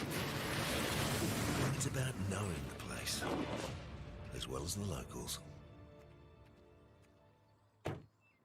You found the place. That's a good start. Built by my great-grandfather 20 years ago. It's time for action. We are working to reduce the impacts of climate change because nature is not a resource, it's a collaborator. Nativa, leading with nature. We love seeing sport in young people's lives. We know it plays a huge impact in what they can do and the opportunities that they have. And funding is a real challenge. We know that a lot of schools face that ongoing, and the reality is if you go to a lower decile school in New Zealand, you are less likely to be able to afford to participate in sport. Obviously, having come through it myself with kids and being one of those kids myself who played sport, I know how much it defined who I was. When I was 12 years old, I made a rep team in soccer. And the guy, the manager, stood up and said, right, the fundraise, the tracksuits are only $20. And my mum looked at me and she started crying and she said, I can't afford it. And now being able to take that and go, I can't fix it all, but we can help and try and give to those people who are going through tough times. It's a real privilege, but you know, for us, we want to see others get involved in it. This is not a selfish thing for Apollo. This is about how can we get the bigger community, the bigger, whether it's construction or other businesses, to get involved in this.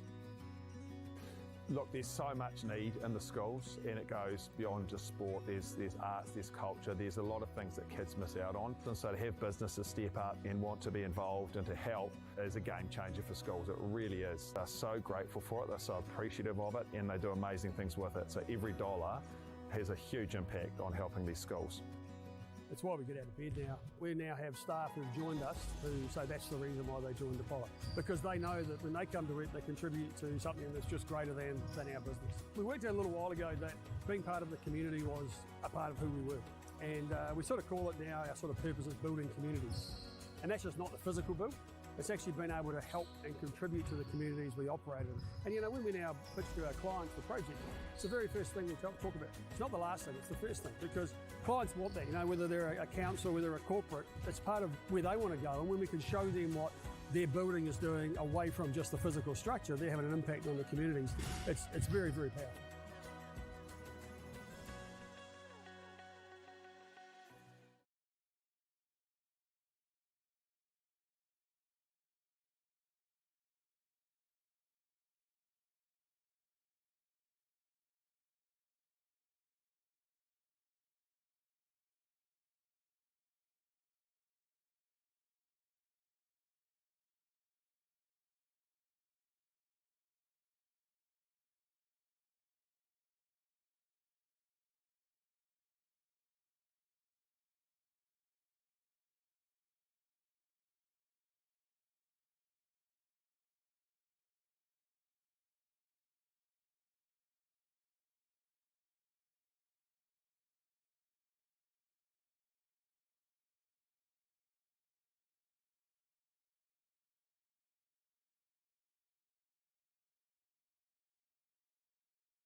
Do you think the other sports kind of touch a little bit of like thank you for development? There's a lot of people that have transferred from touch. I've always credited touch for those skills. It needs a bit more love. The People's Game ki Māori Plus me whakaata Māori.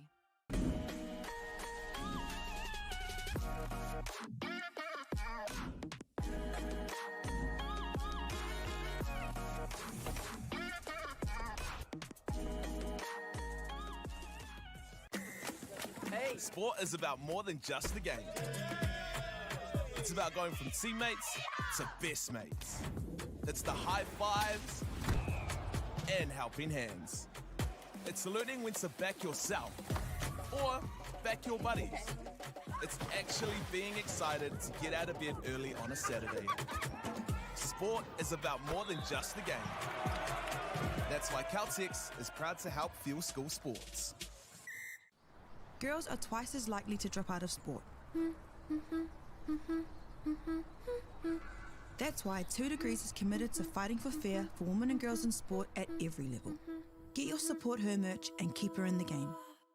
Get the Māori Plus app. Download now on Google Play or the App Store with exclusive viewings and 100% ad-free. Quite like top tier. Watch us anywhere, anytime. Make Māori Plus your mate and stream now.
hono.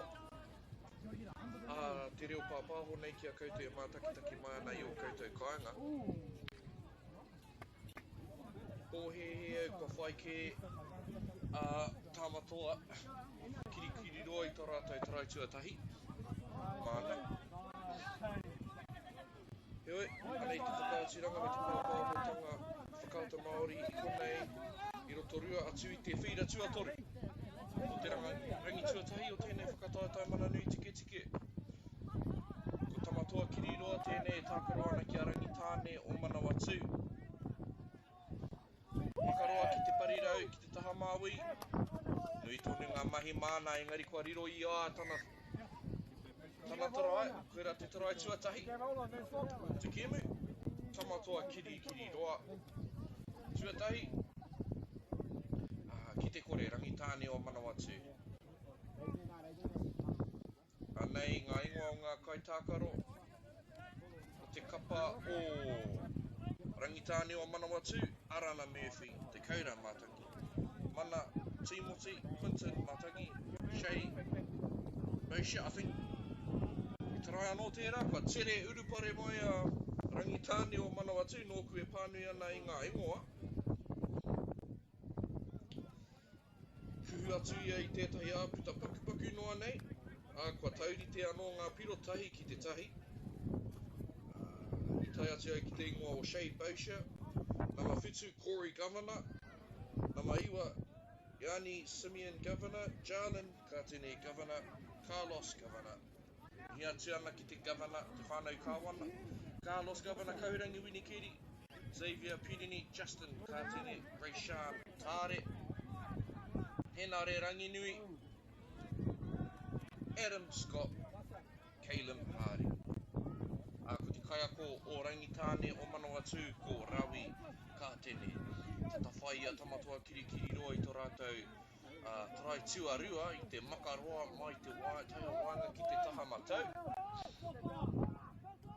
Anei a rangi tāne o Manawatu e piki ana i te whira. E oi, ka taka te pōro ki te papa. Carlos Governor tērā e hoki ana ki tana taukaia, tana tūranga. Mo te kōrero, mo te āta whakarite-rite i tana tīma, koera tētahi o ana tino painga, Carlos Governor, tākaro ana ki te taha o ona whanaunga. Tana tuakana me tōna pāpā anō hoki tērā. Tākaro tahi ana rātau i tēnei wā.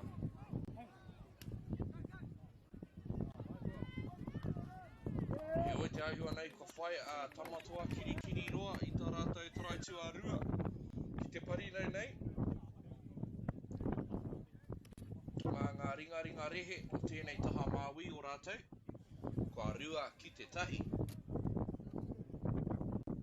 Anei ngā ingoa o ngā kaitākaro o te kapa o kirikiri roa, Anaru Dean, Kena Ahipene, Aston Rangititia, Xavier Mihaere, Kayla Shepherd, Te Maia Huirama, Kaian Rangititia, Dallas Ratamakene, e tatari noa mo te tūpono ka whaitarai a rangi tāne o Manawatu.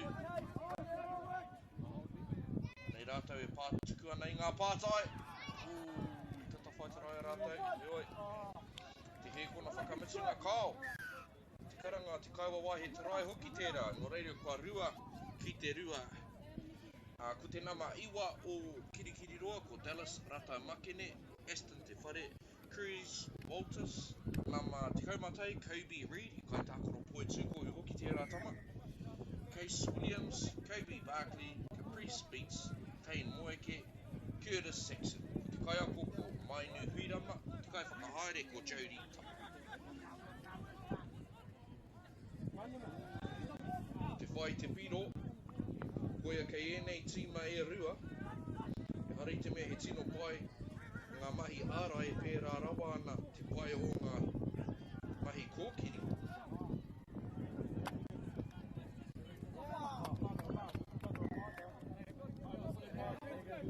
E piro anō tērā, pērā ana te tere o a rātou ringa rehe. O rātou ringa rehe me o rātou waiwai para huti huti, kua whaipiro anō rātou. Nō reira, kua toru ki te rua i nāia nei.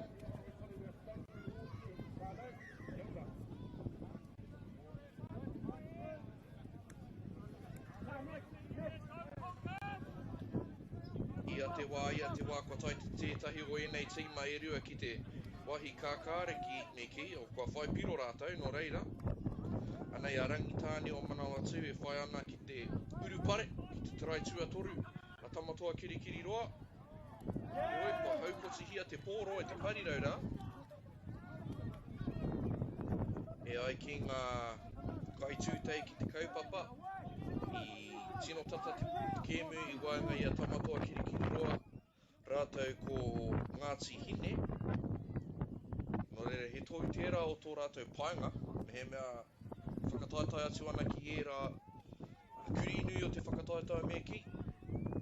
Rā ko Ngāti Hine, ara te tarai tua whā, a tamatoa kirikiri roa. Rātou ngā nama ki te taha matau o te whira, mā ngā ringa I te pōro, I tuari ki te parirau ki te taha matau o te whira, no reira kua whā ki te rua ngā piro inaare. He oi, kei te mohi au ki etahi o ngā tangata I roto I tēnei kapa o rangitāne o Manawatu, e hara rātou I te tangata ka mate wheke ā kei te kitea tērā I tēnei wā tonu nei, nama whetū ki taku nei mōhio ko te tuakana tērā o te kapa, ai, ko Corey Governor tērā, I whai te piro tuatoru o tana tima. Koia tērā e kaha aki ana I ngā tamariki me ngā rangatahi tana hapori o tākaro I te Manawatu, ki te kuhu atu ki ngā mahi hākina kina. He koraua ino ane, he mokopuna ana, ahakoa ka piki ake ki tērā taumata o te korauatanga. Te pakari o te tinana koia kei ai, no reira ke te tuku au I ngā mihi ki a Corey Governor. E whakaatu tonu ana I ana pukenga huhua.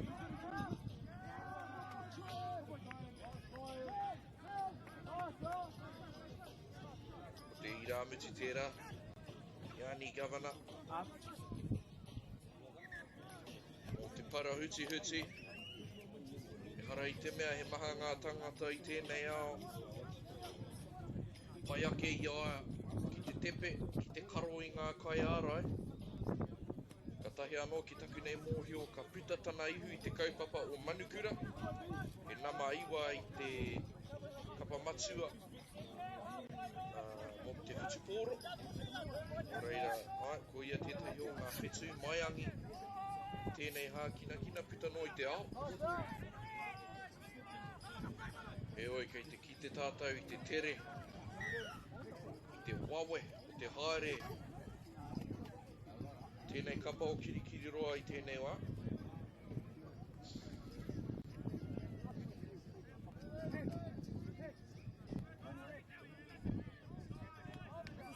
Oi, kei te hoki a Manawatu ki tō rātou wāhi, ki te whakawhiti, kai tākaro. Aua atu te wā I tēnei hāwhetua tahi e hoa mā.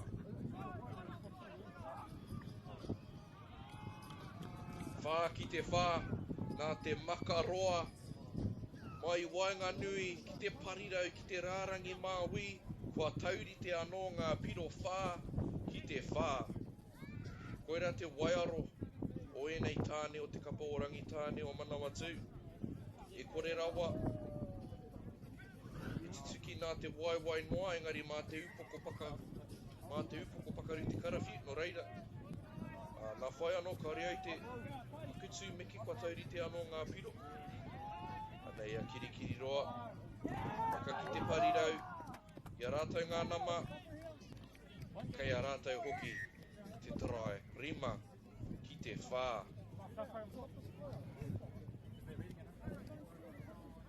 Kei te tūmeke katoa au I te tere, o ngā mahi o ngā ringa.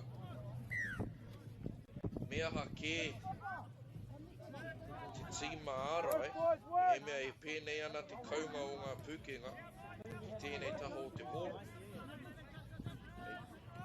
Iani Governor, te makapōro, ki tana hoa, makapoto ki waenga nui, toru te kaumātoru, whakaaria a Iani, o takiwā i te haeria ki te taha Māui mea rawake, nā te waiwai Māui, hiuia i te makapoto ki tana hoa. Taurite anō ngā piro. Me kaua e keko e hoa māka mahu e i a koe ngā mahi, a enei whetū tārake. Tēnei hākina ki no te pāwhitu pōro.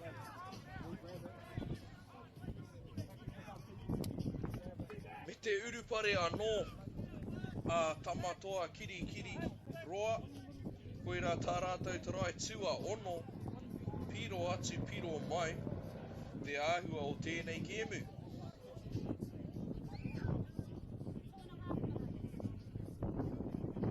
Koe rā te pātai, me whakautu e tētahi o nei kapa me aha, te kapa e ārai ana i te pōro.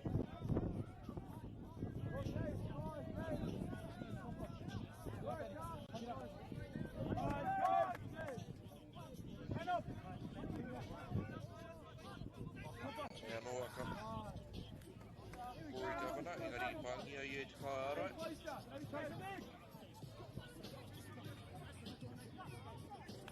Whiwhi i te pōro i nāne. E oi anō, kua heke te kaute ki te kore, ka tīmata anō. Nei, Kori, rāua ko tana tama a Carlos. E mahitahi ana, e whai piro tahi ana rāua. Kā re kore ka mātaki rāua i tērā pakakiri ata i te pōnei. Te tūmanako ka rangi whāwha haere ki ngā pai pāhopori. Kori Gavana rāua ko tāna tama, Carlos e mahitahi ana ki te whakatauri te ngā piro. Karawe hoki tērā.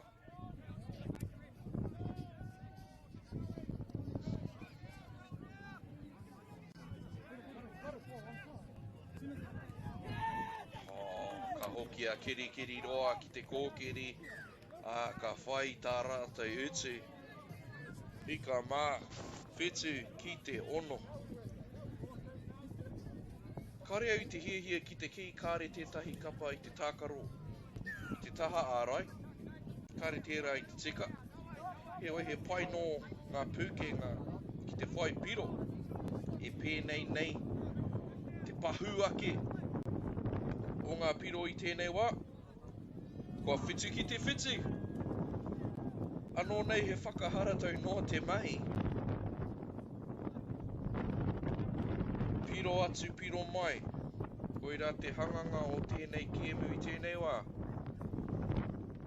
Ko te nunga o ngā kēmu ki tēnei whira, ki te whira tuatoru. Kāri te pēnei. Kāri pēnei. Kua tata, kua nui te whakataetai. Ai, he ori te ki tēnei kēmu. Engari kua āhua. Iti iho. Ngā piro i roto i te kēmu. Engari anō tēnei kēmu. Ia te wā. Ka whai piro. Anei mā te ana. Ka taka te pōro. Koe rā te wā tuatahi mo te wā tino roa. Kua hapa tētahi o ngā kapa. Te āhua nei. Ko tērā te tohu. Kua tai atu rātou ki te wānanga. Nau mai, kia utonu mai ki te hāwhetu arua o te kēmu.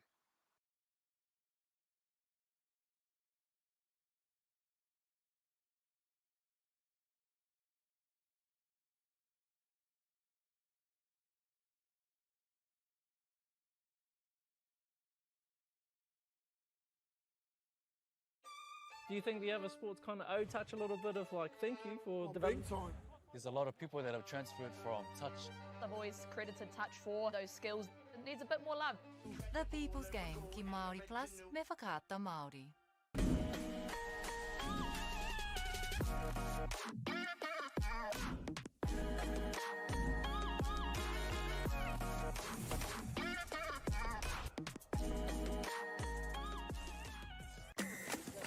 Sport is about more than just the game. It's about going from teammates to best mates. It's the high fives and helping hands. It's learning when to back yourself or back your buddies. It's actually being excited to get out of bed early on a Saturday. Sport is about more than just the game. That's why Caltex is proud to help fuel school sports. girls are twice as likely to drop out of sport. That's why 2 Degrees is committed to fighting for fair for women and girls in sport at every level. Get your Support Her merch and keep her in the game. Get the Māori Plus app. Download now on Google Play or the App Store with exclusive viewings and 100% ad-free. Quite like top tier. Watch us anywhere, anytime. Make Māori Plus your mate and stream now.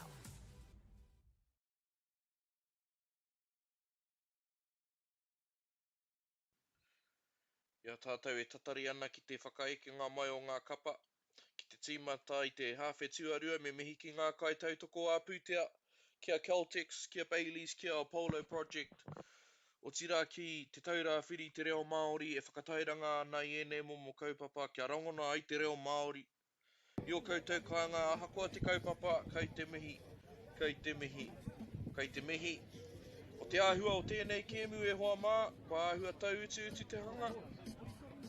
Me te mea hoki, kua waru ki te whitu ngā piro i tēnei wā.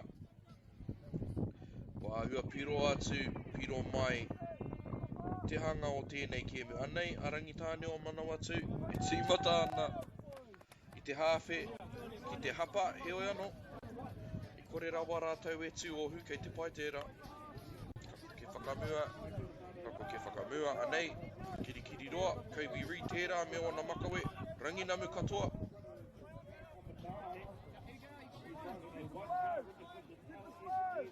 Tēnei mea te ārai kua āhua tamo i tēnei kēmu e karema.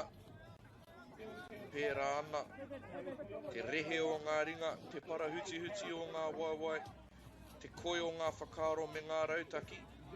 Ko whaina mānoa kirikiri roa, me te mea hoki. He pā, kua karangatia e te kaiwawa.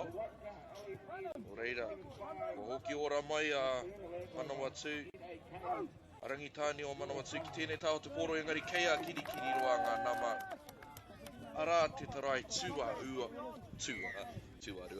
iwa mō taku e te whānau. Tua iwa kia rātou, iwa ki te whitu.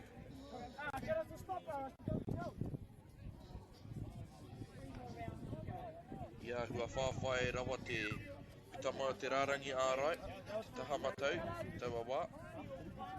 Nā te kapa o Rangitāne o Manawatu.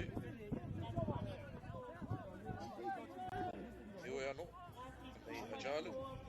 I tana maka ki te kai kati, kare ia I pāngia.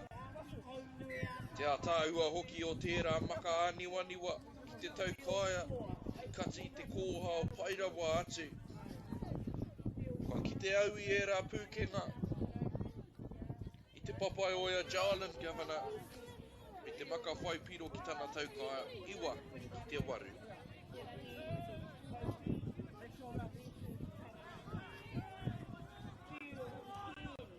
Nama anō, māma rawa. Kau. Kia te whakatau. Kia rangitāne te pōro, koera te mea nui, no reira kāre, a kirikiri roa I whai piro I taua wā. Te oki atu a rangitāne o Manawatu ki te pauaka, kia hoki mai ai ngā waiwai hou, ki te kēmu, anei, a Carlos Governor. Heoi, ka rītu tuki taua wā.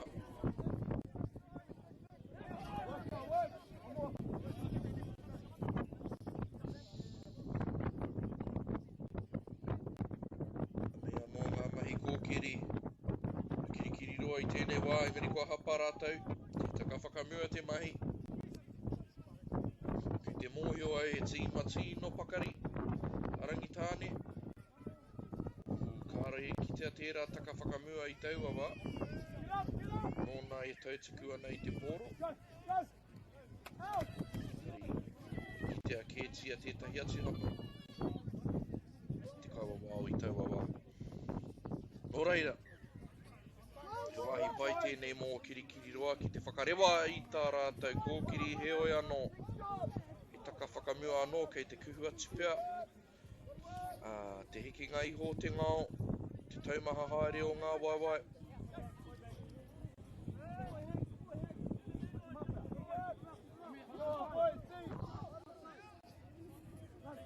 Tēnā maono te kauma whitu ki te hingariti rā o Caleb Harding. O kua hapa anō a Manawatu. Te haere atu I nā nei ngā hoi a hoi. O kirikiri roa ki te kēmu. Ki te makamaka I ngā pātai. Ki te rārangi ārai orangitāne o Manawatu. Nei rātou, te nawa iwa Aston te whare, he oi. Ka whakawhiti anō te pōro, no reira kua āhua. Pōturi iho te haere, te piki ake rānei. O ngā piro I tēnei hawhe tuarua e hoa mā, me pēhea e kore ai pērā rawa te paku, te pahu, te pako rānei o ngā piro I te hawhe tuatahi.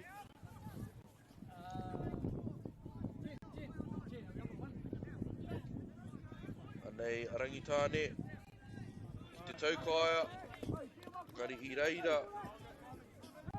Xavier Mihaere, ki te aukati I rā mahi.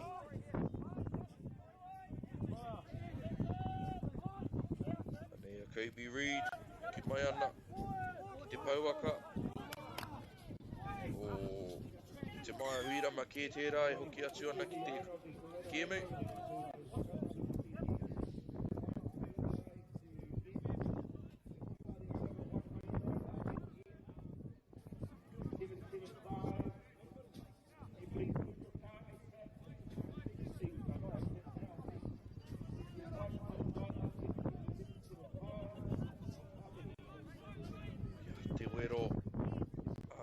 I tēnei wā, he ruku, he piro anō, kua taurite anō ngā piro o tēnei kēmu iwa, ki te iwa, I kite ia I tētahi āputa paku I wainga, I te wainga me te taukaia.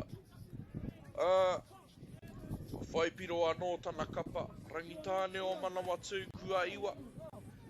Kua iwa kē a kirikiri roa, no reira kua taurite anō ngā piro.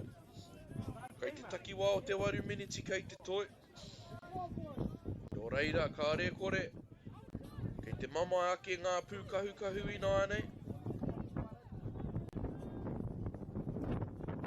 Anei a kirikiri roa ki te rā, ki roto I te wāhi kākāriki. Tori te kaumarua, Kobe Reid, makaroa. Engari kua maka kē ki te papa. Te a ngā rākau kei muri rā, kei te tino pupuhi te hau. Aha kua aukati hia te oro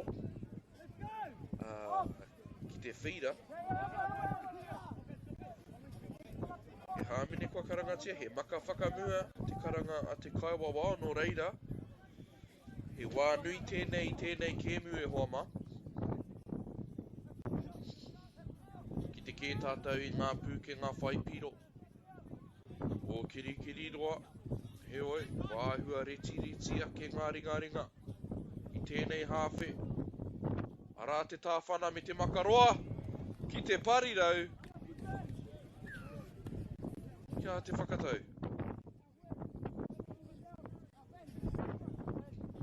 Ki hai te tuki. Kia rangitāne ki te pōro. Pō he au he tarai anō tērā.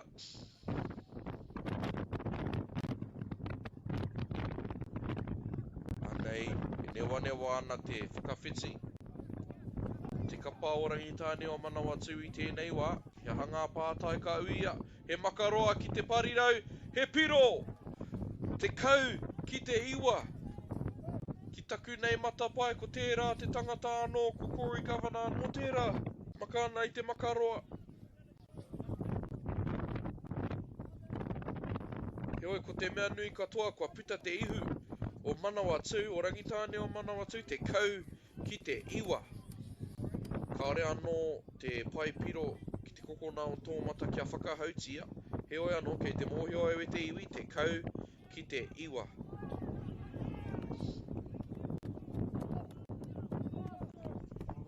He oi, kua orite anō ngā piro, te kau ki te kau. Te kau ki te kau e te iwi. Kāre anō te piro tua ngahuru o Manawatu kia whakarewahia ki te mata, engari ki te mōhio au e te iwi. Te kau ki te kau.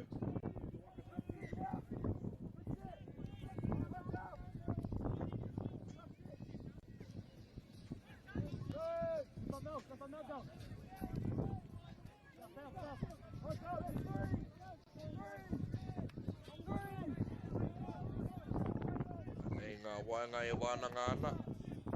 He oi ko hāmenetia kiri roa, he korenga nō rātou I koke whakamua.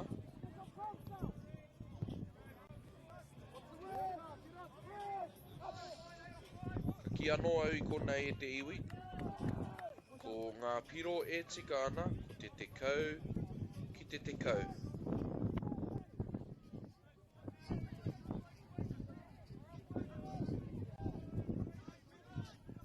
Anei a manawatu.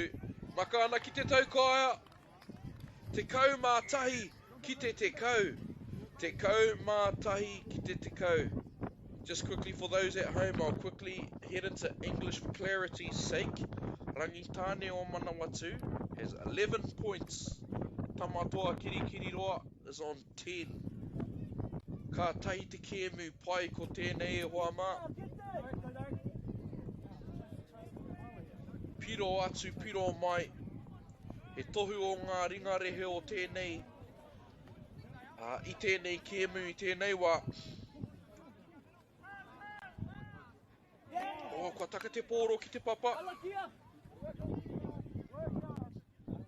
Kiri roa.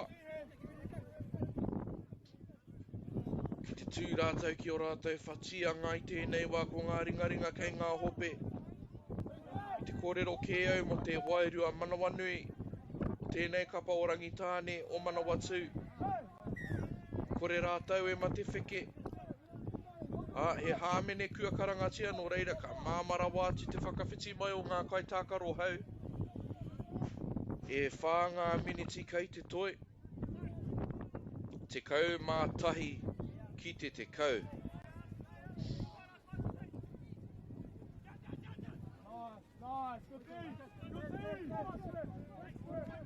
Nei ngā waenga o Rangitāne o Manawatu e wānanga ana. I tēnei ke hanga e whai mai ana he tori tekau mārua te mahi. He ana, he ruku. He piro anō! He piro anō. Kia Rangitāne o Manawatu te kau mārua ki te kau. Te kau mārua ki te kau.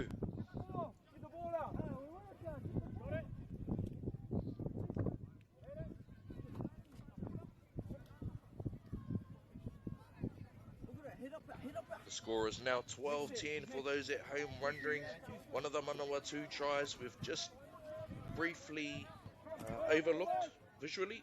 Heoi, the score is 12-10. Te kau mārua ki te kau Rangitāne o Manawatu.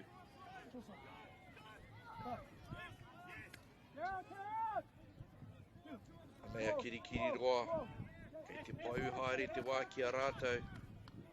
He oi kei a rātou ngā pūke ngā kāre kore. I te matāra, a Rangitāne o Manawatu I taua wā. Kei te takiwā o te rua miniti e toi ana I tēnei kēmu. I te hāwhe tuatahi, ko kiri roa pia te tīma pai ake. He oi anō, kua piki ake te ihi me te wehi o tēnei kapa. Carlos Governor tērā. Newa ana I te rere o te waka. Kia te karanga. A te kaua wā, he maka whakamua te ahua nei. He oi, me wawe. Tā kiri roa whai piro. I tēnei wā, nā te mea te kau mārua kē. Ngā piro. O Rangitāne o Manawatu, te kau mārua ki te kau.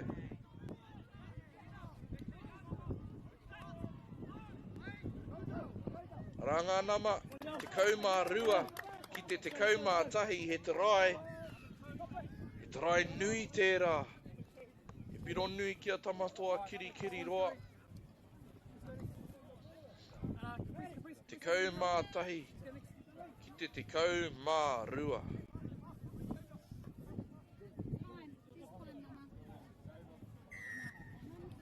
Nei te meneti whakamitunga o tēnei kēmu.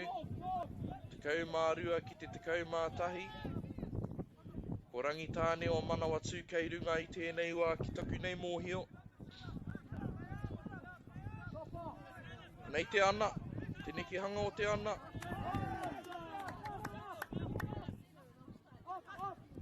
Makaroa. Ki tērā atu taha o te ao meki. E oi anō, kei te tūwhera tonu te tatau. Ki kirikiri roa. E te haramai rātou ki te whakawhiti-whiti. I te āhua nei ki te tika tāku, te kaumārua, ki te kaumātahi. He oi, kua whakawhiti anō te pōro. Kia rangi tāne, o Manawa 2. I tautuku ia i te pōro. Ki te māka e he ana pea. Ki te rānei au i te tohu o te toko whitu ngā tākaro, kai tākaro. E aua hoki engari kei te pauhaere te wā. Kare tae au te rongo i te pūoho, me te tangi o te pere. Ki te papa tākaro, no reira e whakapāha atu ana hau. Ngari ka kite i te reo o te tinana. Ai, koera, te otinga o tēnei kēmu e hoa mā, ahakoa, e ai ki tā mātou pai piro, te kaumātai, ki te kaumātai, te piro whakamitunga kei te hētera ki taku nei mōhio. Kua toa arangi tāne o Manawa 2 te kaumārua, ki te kaumātahi.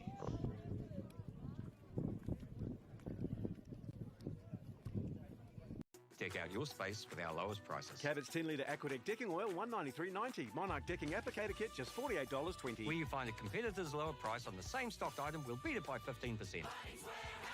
Lowest prices are just the beginning.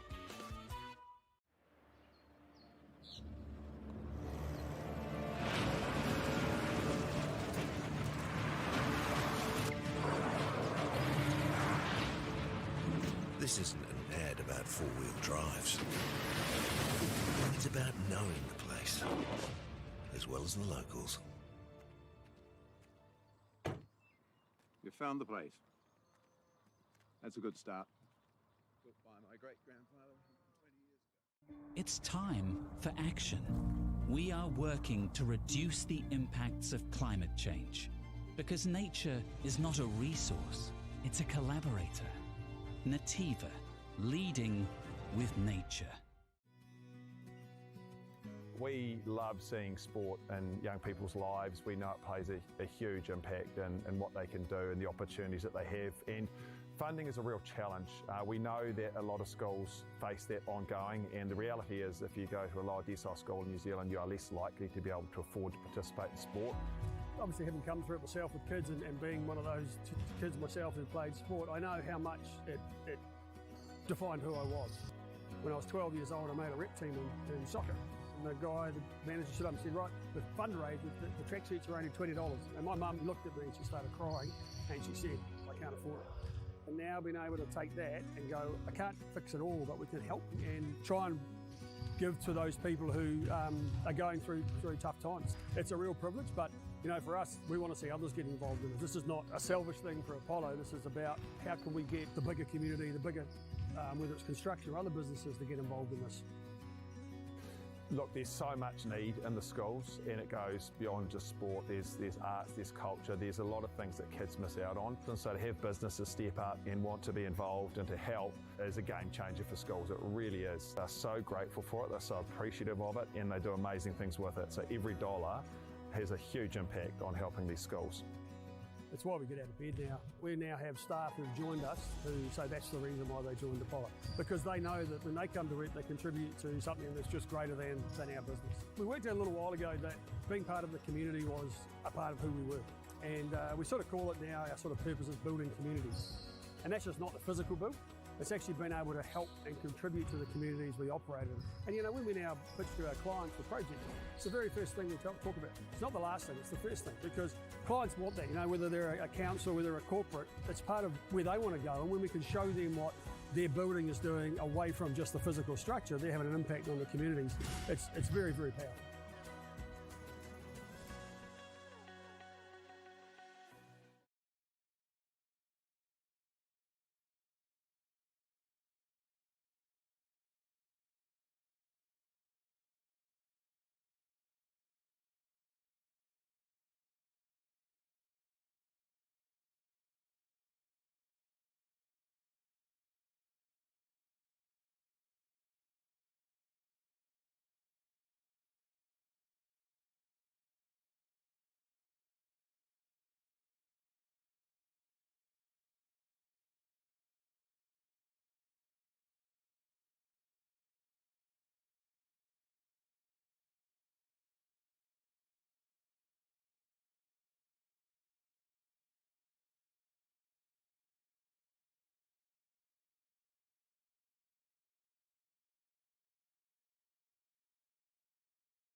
Tēnā anō tātou nei mai hoki mai. Ki tēnei pāpāhotanga atu I konei Rotorua. Te whira tuatoru ki tēnei tātā whaenga o te pāwhitu pōro Māori. Rua mano e rua te kaumārima. Ko wai ngā tīma e tākaro ana I tēnei wā. No te taumata, no te whakataetai o ngā wahine. Ko te ati haunui a pāpārangi tēnei mau ana I ngā tie e pango me te kikorangi. Kei raro iho nei, ko Ngāti tū whare toa e o mana I te taha māwi ki te taha matau o tō mata.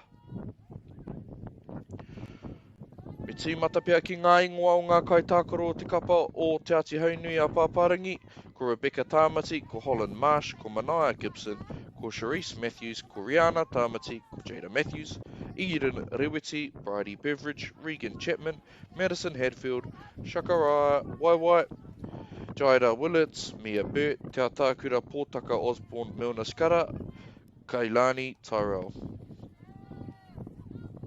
Ko te kaiako, ko Rebecca Tāmati tonu, ko te kai whakahaere, ko Fiona Bryant.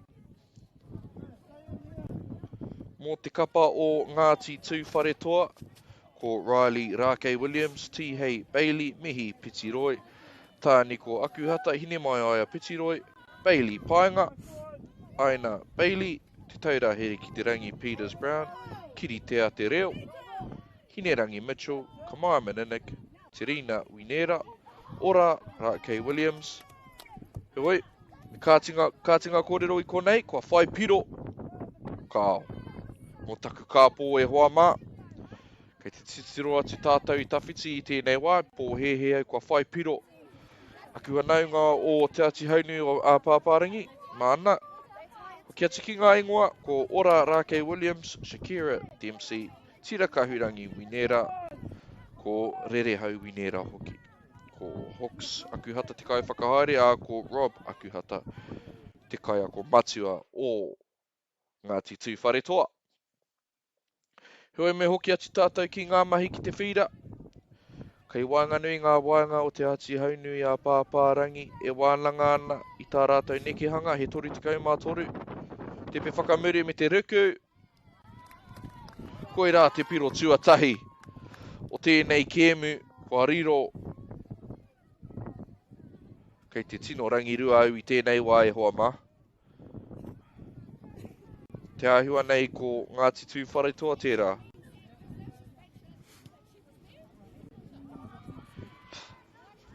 Kua pōhehe katoa au, ko waia wai I tēnei wai hoa mā, me kimi au I tētahi kanohi kei te mōhio au no te kāinga tonu, no o Honganui, e mōhio ai ko wai, nā te mea he ori te ngā tai.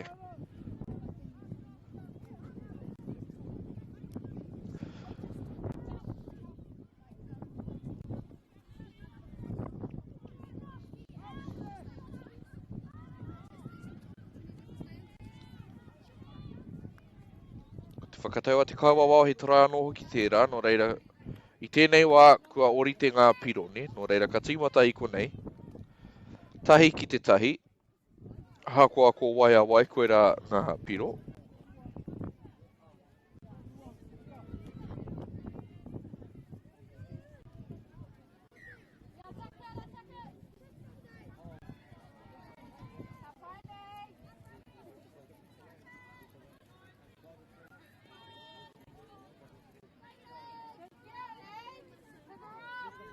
Te ahua nei kei te tikata te kai tatau I ngā piro, ko te ati haunui a pāpārangi tērā e o mana I te taha maui ki te taha matau o te whira.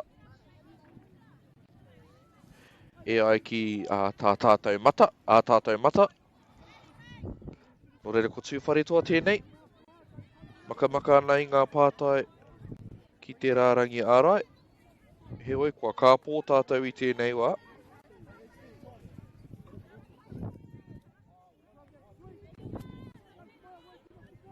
Kāri te paku whai te pōro.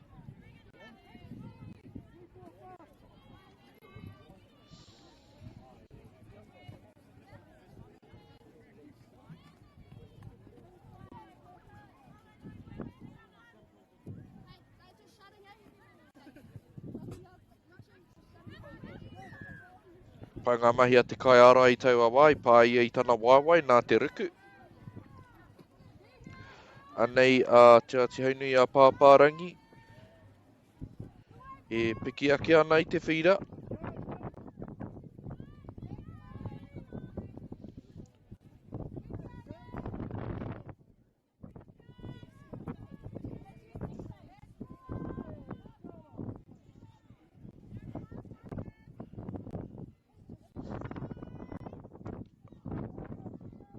Nei te kai ako me te kai tākaro. Rebecca Tāmati nā matahi.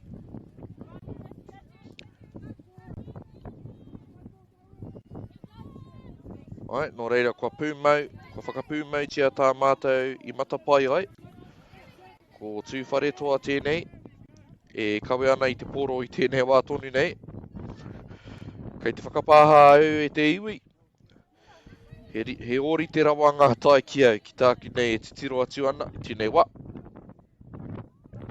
Anei tūwhare toa, kua kuhu atu ki te wāhi piro. Kua whai piro anō hoki rātou. Nō reira, kua puta te ihu, rua ki te tahi.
Tūwhare toa.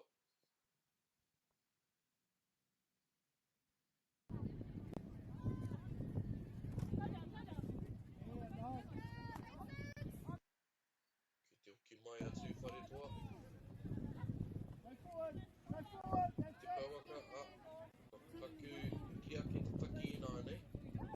Nei. Tata turakina i te rārangi ara i tau ala.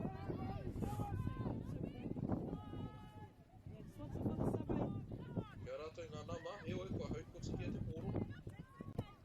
Nei, te ati haunui a pāpārangi. Tino tata tēnei kēmu, kai rawa atu ki tēnei wā. He au. Te oma kē ia ki te rārangi piro. He oi. Ahua, tōmiri te karanga tau e pā.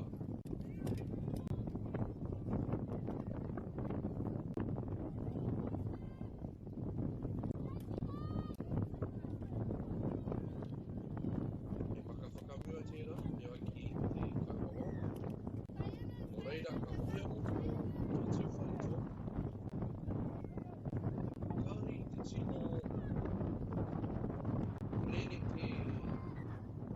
kēmu nei. Pao te whapamai a I tohu pēr o te rā, te rangi roa. Tākaro kē nei, seima I etai kapa I etai kēmu I tēnei rangi no reira, ka taumaha haere ngā wawa. Koe rā te whakataitai I roto I te whakataitai no reira. Anei, kori te kaumātoru, te hoki whakamuri, te ruku, e hoi anō, aranga koe arai.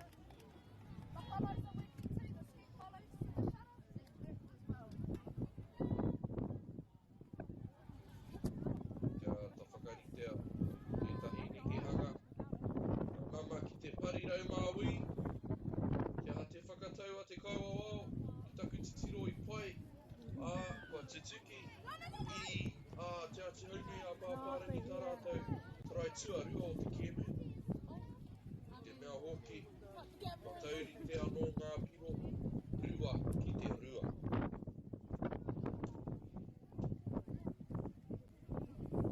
Kei te kiti tātou I te rua, te aka whakariteri te I tō rautaki ne, te wānanga tahi ngā wānga. No reira I tori te kaumātoru me te hoki whakamuri, wātea te parirau māui. No reira whiuia I tērā makaroa, wa rua ngā piro I nāre. E hoi anei a tūwharetoa.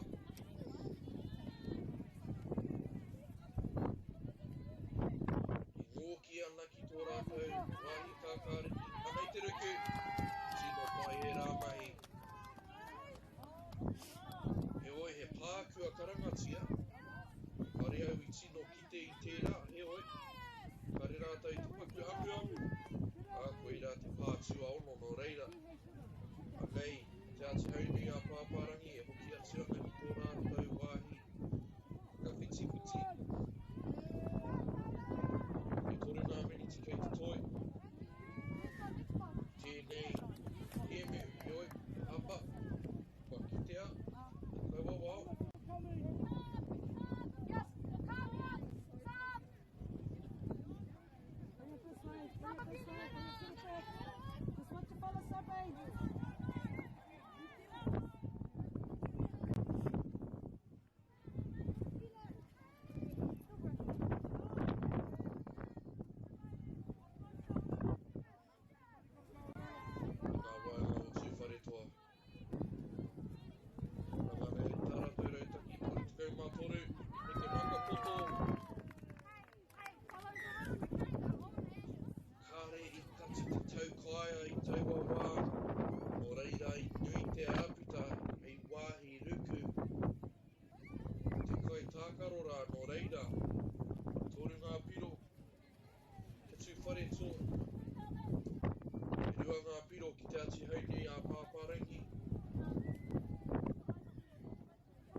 Kai tākaro, whaka ki te parirau, kua wātea, kua tauri te anō ngā piro toru ki te toru. Te kai ako, ka tau I rānei ngā mahi e tika ana, tēnā hoa tākaro.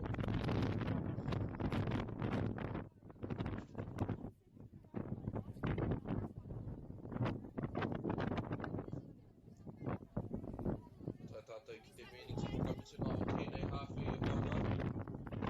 Kua orite, ngā piro, nei atu wharetoa.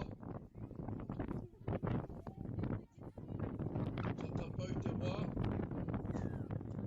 He hāmene no reira, kua tūwhera te tatau, te whai piro anō.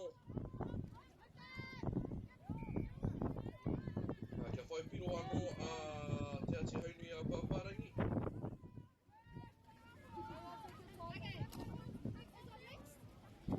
Nathan number 1, Brady.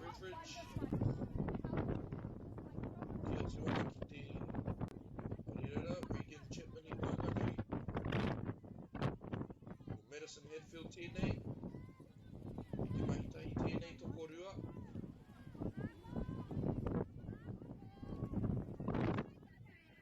Rā te tangi, wakaroa, ko wātea, me te ruku hoki. E hoi he pākua karangatia nō reira. O ngā piro i te otinga o te hawhe tuatahi. Toru, ki te toru. Kia au tonu mai koutou katoa.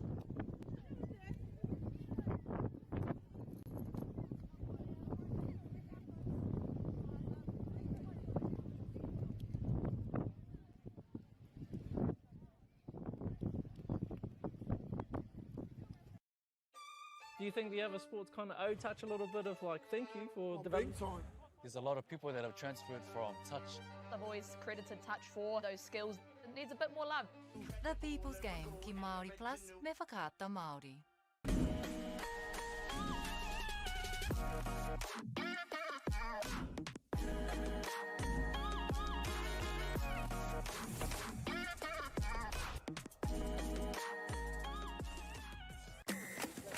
Sport is about more than just the game. It's about going from teammates to best mates. It's the high fives and helping hands. It's learning when to back yourself or back your buddies. It's actually being excited to get out of bed early on a Saturday.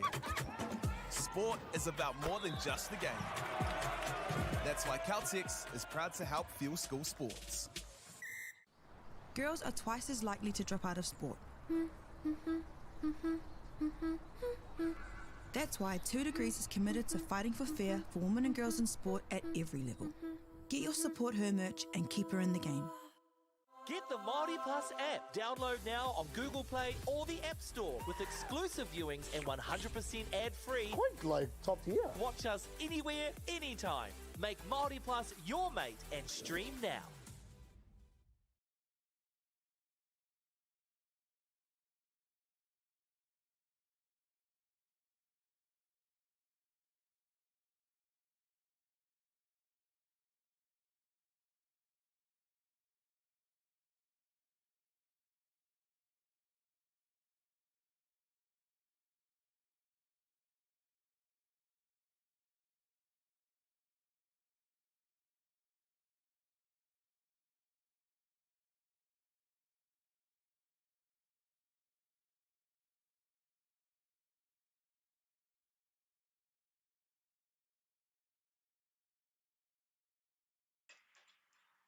Nei mā hoki mai ki te hawhe tuarua o tēnei kēmu. Tino pai te wairua whakataetai kei roto. Koe rā te take kua taurite ngā piro i tēnei wā. Toru ki te toru.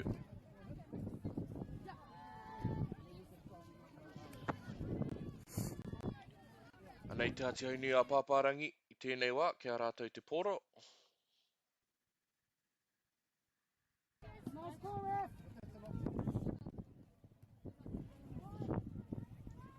Heoi, kua whakawhiti nā nei kia tū wharetoa. Te tīmatanga o te hawhe tuatahi, ka rea kore ko rātou te tīma. I pai ake tā rātou tīmatanga, ni. Me pērā pia taku kōrero. Anei te namatahi o tū wharetoa, ko wai te ingoa o te wahine nei, ko Riley Rake Williams e tino kōkiri ana i te pōro. Kia rātou ngā nama, heoi i te rite rātou mo te ruku.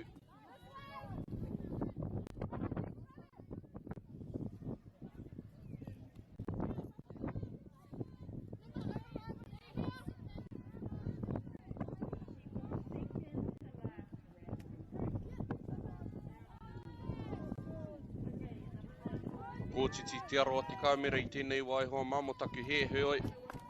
Anei te ati hauni a pāpārangi, engari kua hapa rātou. Tū whare toa kē tēnei. I riro ana i te pōro. Tēnei wāhi kākā ariki e kia nei. Tori te kaumā, tori te mahi. Heoi kua ahua kōpā te hanga.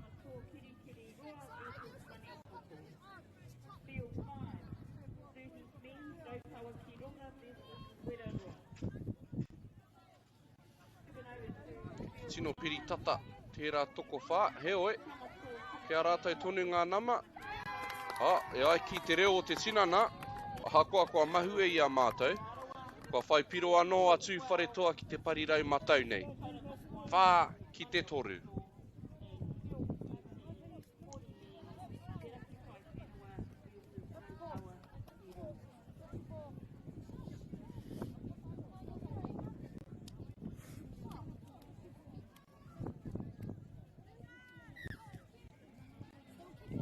Anei, te ati haunui a pāpārangi, me uru pare rātau i tēnei wā.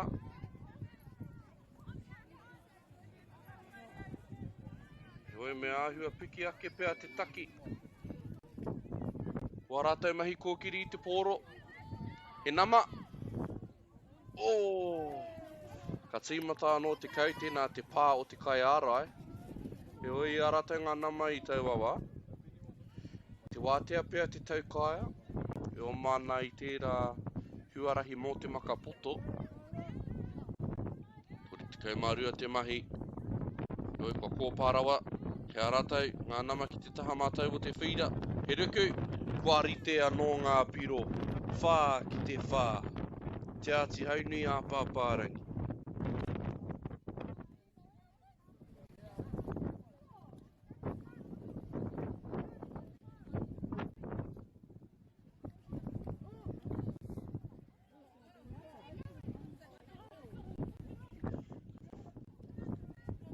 Kua pēnei te wairi o te kēmu e hoa mā, kua piro atu, piro mai te hanga.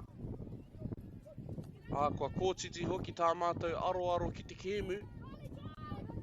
Nō reira, kei te tuku au i a mātou whakapāha kia koutou e mātakitaki mai ana i te kēmu. Kia mōhio koutou e harano ki te he, kua au ana ki te reo, e hari te mea kua au ngā karu. He oi, anei atu whare toa.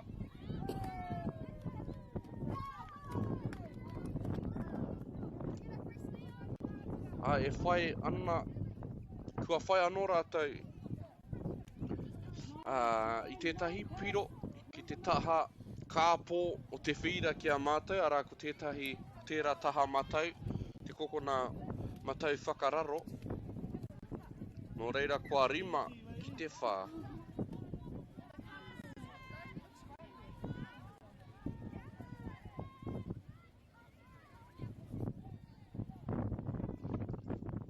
Ko te ati haunui a pāpārangi anō tēnei.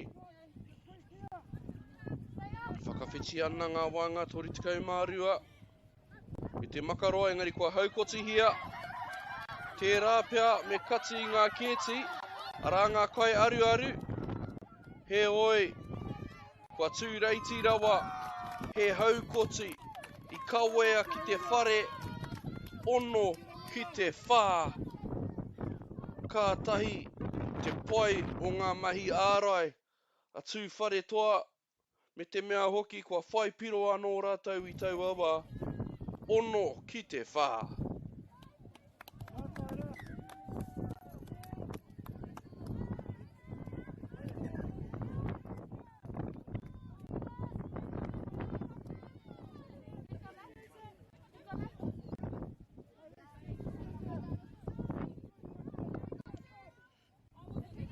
Whai anō atu whare toa i te pōro i konei.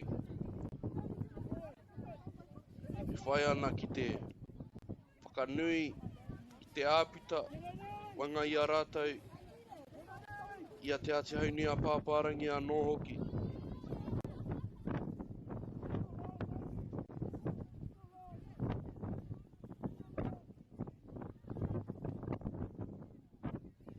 Tū whare toa ki a rātou ngā ringa. Kari i titiro ki tana hoa heoi makatonu ia i te pōrohia, te whakatau a te kaiwawao. He pā. Te rehe hoki o era ringa. Ki te wero atu i te rārangi ārai o te ati haunui a pāpārangi. He oi, kua huri anō te pōro.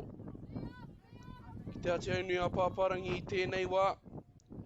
Ko rātou tuara ki te pakitara. Tāku e matapai nei Mino hoko rātou te kapa e whai ana i te tarai e whai ake nei.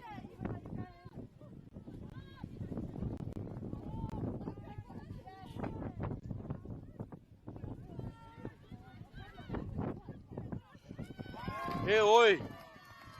Ka iraira te urupare. Kua ono ki te rima kao. Kua whakatauria e te kaiwawao he pāke tērā. Nō reira, anei atu whare toa e piki ana i te whira.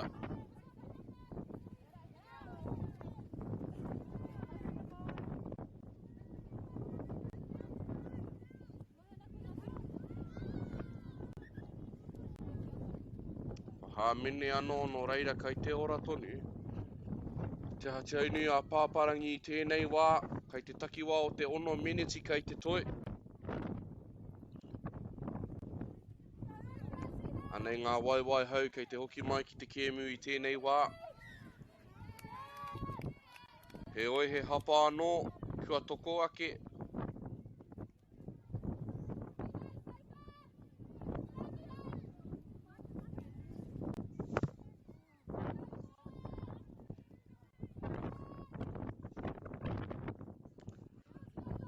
Tino pōtiri iho te anga whakamua o tēnei kēmu, he tohu pia o te taumahanga ngā waiwai.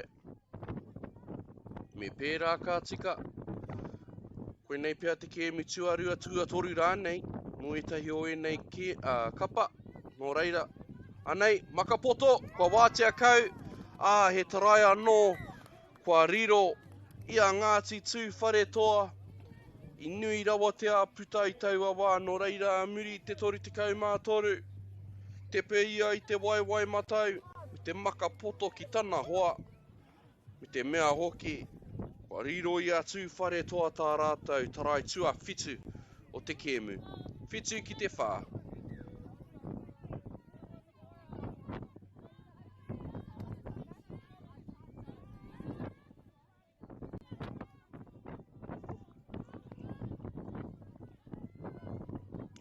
Ngā wahine, te ati haunui a pāpārangi me wawai tā rātou whai. Whai etahi piro. Te mea kua tai atu tātou ki te remu me ki o te kēmu. E rima noa ngā miniti kai te toi. Kua kōtiti katoa. Tā mātou kāmera I taua wā. He oi ko te hua. Kei a Ngāti tūwhare toa te pōro.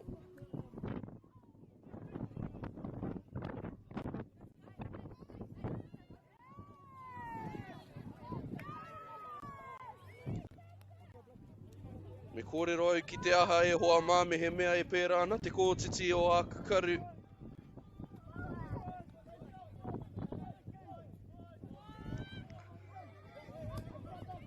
Anei tonu, Ngāti tū whare toa. Pātai ana I ngā pātai he oi kua hapa rātou I taua wā, he maka whakamua te karanga a te kaiwawao.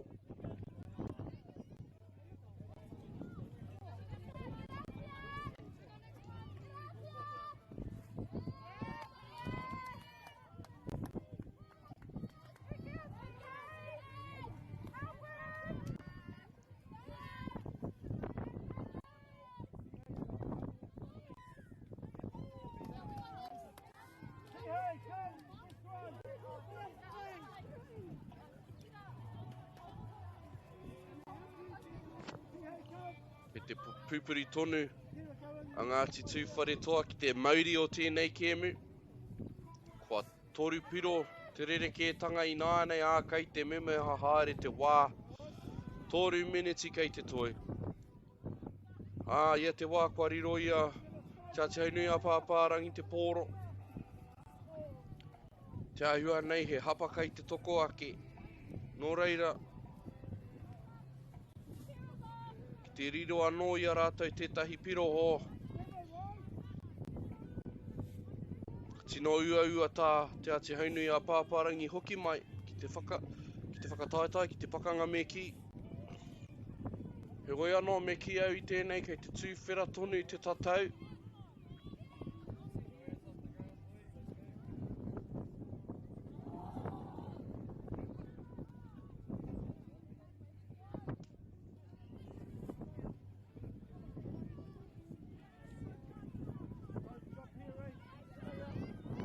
rātou e koe whakamua ana.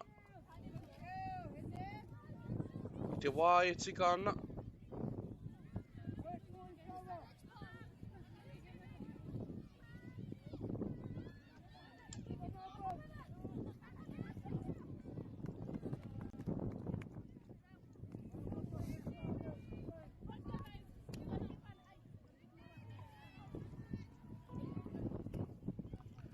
Kua whai rātou I tētahi piro.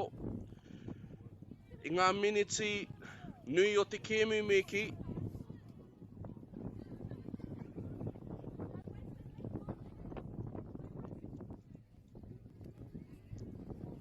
O reira, kei te tiwhera tonu te tatau o tēnei kēmu, kua whitu ki te rima ino anei.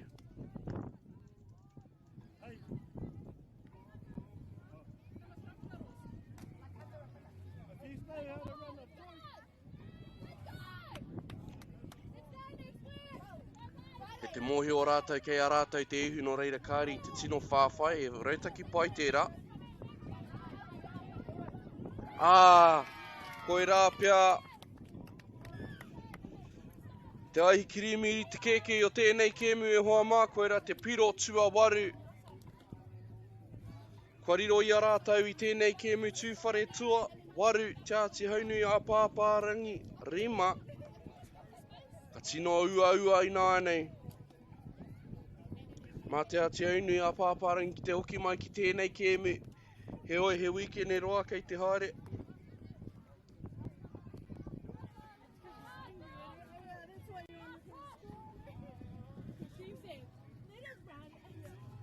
Ana I rātou whāna ki te tia ki te mana o tō rātou tīma.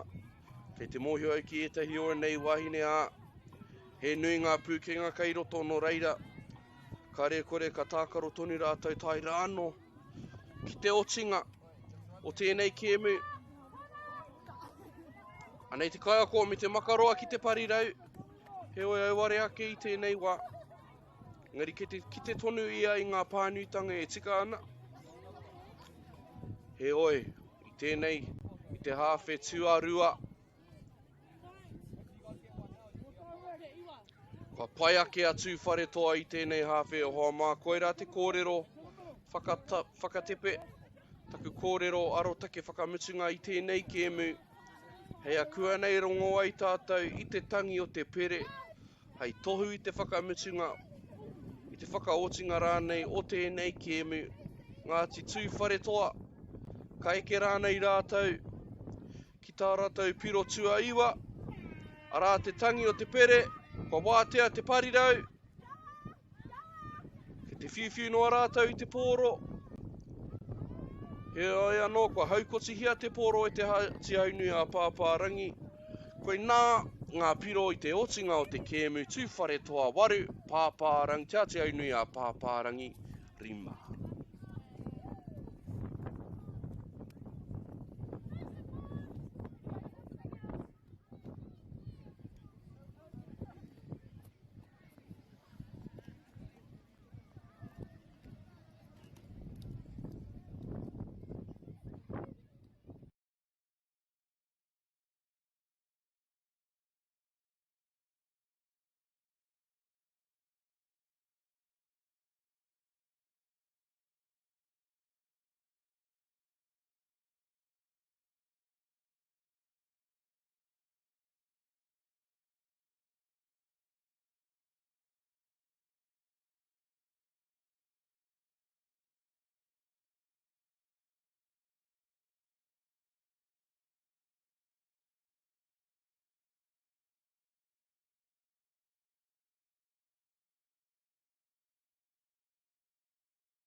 Deck out your space with our lowest prices. Cabot's 10-litre Aquadeck decking oil, $193.90. Monarch decking applicator kit, just $48.20. Where you find a competitor's lower price on the same stocked item, we'll beat it by 15%. Lowest prices are just the beginning.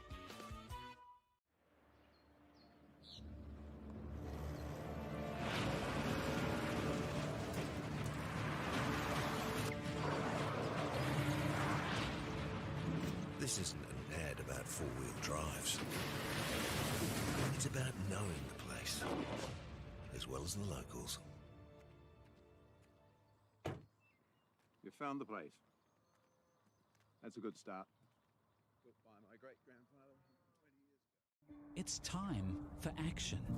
We are working to reduce the impacts of climate change because nature is not a resource, it's a collaborator. Nativa, leading with nature. We love seeing sport in young people's lives. We know it plays a huge impact in what they can do and the opportunities that they have. And funding is a real challenge. We know that a lot of schools face that ongoing, and the reality is if you go to a lower decile school in New Zealand, you are less likely to be able to afford to participate in sport. Obviously, having come through it myself with kids and being one of those kids myself who played sport, I know how much it defined who I was. When I was 12 years old, I made a rep team in soccer. And the guy, the manager, stood up and said, right, the fundraisers, the tracksuits are only $20. And my mum looked at me and she started crying and she said, I can't afford it. And now being able to take that and go, I can't fix it all, but we can help and try and give to those people who are going through tough times. It's a real privilege, but you know, for us, we want to see others get involved in it. This is not a selfish thing for Apollo. This is about how can we get the bigger community, the bigger, whether it's construction or other businesses, to get involved in this. Look, there's so much need in the schools, and it goes beyond just sport. There's arts, there's culture, there's a lot of things that kids miss out on. And so to have businesses step up and want to be involved and to help is a game changer for schools. It really is. They're so grateful for it, they're so appreciative of it, and they do amazing things with it. So every dollar has a huge impact on helping these schools. That's why we get out of bed now. We now have staff who've joined us who say that's the reason why they joined Apollo. Because they know that when they come to work, they contribute to something that's just greater than our business. We worked out a little while ago that being part of the community was a part of who we were. And we sort of call it now, our sort of purpose is building communities. And that's just not the physical build. It's actually been able to help and contribute to the communities we operate in. And you know, when we now pitch to our clients for projects, it's the very first thing we talk about. It's not the last thing, it's the first thing, because clients want that, you know, whether they're a council, whether they're a corporate, it's part of where they want to go. And when we can show them what their building is doing away from just the physical structure, they're having an impact on the communities. It's very, very powerful.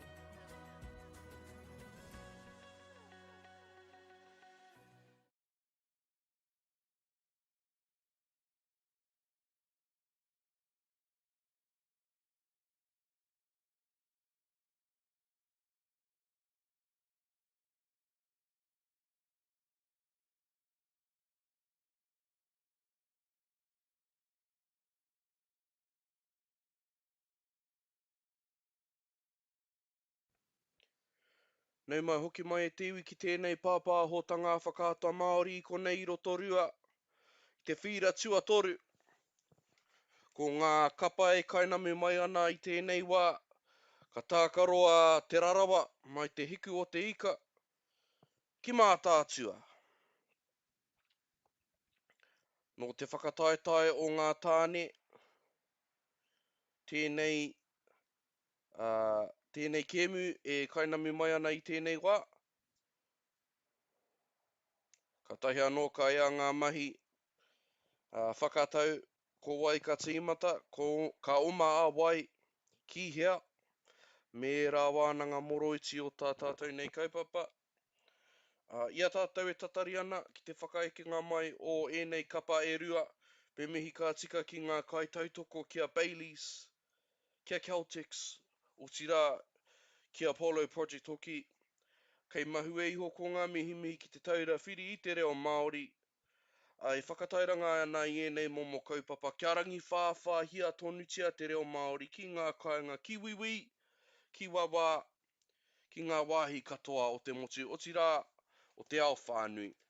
Nau mai hara mai ki tēnei pāpāhotanga. O tēnei kēmu nui. Ko te rarawa tēnei. I o rātou pueru, I o rātou tiee, pango me te kōwai. Hei a kua nei ka whakahau I ngā ingoa ki te paipiro, I te kokona o tōmata I tēnei wā. Kei te rongo I te wairua reka, wairua harikoa, ki te wāhi tākaro nei. Ko te rarawa tēnei tīmata ana ki te pōro I tēnei wā.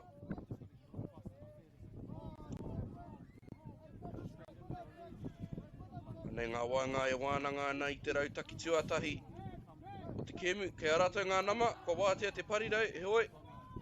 Ai, kei te wātea tonu, koe rā te piro tuatahi o te kēmu, te rārawa, ki te parirau matau. O reira, ko tai ki te kore, te rārawa kairunga I tēnei wā. Anei ngā ingoa o ngā kaitākaro o te kapa o te rārawa, ko Callum Law, na tana hira witana, ko toko Māori Tito, ko ngā pipi tukerangi Roots, ko Sean Law, ko Lewis na tana hemara, mo taki he mea kua hēra wāti te whakahua o tō ingoa e hoa, ko taimana Tatana Simi, ko Ashley Tuia, ko Johnny Thompson, ko Jackson Thompson, he mahanga rāua, ko Te Arahi Tito, ko Glenn Green, ko Kaan Unokoa, ko Tawhiti Rahi Witana, he oia nei a mātātua, kua kuhu atu ki te wāhi whai piro, kua taurite ngā piro, kua kotahi ki te tahi mātātua. Kei te he au. Kei te he tērā e hoa mā, kua tangohia tērā piro, I ngā kaiwawa, a me hoki atu ki ngā ingoa, o te kapa o te rarawa, ko Sunny Bow, Warrington Connolly, ko Wiramu Wikaira, ko te kaia ko Matua, ko Mons, ko Sean Hemara, ko te kai hāpai, ko Christina Tipene. Ka huri nānei ki te kapa o mātātua, ko Kurt Baker, ko Manaia Hahipene, ko Sam Hemopo, Mika Henry, Rita Horlock,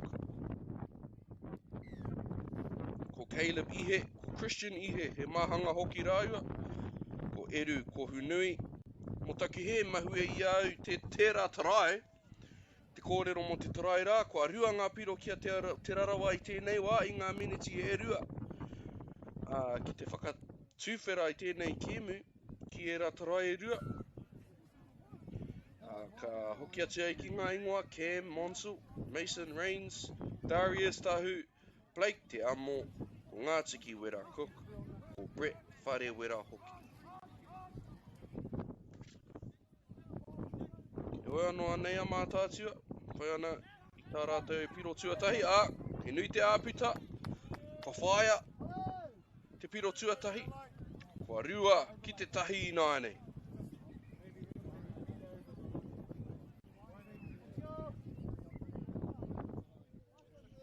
Rawe hoki e ramahi a ngā waenga o mātātua I tauwawa. Ngā e rātou te wāhi ki te taukāia.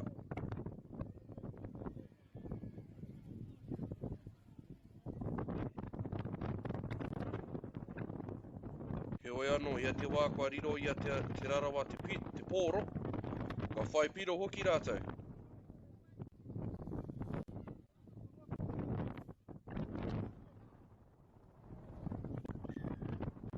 Te hahi tauawa e hoa mai I taka ngā kaitākaro e rua.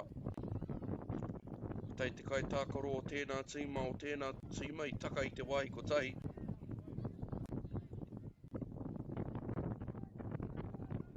Whakawhiti te mahi ki ngā taukā o ti rā. Tino matāra te parirau rā. Ki te aukati I tērā kōkiritanga. Tori te kaumātori te mahi. I te maka whakamuri. He oi, tino matāra te nama te kaumātoru. Ara, ko wai tērā, karia mātou ngā nama mō enei kaitākaro, no reira. Rā mātou whakapāha I te iwi. Kua hoki anō rātou ki tērā neke hanga. He oi. Pai te mahi tahi a te rārangi ārai. O mātātua I te wawa.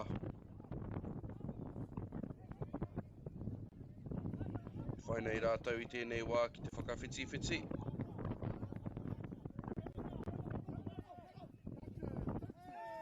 Kia te karanga te kaiwawa, he taka whakamua, ki te whakaiau ki tērā, aha koa ko ngā ringa kei roto. I aia tori te pōro I takanoi ho, no reira nei a te rārawa. Ki ana ki te pauaka I tēnei wā.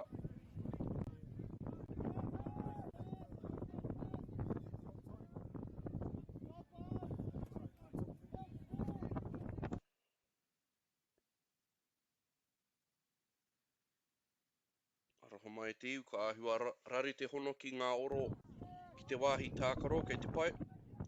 Kei kona i tātou e whai ana i ngā mahi, whai ana i te kēmu. Te whakataetai tāne tike, ko te rarawa, ko mā tātua, tēnei e tākaro ana ki te whira tua toru. Tui konei, i Rotorua no reire e mihi ana ki te mana whenua. Ki ngā pūmanawa e wari o te arawa, hāpai ana, kua roa hoki e hāpai nei tēnei kaupapa.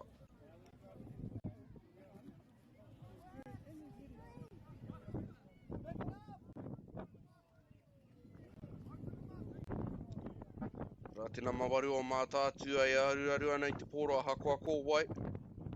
Te miharo hoki o ana mahi āra i tau wawa. He oi, anei te hiki o te pōro. He oi, ka hoki te pōro kia mā tātua. Pāngia ia me te pōro, te kai hiki i te pōro. Oh, he hapa i te pātua tahi.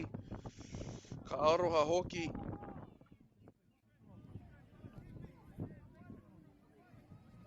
Koe rā ngā momo hapa ka tino wero. I te manawa nui o tō kapa.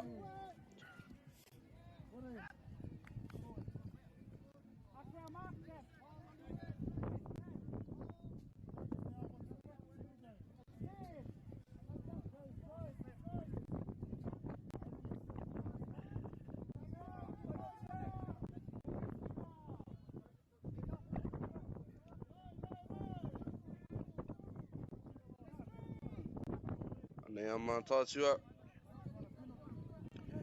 I rua ngā piro kia te rarawa i ngā miniti e rua ki te tīmatanga o tēnei kēmu he oi. Kua ora noa mā tātua i tēnei wā. I nei miniti e rima kua pahemo atu. Ko rātou kē ngā kaipupuri te mauri o tēnei kēmu.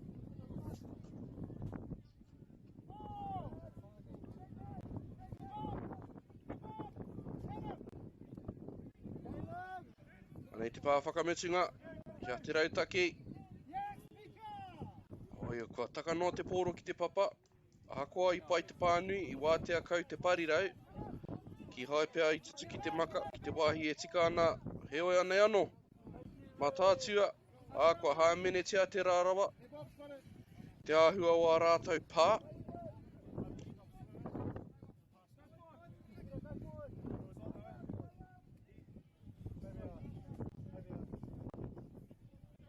Tātua, peki ana i te whira ki tō rātou wāhi kākāriki.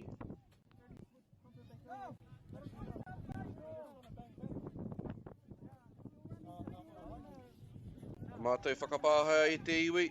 He ruku pai tērā, hea te whakatau, a te kaua wau he pā.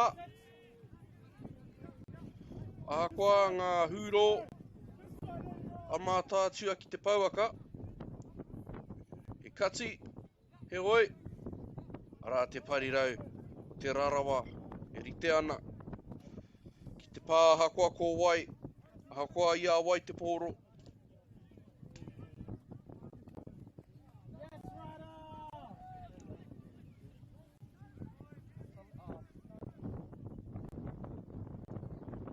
Wāhua pōturi te anga whakamua o te rarawa i tēnei wā.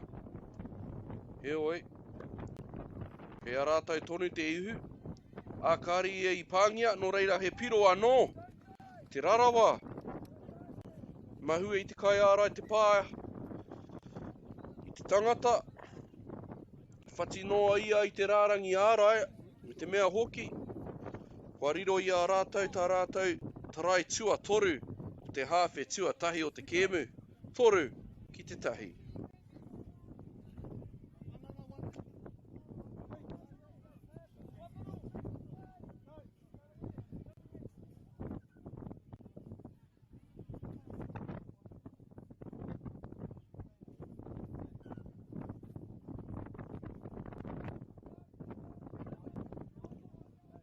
Tātua, ko ke whakamua ana i tēnei wā, wanganui te pōro, kai te wānanga rāiua, tā rātou neki hanga anei.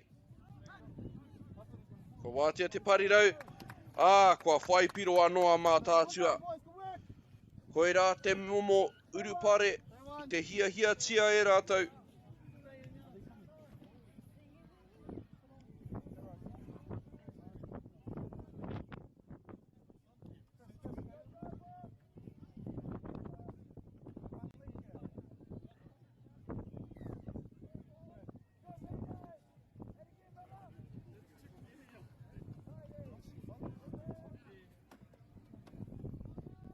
Te rārawa tēnei. Whai ana i tā rātou piro tuawhā. He oi, kua rite te rārangi ārai o mātātua i tēnei wā. He oi, i te wātea tonu, te parira, i te pō he au. I a rātou ngā nama, he oi, he maka whakamua kua karangatia. I te kai wawa, me mihiki a rātou ngā tūwa o e nei momo kaupapa, mei kore ake rātou. E ora tonu nei e nei kaupapa.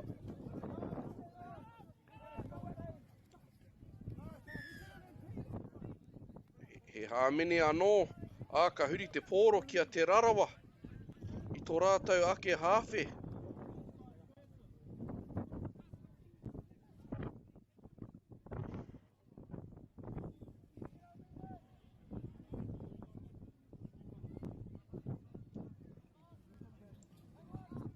Nei te tāwhana.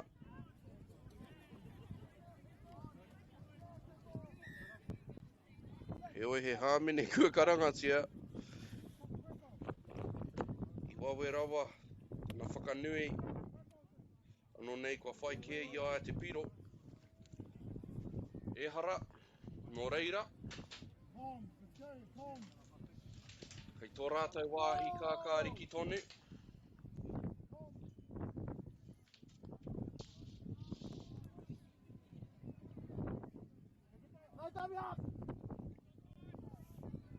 Anea te rarawa. E whai piro ana ki te parirau matau ki taua kokona rā whā ki te rua. Māma rawa tērā tarai. Kāre kore ka ahua riri a matātua ki a rātou anō i tau awa. Kāre i tino wero. Ia te rārawa me a rātou neke hanga i tau awa. He oi, koe nei tonu ngā piro i tēnei wā tonu, te whā ki te rua.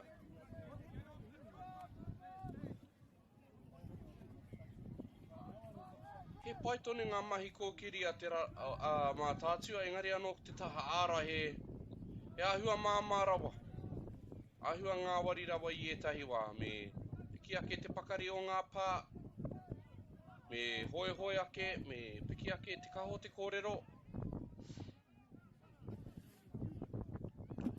Tai tātou ki te meneti whakamutunga o tēnei hawhi tuatahi. Me mea ka whai piro anō te rarawa i konei, ka tino. Ka tino raru a mātātua, ka tino riri rātou, kua wātea te parirau. He oi, he hāmene anō kua karangatia. Nō reira ka heke anō. Ngā kaute ki te kore.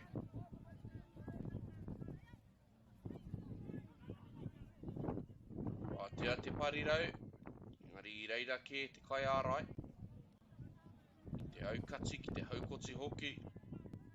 I e nā mai. Anei te whakawhiti ki te taukaia. He ana. Nā te namarua, ka wātea te parirau. Koe rā, te tarai tua rima. O te hāwhe tua tahi. Kia te rarawa, rima ki te rua. He tata ki te kēmu. I tēnā ki tāku nei titiro.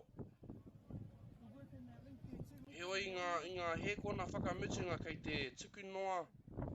A mātātua I te taura. Ki te taha ārai.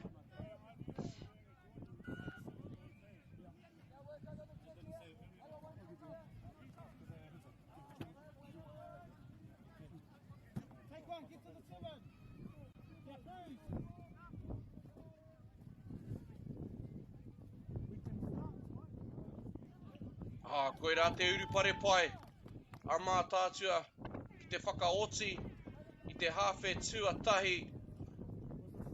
Rima ngā tarae ki te ararawa, e toru ngā piro kia mātātua. Kia utonu mai e te iwi.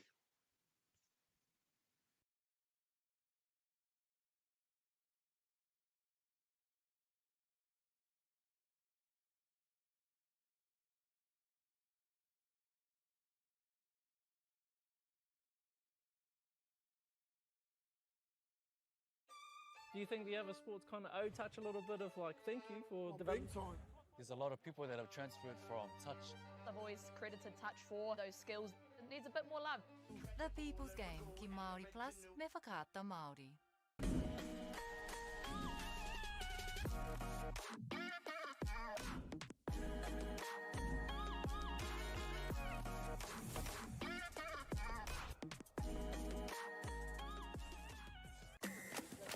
Sport is about more than just the game.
Ia tātou e tatari ana ki te hokinga mai a ngā kaitākoro ki wānga nui whira.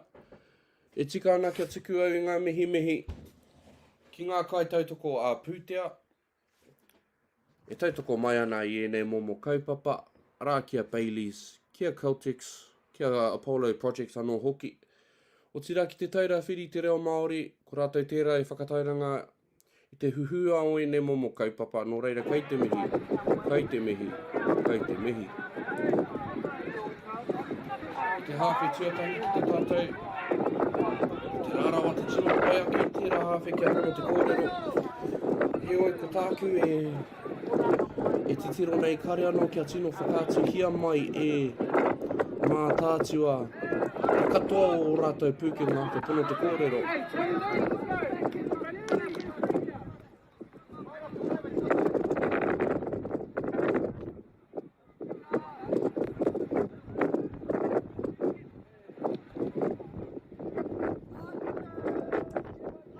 Me anō te rarawa, te tai o rātou pānga i tēnei kēmu ko tā rātou mahi whakawhiti, mai te taha ārai, ki te taha kōkiri.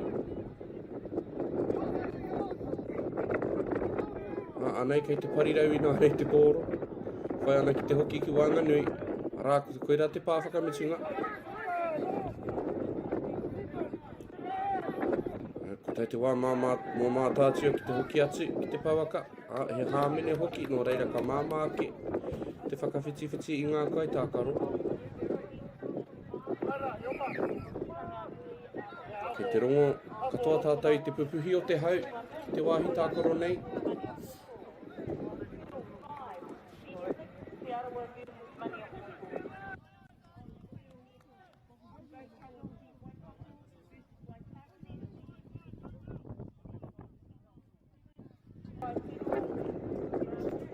Ki o kunei whakaro, e me ka hake, ngā mahi ārai a matātua i tēnei hawhi, i māmanoa i etahi wā pēnei nā nei.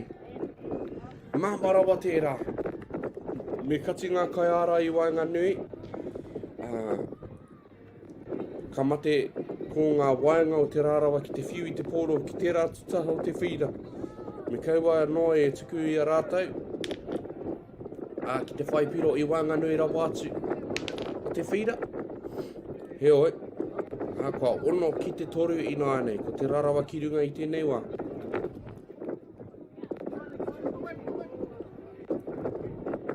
Ki te taha kōkiri kua pai ngā mahi a mātātua. Hara tēnei I te raru. Te rātu taha o te whira ke, te wāhi ki te ana ngā raru.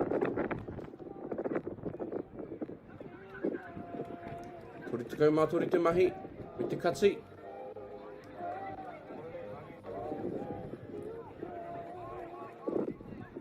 Ngā whetū o mātātua he oi kua pau ngā pā.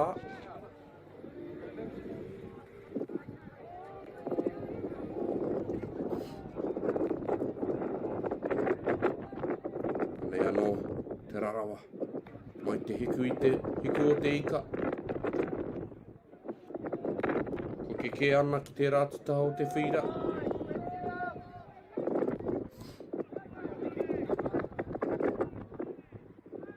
Te tāhua hoki o ene mahi whakawhiti.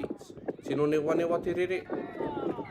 Ia rātou ngana mai ngari pauia I pau te wāhi ki tēnei taha matau. Anei, ko mātātua. He nui tonu te wā kei te toi tēnei kemu. Takiwā o te 10 minutes no reira ka tae e rātou kāre e kore. Ki te hoki ora mai. Ki roto I tēnei whakataetai, tēnei tauwhāinga.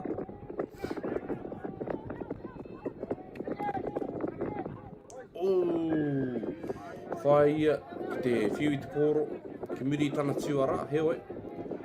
He hāmene kua karangatia I te kaiwā wāno, reira ka heke anō te kaute, a tīmata anō.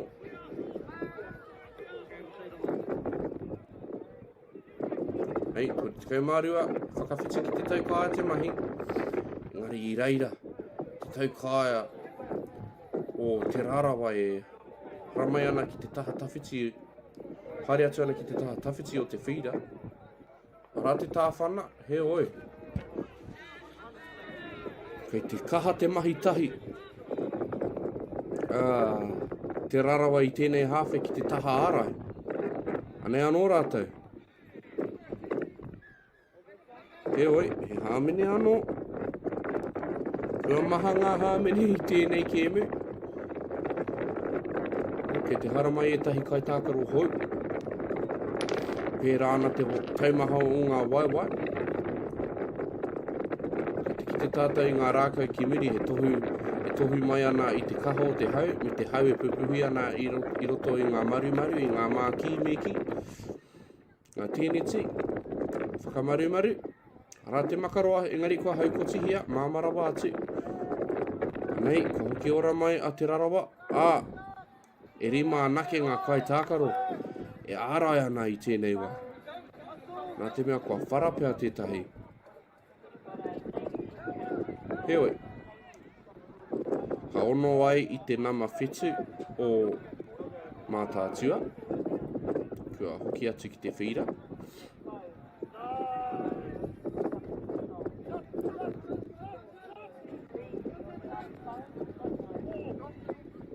Ka pau ngā pā. Hakoa I tiho ngā nama, pai toni ngā mahi ārai mātātua I te wawa. Mō reira, kei te hoki atu ngā waiwai, kua whakangā.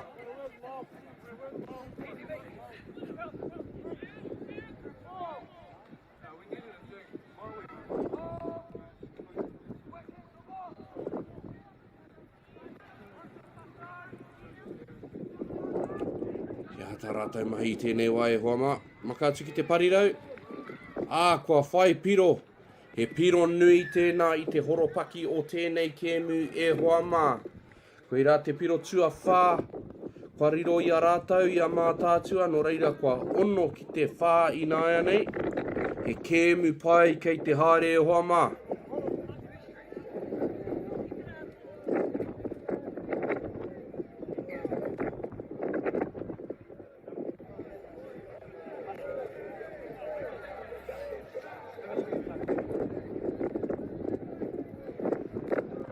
wārai nui tēnei mō mā tātua. I miri te whaipiro, he mea nui. Kia kaua e tuku noa engari, kua taka tētahi ki te papa no reira. Mea hake rātou. Ahakoa i taka tētahi o ngā kaitākoro ki te papa. I āhei tonu rātou ki te pā i te pōro.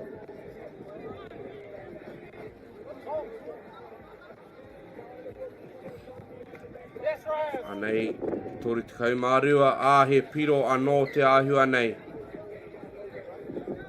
Te tuku au i ngā whakapāha i a mātou e hoa mākare i kitea tērā piro engari. Te pānui i ngā tohu o te tinana.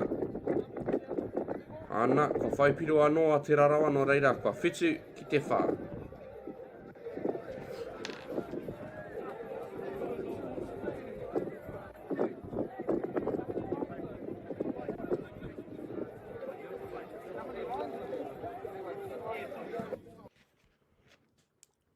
He mea nui tēnei te ao hākina ki rere, me he mea ka whai ki piro koe.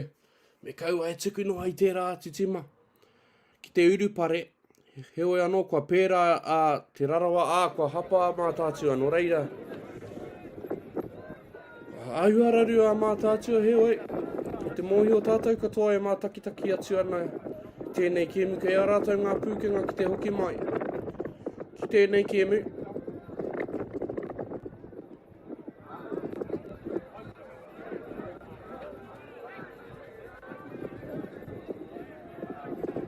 Nei te rarawa, me a rātou hi kōkiri pai.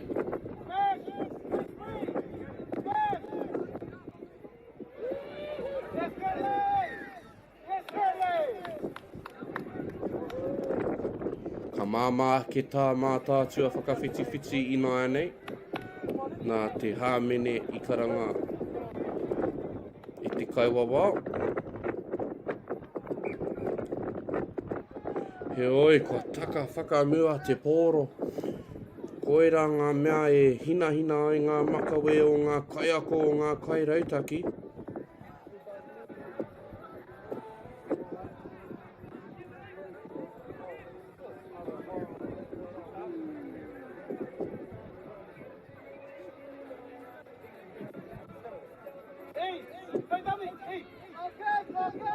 Nei a te rarawa. Māma noiho, kare mā tāta i tatau i ngā nama i tau wawa, no reira i te wātea kau te parirau. Kei te memeha, kei te tuku heke haere te wā.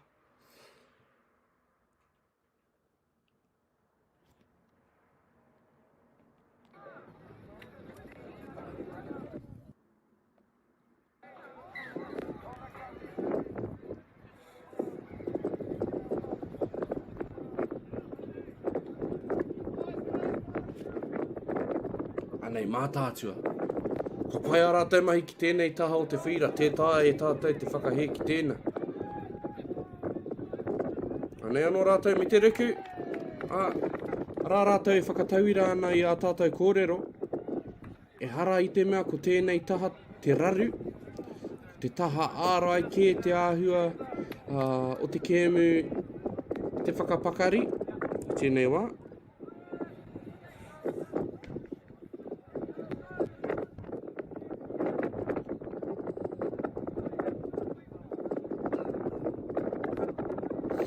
Anei, te rarawa.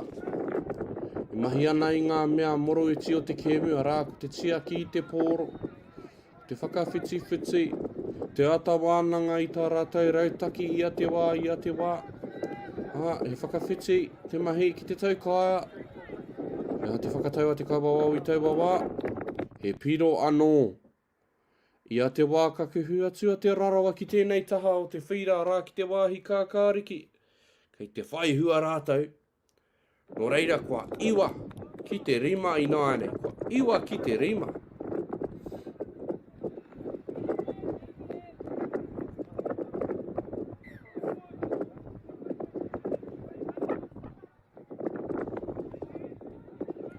Ngā tātua.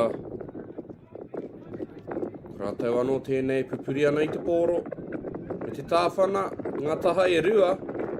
Tautuku i te pōro ki te rarangi tonu, engari, Whiu atu i te pōro ki wiwi. Kua māngari rātou i te karanga a te kaiwa wao, he hāmene i kitea. Nō reira ka tīmata anō te kaute. Tori te kaumārua. Tata haukoti hia te pōro, ka tīmata anō te kaute. Kei te takiwā o te 2 miniti, kei te toi tēnei wā. He tāwhana te mahi, kei a rātou ngā nama. Kei a rātou hoki te tarai. Iwa ki te ono. Mā tātua waka. Pūke ngā rau ki tēnei taha o te whira kāre kore. Ko whai rātou, tā rātou piro tua ono o te kemu. Tai tātou ki ngā miniti whakamitunga o te kemu. Kua mai pia te whakatau. He oi.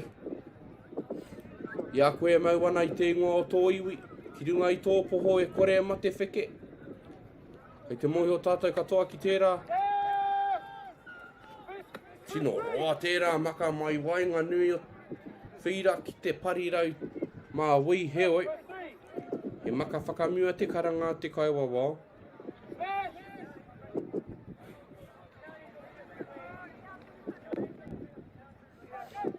Anei, ko mā tātua anō, kōkiri ana i te pōro, ki ake ana i te whira.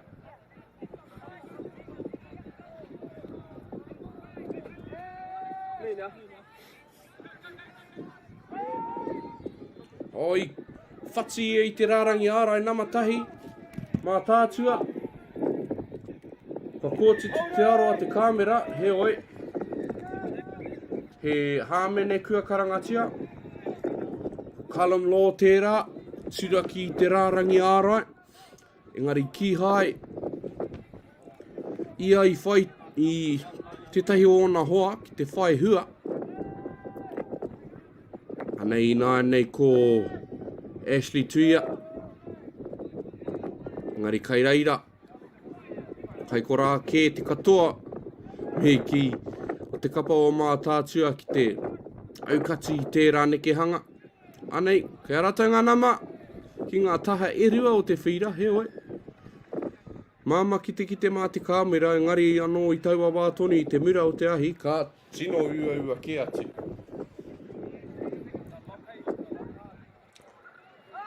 He oi anō e te iwi, ia tātou e tatari ana ki te tangi a te pere. Arā, kua toa te rarawa i tēnei tukinga, i te whakataitai tāne, iwa ki te ono. Mihi ana kia koutou i piri mai ki tēnei pāpāhotanga, ko tahi ana ki te kēmu ki kei te toi. Hei pāpāhotanga mā tātou i tēnei whira, no reira kia utonu mai.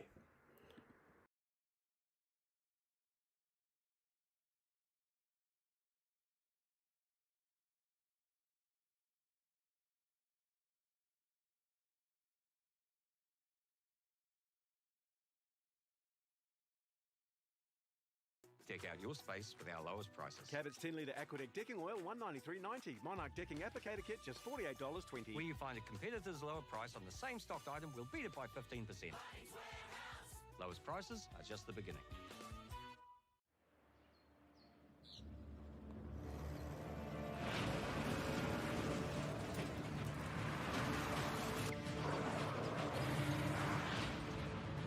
This isn't an ad about four-wheel drives. It's about knowing the place, as well as the locals. You found the place. That's a good start. Built by my great-grandfather 20 years ago. It's time for action. We are working to reduce the impacts of climate change, because nature is not a resource, it's a collaborator. Nativa, leading with nature. We love seeing sport in young people's lives. We know it plays a huge impact in what they can do and the opportunities that they have. And funding is a real challenge. We know that a lot of schools face that ongoing, and the reality is if you go to a lower decile school in New Zealand, you are less likely to be able to afford to participate in sport. Obviously, having come through it myself with kids and being one of those kids myself who played sport, I know how much it defined who I was. When I was 12 years old, I made a rep team in soccer. And the guy, the manager stood up and said, right, the fundraiser, the tracksuits are only $20. And my mum looked at me and she started crying and she said, I can't afford it. And now being able to take that and go, I can't fix it all, but we can help and try and give to those people who are going through tough times. It's a real privilege, but you know, for us, we want to see others get involved in it. This is not a selfish thing for Apollo. This is about how can we get the bigger community, the bigger, whether it's construction or other businesses, to get involved in this.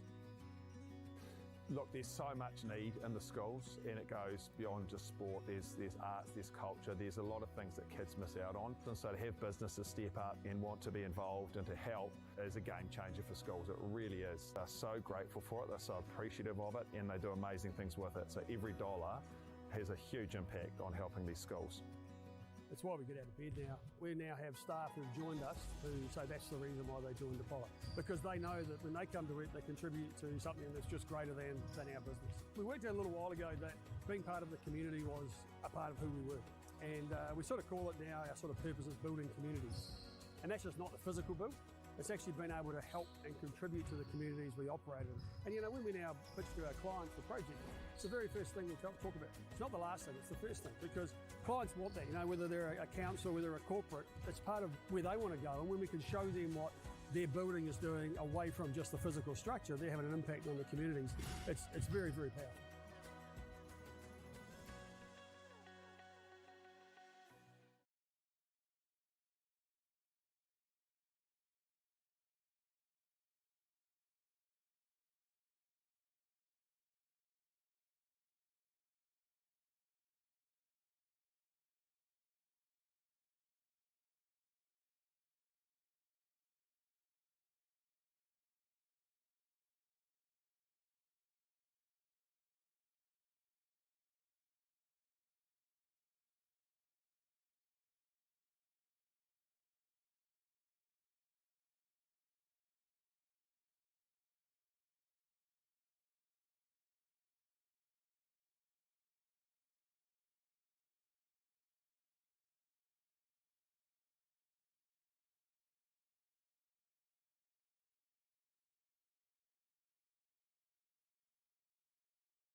E te iwi nei mā hoki mai, ki te pāpāhotanga ki te whakāturanga nei a whakāta Māori. Te kēmu whakamitunga, atu i konei i Rotorua, ki te whira tua toru mo tēnei rangi tuatahi. Kei te tākoro, te kapa Queensland Māori, ki te kapa o Tūranganui Ākiwa, ko te aha te whakataetai nei, ko te aha te reanga, mō te hunga, I raro iho I te rua te kaumātahi tau te pakeke a he irarua te kēmu. Me tīma tau ki te pānui I ngā ingoa I a tātou e tatari ana. I te kapa o Queenirani, ko te Vānteki, ko Waimari e Takerei, ko Kian Williams, ko Natalia Hickling, ko Tāni ko Takerei, ko Berenice Wong, ko Vadim Gilbert Marino, ko Marley Finley, ko Awhi o Takerei, ko Riley Rose Rua Waitere, ko Kahu Takerei, ko Braxton Wilson Clune, ko Coates Tōpine, ko Kalani Te Amo, whakawhitino anei ki te kapa o Tūranganui Ākiwa, ko te kani a Takirau, ia tātou e tatari ana I te kēmu, ko te kani a Takirau, Wirepa Hei, ko Messiah Tiopira, ko Waka Anderson, ko Luke Westrup, ko Capria Tamatea, ko Claire Hau Kāmau, koe rā te tarai tuatahi, o te kēmu, Queensland Māori, ko tākoro kē rātou ki tēnei whira I tēnei rangi āhei. He kapa pai rātou. Ka pērā pia taku kōrero. He kapa tino pai rātou. Kia utonu ai ki te rārangi ingoa, Timuaki Stewart, Samara Beattie, James Shaw, Te Amo Kura, Te Rauna Lamont, Shea Wiremu Gibson Park, Finn Jones, Paige Tiariki, Manawa Nui Stewart. Anei a tūranga nui a kiwa I mau ana I o rātou kākāriki me te kaurangi. Whai ana ki te urupare, te trai tuatahi o te kēmu.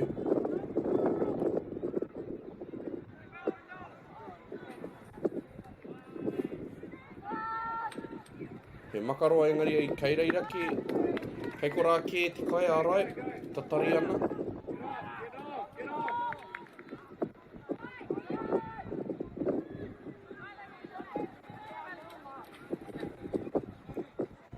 Nea Queensland Māori hoki mai ana ki tō rātou wāhi oki, wāhi whakawhiti kai tākaro.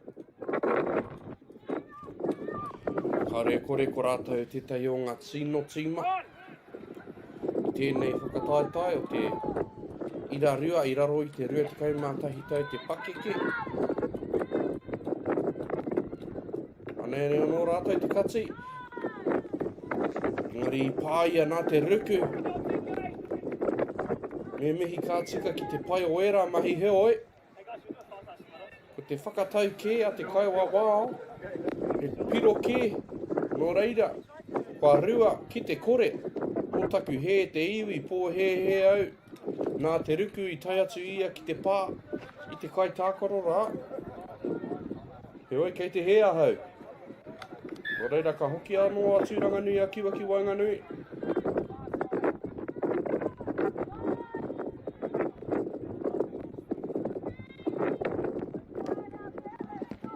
Nei rātou, ki ana I te whira. Tūranga nui a kiwa. Wānanga nā I a rātou rautaki, he toru te kaumā te mahi. Wāhua kō pārawa tērā taha matau. E hoa mā, he oi, kua whai hua rātou. Rua ki te tahi tūranga nui a kiwa. Ki te parirau mā wi o te whira.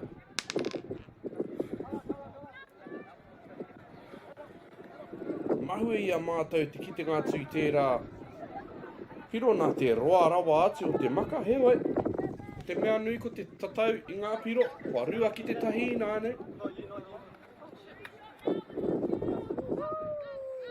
Anei te kōkiri, Queensland Māori, kua rua ngā haerenga ki tēnei wāhi a kua rua ngā piro. Kua toru ngā haerenga ki tērā taha o te whira, kua toru ngā piro. Koera te tarai tua rua, a tērā kohinera, kua toru ki te tahi Queensland Māori. Me pēhia I aukatia I a rātou kōkiritanga, me a rātou nekehanga. Koera te pātai e tāre wāna, hei whakautu matūranga nui a kiwa I tēnei kēmu.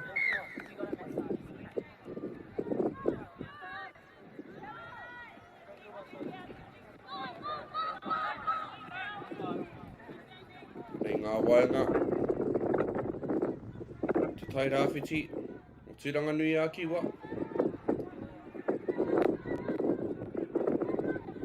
Makamaka noa ana I te pōro, te whakaneke I te taha ara. He oi, he maka ki papatua nuku. Nō reira ka hoki te pōro ki a Queensland, a kaore kore ka hoki mai rātou ki te whakawhiti. Hau noa rātou ki te tū papa o te kēmu nei. Rā ko te tia ki te pōro, te taha arai, me tino pai. Me pēnei te kōkiri, ko ke whakamua ana. Tai rawa atu ki te wāhi kā kāriki, kā tai ka ruku rātou ki tā rātou rārangi nekehanga. Trai I ona ringa, engari I taka kē ia te pōro.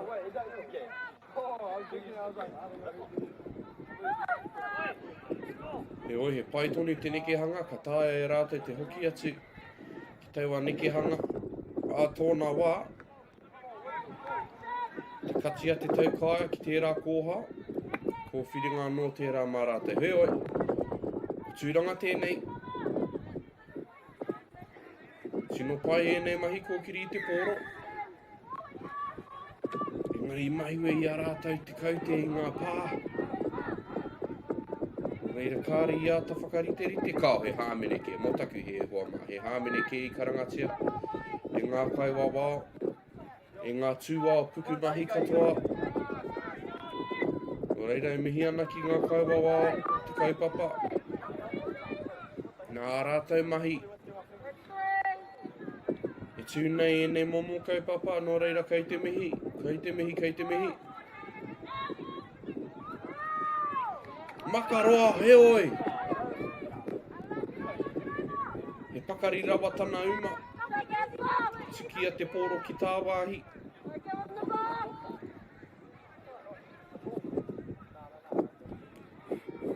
Anei tūranga nui a kiwa.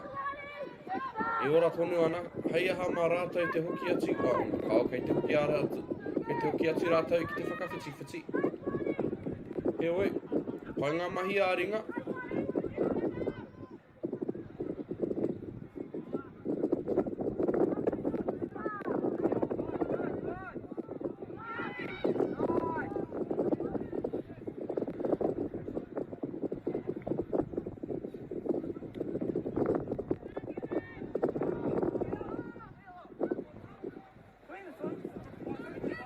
Ngā wai hou. Queensland Māori. Me mihi ka tika ki tēnei kaupapa kāre kore he nui te utu. Ki te rere mai ki te kāinga. A ko tēnei tātā whāinga te take. He oi. Kei te kite hoki tātou kāri i hara mai mo te hararei. Mo te kite no i ngā whānau. Kite anō tātou i ngā pūkenga. No reira. Kua whā ngā piro ki a rātou i tēnei wā.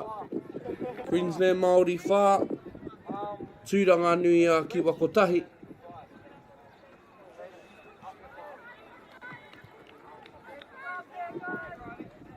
Whakātu mai rātou. Queensland Māori.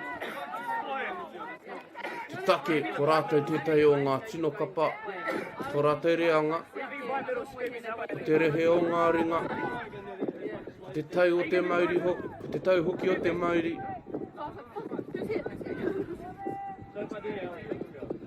Oh no, I didn't take it like that. I was just like, Kei te rongo i ngā katakata me ngā mihi i te pauaka.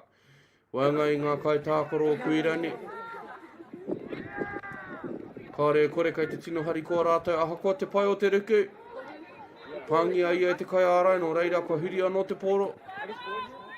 Anei tō pe hau.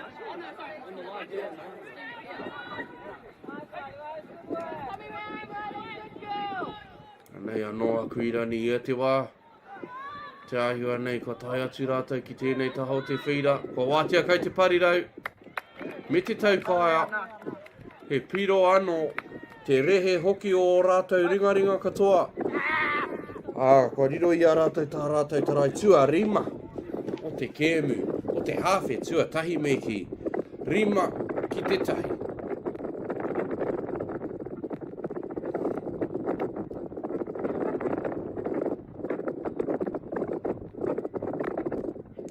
Me mihi hoki au ki enei iwi i ki enei hapori e whakariterite ana i a rātou tīma.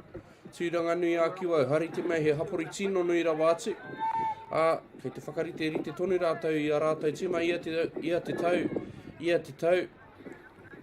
Ai tākoro ana ki a kuirani he wāhi nui tērā me te mōhio hoki he nui ngā Māori e noho ana ki tērā pito o te ao. Ruku pai, ki au nei he tarai tērā.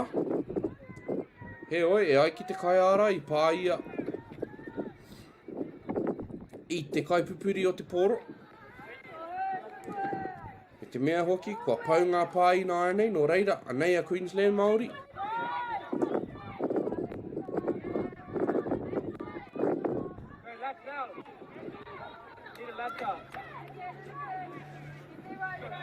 That's three out, that's three.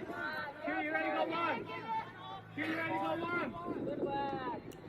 Nei te tautuki whakamitunga no reira, kei ka rite te kai hiki, anei. Ka hikina te pōro, ngā mahi para huti huti, o kuhu atu ia ki te wāhi piro, me te maka ki te papa heoi, he pākua karangatia e te kai wawao, i tino paitana tūranga no reira. Ko wai, ka whakaheki a.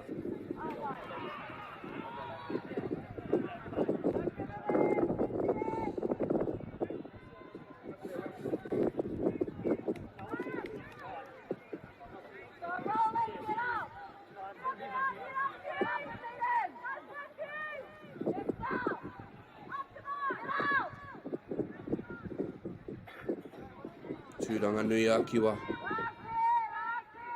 Ia e hunana i o rātou, ringa ringa.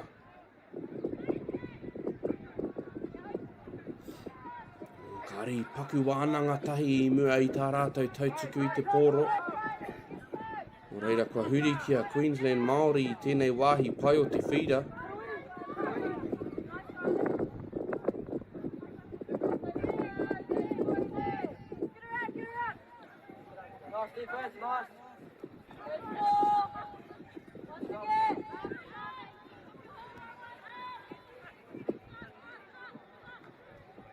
Anei anō, Queensland Māori.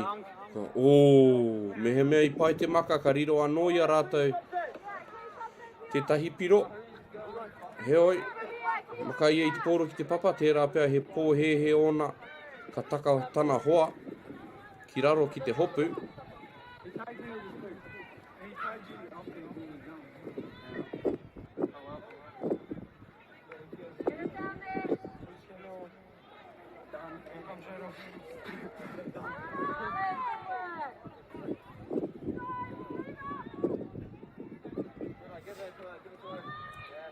Me anō Queensland Māori me te ruku.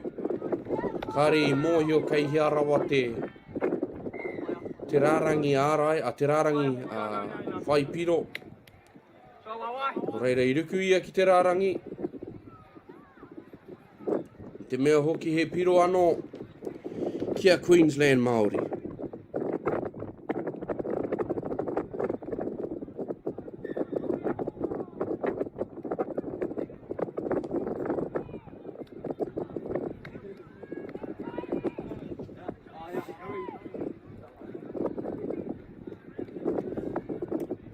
Nei a tūranga nui a kiwa, ki te mohi o tātou, ki te momo, ki te tairāwhiti. Kore e tū o hunoa, ka tākoro tonu rawa tairo āti, rātou tairawa āti ki te otinga o te kēmi waihoki, e tino roa tonu te wā e toi ana. I tēnei kēmu,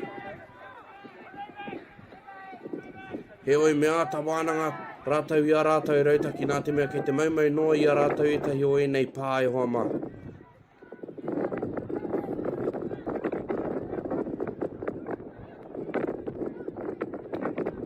Ana, he maumautanga anō tēnā, he maumau anō.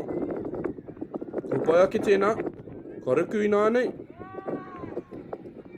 Ki te hanga rātou i ngā nama e tika ana, engari he kōpāpārawa pia tā rātou tūtahi, ne? Ki te rātaha o te whira i te wāhi, te kaumita, toko toru o rātou e tūana i te wāhi kotahi. Ko tai tātou ki ngā heko nā whakamutunga o te hawhi tuatahi. Ko tā Queensland noa, he tia ki te pōro, he wero anō i te rārangi piro. Hei ahama rātou te whawhai i tēnei wā. Anei, mā te ana. Kia rātou anō ngā nama, kārei kati te warirau, koi rā te piro tua whetu, o te hawhi tuatahi, kia Queensland Māori.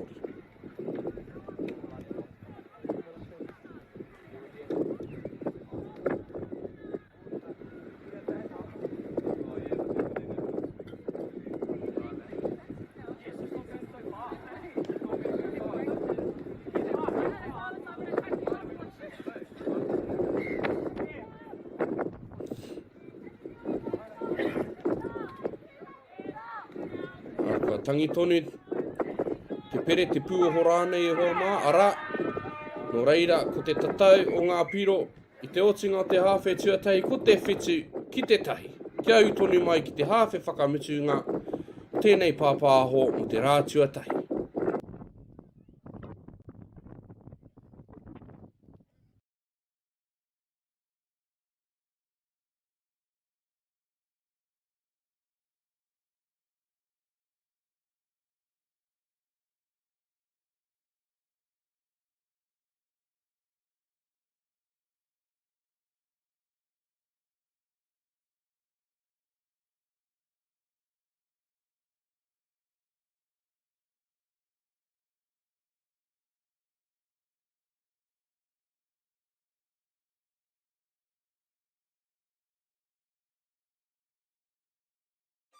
Do you think the other sports kind of owe touch a little bit of like thank you for developing? There's a lot of people that have transferred from touch. I've always credited touch for those skills. It needs a bit more love. The People's Game ki Māori Plus me whakaata Māori.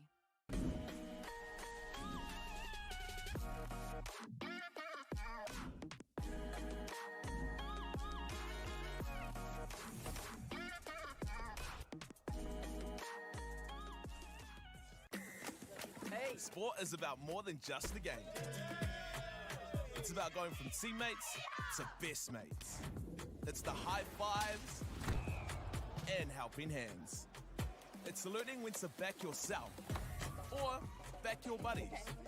It's actually being excited to get out of bed early on a Saturday. Sport is about more than just the game. That's why Caltex is proud to help fuel school sports. Girls are twice as likely to drop out of sport.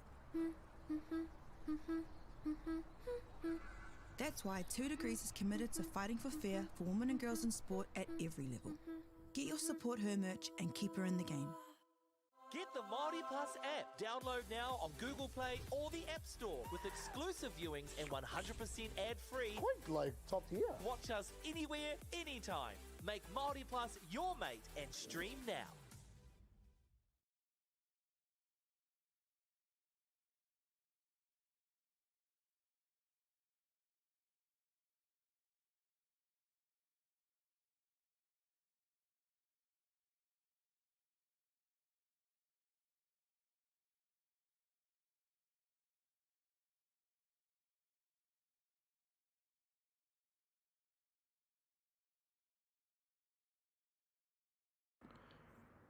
Ka tīmata tonu te hawhe tuarua. Tēnei kēmu i te whakataetai. Ira rua heke iho i te rua te kaumātahi tau te pakeke no reira kia utonu mai e te iwi. Anei ka tīmata te pōro. Ki te kapa o tūranga nui a kiwa. Kōkiri anei te pōro. Queensland Māori tēnā, te taionga tīma. I tēnei whakataetai, tēnei reanga meki. Eoi ka kiteke tātou i ngā pūkenga o tūranga nui a kiwa. Kei ā rātou ngā pūkenga ki te wero i tēnei rārangi ārai. Engari me wawe tā rātou wānanga ne, kei te āhua pōtiri i etahi wā. Ka tateri rātou ki te pāwhakamutunga ki te wānanga. Ki te whakatau i te nekehanga ka mahia. Koe nei tētahi o ngā tino pūkenga o te kapa nei o Queensland Māori. Me tā rātou nekehanga māminga heoi, arā te kai ara o tūranga nui a kiwa kāri mate wheke. I hoki ia ki te pāi te pōro. I tiakina ia ia tana rārangi. Nāna mahi kua hoki te pōro ki tana kapa. Ahakoa, ngā mahi tiriki, ngā mahi māminga. A Queensland Māori, no rātou e hoki ana ki te pauaka. Me mihi ka tika ki te rātama. I tiaki, i tana rārangi piro.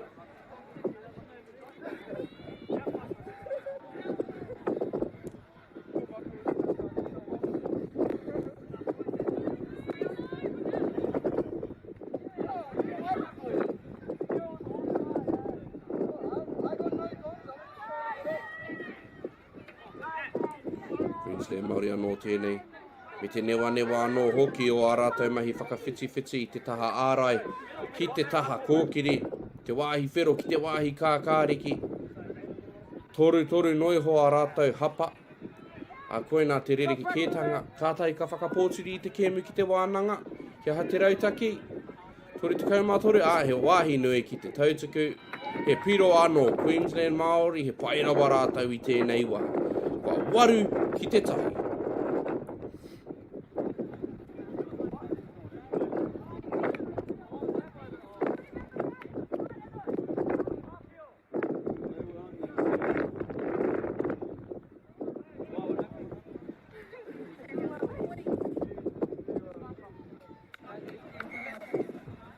Tūranga nui a kiwa. Ki te whai mana rātou i tēnei wā. Ki te whai tonu te kamera i te pōro. A mātou whakapāha e te iwi. Ki te maumau noa tunga pā. Kia kahai hoa mā ki te ata wānanga. Ki te ata ko ke whakamua. Arā. He pōtai māro te neki hanga. I waihanga tia ngā nama. Pērāna te pai o ngā mahi ārai.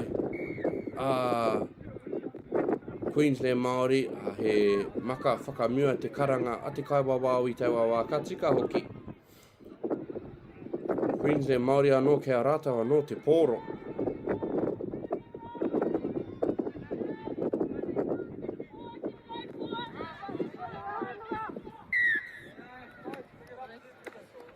Kua hāmene te anō.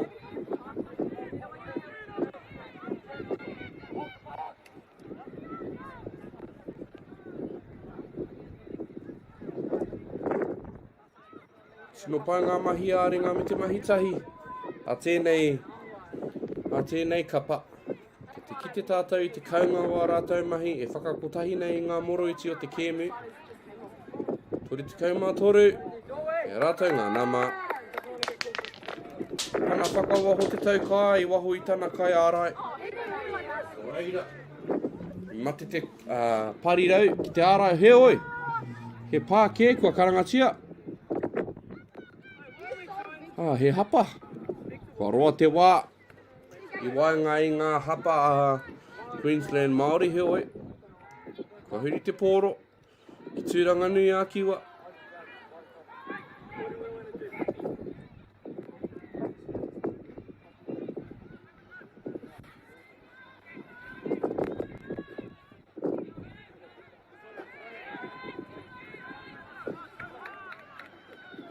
Me piki ake I te taki. Kare au I te kite I ngā tohu. Wa ngā ringaringa o te kaiwawao he oi. Ka riro I a Queensland te pōro. I tō rātou ake hāwhi whai piro. He rari nui tērā mō te kapa. Tūranga nui a kiwa.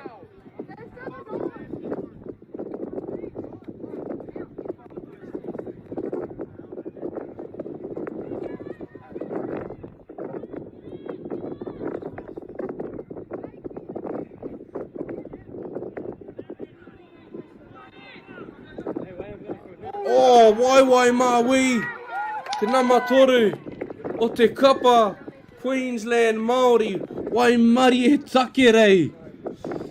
Wai para huti kia tūpato ki o reke. Kāroa hoki. Au e taukiri e te wawe hoki o tana tepe, tana wai Māwi, me te nui hoki o te āputa, wai mari e take rei.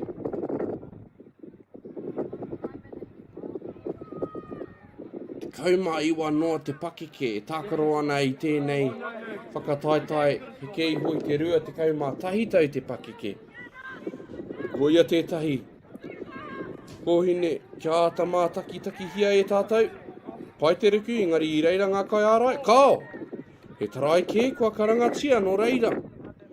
Kai te tākaro tonu a tūranga nui a kiwa me pēhia e kore ai me he mea kei te maukue I te ingoa. O tō tupuna ki tō poho. E kore, e tua hunoa, e kore, e mate whake noi ho. No reire mihi ana ki tēnei kapa wairua toa, tūranga nui a kiwa. Wha riro I a rātou tā rātou piro tuarua o te kēmu.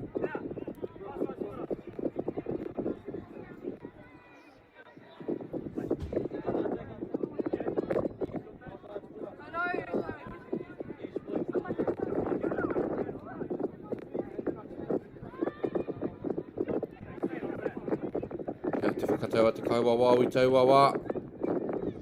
Pai ngā mahi ārai a tūranga nui I tauwawa e hoa mā. Kāre I te tuku noi a rātou ki wainga nui. E oi. Whai kē rātou I tētahi piro ki te parirau. Ahakua kāri I kitea e mātou mo tō mātou he hoa mā. Piro anoa. Ka riro ia Queensland Māori. Te kau ki te rua.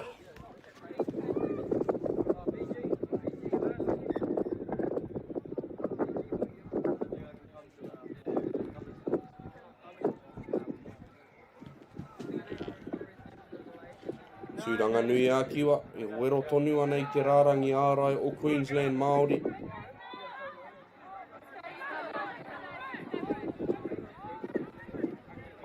Anei te tāwhana, he oi. Wari te kē, Queensland Māori ki te au katsi I tērā nekehanga. Tori te kaumatori, me ngā nama hoki, pai te ruku, e tarai anō kāre e kore. O kei te he anō au e te iwi, kāre au I paku ki te, I te pā I tauwawa e hoa mā, kia pono te kōrero he oi. Kāre a tūranga nui a kiwa I te paku amu amu. Pā me te maka. Kāo, kāre I kitea. Kei te katakata etahi o ngā kaitākoro o te kapa Queensland Māori. E tohu pia I tā rātou mōhio. Ki hai I kitea te maka me te pā. Te maka I muri I te pā.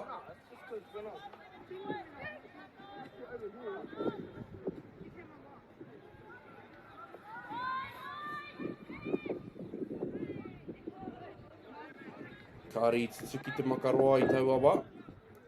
Te ahuana I patua te pōro ki te papa, no reira ka tīmata anō te kaute, ai. Kei te takiwā o te 5 miniti kei te toe e hoa mā.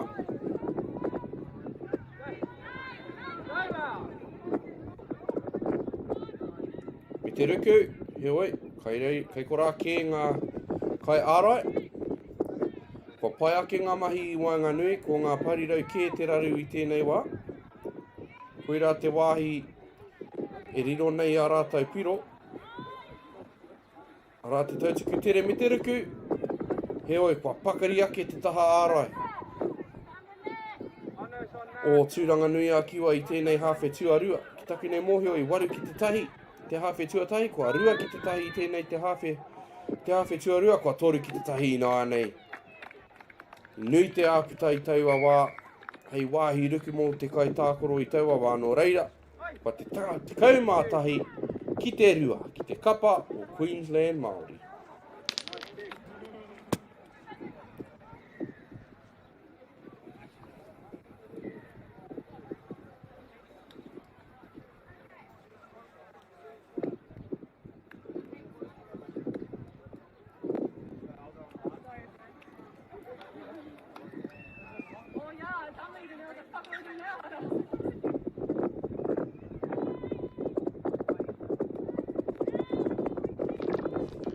Nei anō a tūranga nui a kiwa, e koke tonu ana, Mō te hemo tonu atu anei, tori te kaumātoru. He oi, kua hapa anō. Anei a Queensland Māori e whakawhiti ana I te pōro, tētai o rātou tino paenga.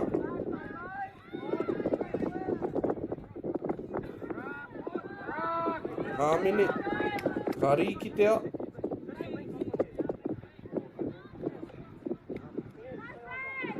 O pai tēne ki anga I taua me ngā nama hoki, te tāhua hoki o tērā tāwhana, a kua hua mai tētahi o ngā tino tarai o te kēmu, Queensland Māori, te kaumārua ki te rua. Anei he ope anō e whakaeke mai ana, mō te kapa o tūranga nui a kiwa.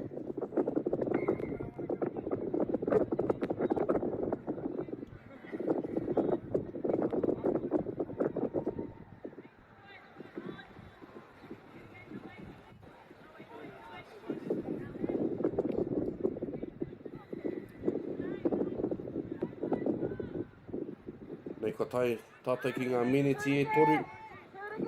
Hei whakakapi I tēnei kēmu. Kua āta whakaritea tētahi neki hanga. Rikari tino pai te maka I te oa ki te pai tērā. Kei te utonu, kei te mautonu, aturanga nui a kiwa I te mauri o tēnei kēmu, I te taura hoki o tēnei kēmu me ki.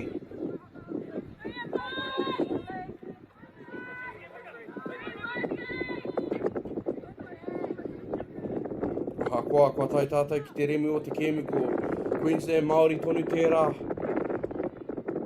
Ko ke tere ana, piki wawe ana I te whira a me te mea hoki. Kei ko rā, tā rātou tarai, te kaumātoru o te kēmu. Te kaumātoru ki te rua.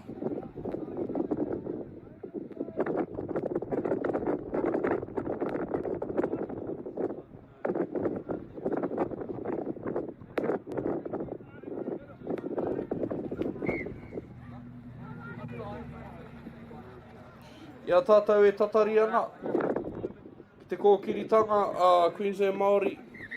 Me mihi ka tika kia Baileys, kia Caltex, o tira kia Polo Projects. O tira ki te tairawhiri te reo Māori. Mō rātou katoa e whakatairanga nei I enei tū mō kaupapa. Tautoko ana I enei tū mō kaupapa. Kia rangona ai te reo Māori. Ki ngā kaupapa maha o te motu. Nō reira mihi ana kia rātou, ki te au I te tako te poro I taua wā, he oi.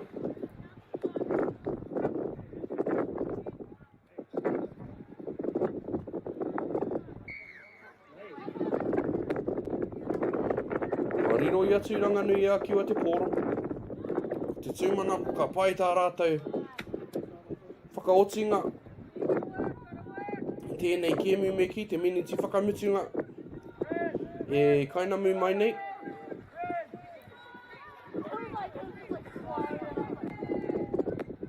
Kua rara mai e tahi kai tākoro hau ki te whakatepe I te kēmu. E hāmene anō kua karangatia, nō reira te rapea he trai anō. Mā tūranga nui a kiwa. Te mea nui me whakahara tau rātau I tētai o ngā nekehanga. Te pai ai tā rātau whakamahi hei a pōpō. Arā! Te tangi o te pere, te whakamutunga, te kēmu whakamutunga, ki te whira tuatoru e hoa mā, ko Queensland Māori te kapatoa I tēnei kēmu te kaumārua ki te kaumātoru ki te rua motaku he. Hoki mai hei a pōpō, ki te mātakitaki I ngā kēmu huhua, ka pāpā hotia e mātou e whakahata Māori. Kia utonu mai, tēnā kutu.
Deck out your space with our lowest prices. Cabot's 10-litre Aquadeck decking oil, $193.90. Monarch decking applicator kit, just $48.20. Where you find a competitor's lower price on the same stocked item, we'll beat it by 15%. Lowest prices are just the beginning.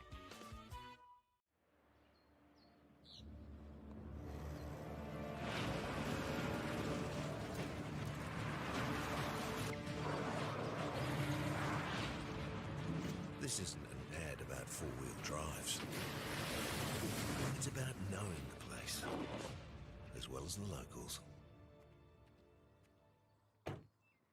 You found the place. That's a good start. Built by my great-grandfather 20 years ago. It's time for action. We are working to reduce the impacts of climate change because nature is not a resource, it's a collaborator. Nativa, leading with nature. We love seeing sport in young people's lives. We know it plays a huge impact in what they can do and the opportunities that they have. And funding is a real challenge. We know that a lot of schools face that ongoing, and the reality is if you go to a lower decile school in New Zealand, you are less likely to be able to afford to participate in sport. Obviously, having come through it myself with kids and being one of those kids myself who played sport, I know how much it defined who I was. When I was 12 years old, I made a rep team in soccer. And the guy, the manager, stood up and said, right, the fundraise, the track suits are only $20. And my mum looked at me and she started crying and she said, I can't afford it. And now being able to take that and go, I can't fix it all, but we can help and try and give to those people who are going through tough times. It's a real privilege, but you know, for us, we want to see others get involved in it. This is not a selfish thing for Apollo. This is about how can we get the bigger community, the bigger, whether it's construction or other businesses, to get involved in this.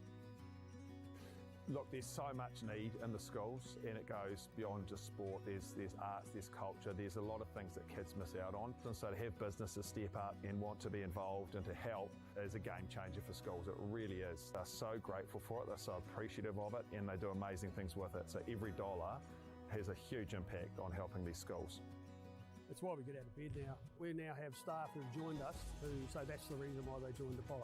Because they know that when they come to it, they contribute to something that's just greater than our business. We worked out a little while ago that being part of the community was a part of who we were. And we sort of call it now, our sort of purpose is building communities. And that's just not the physical build.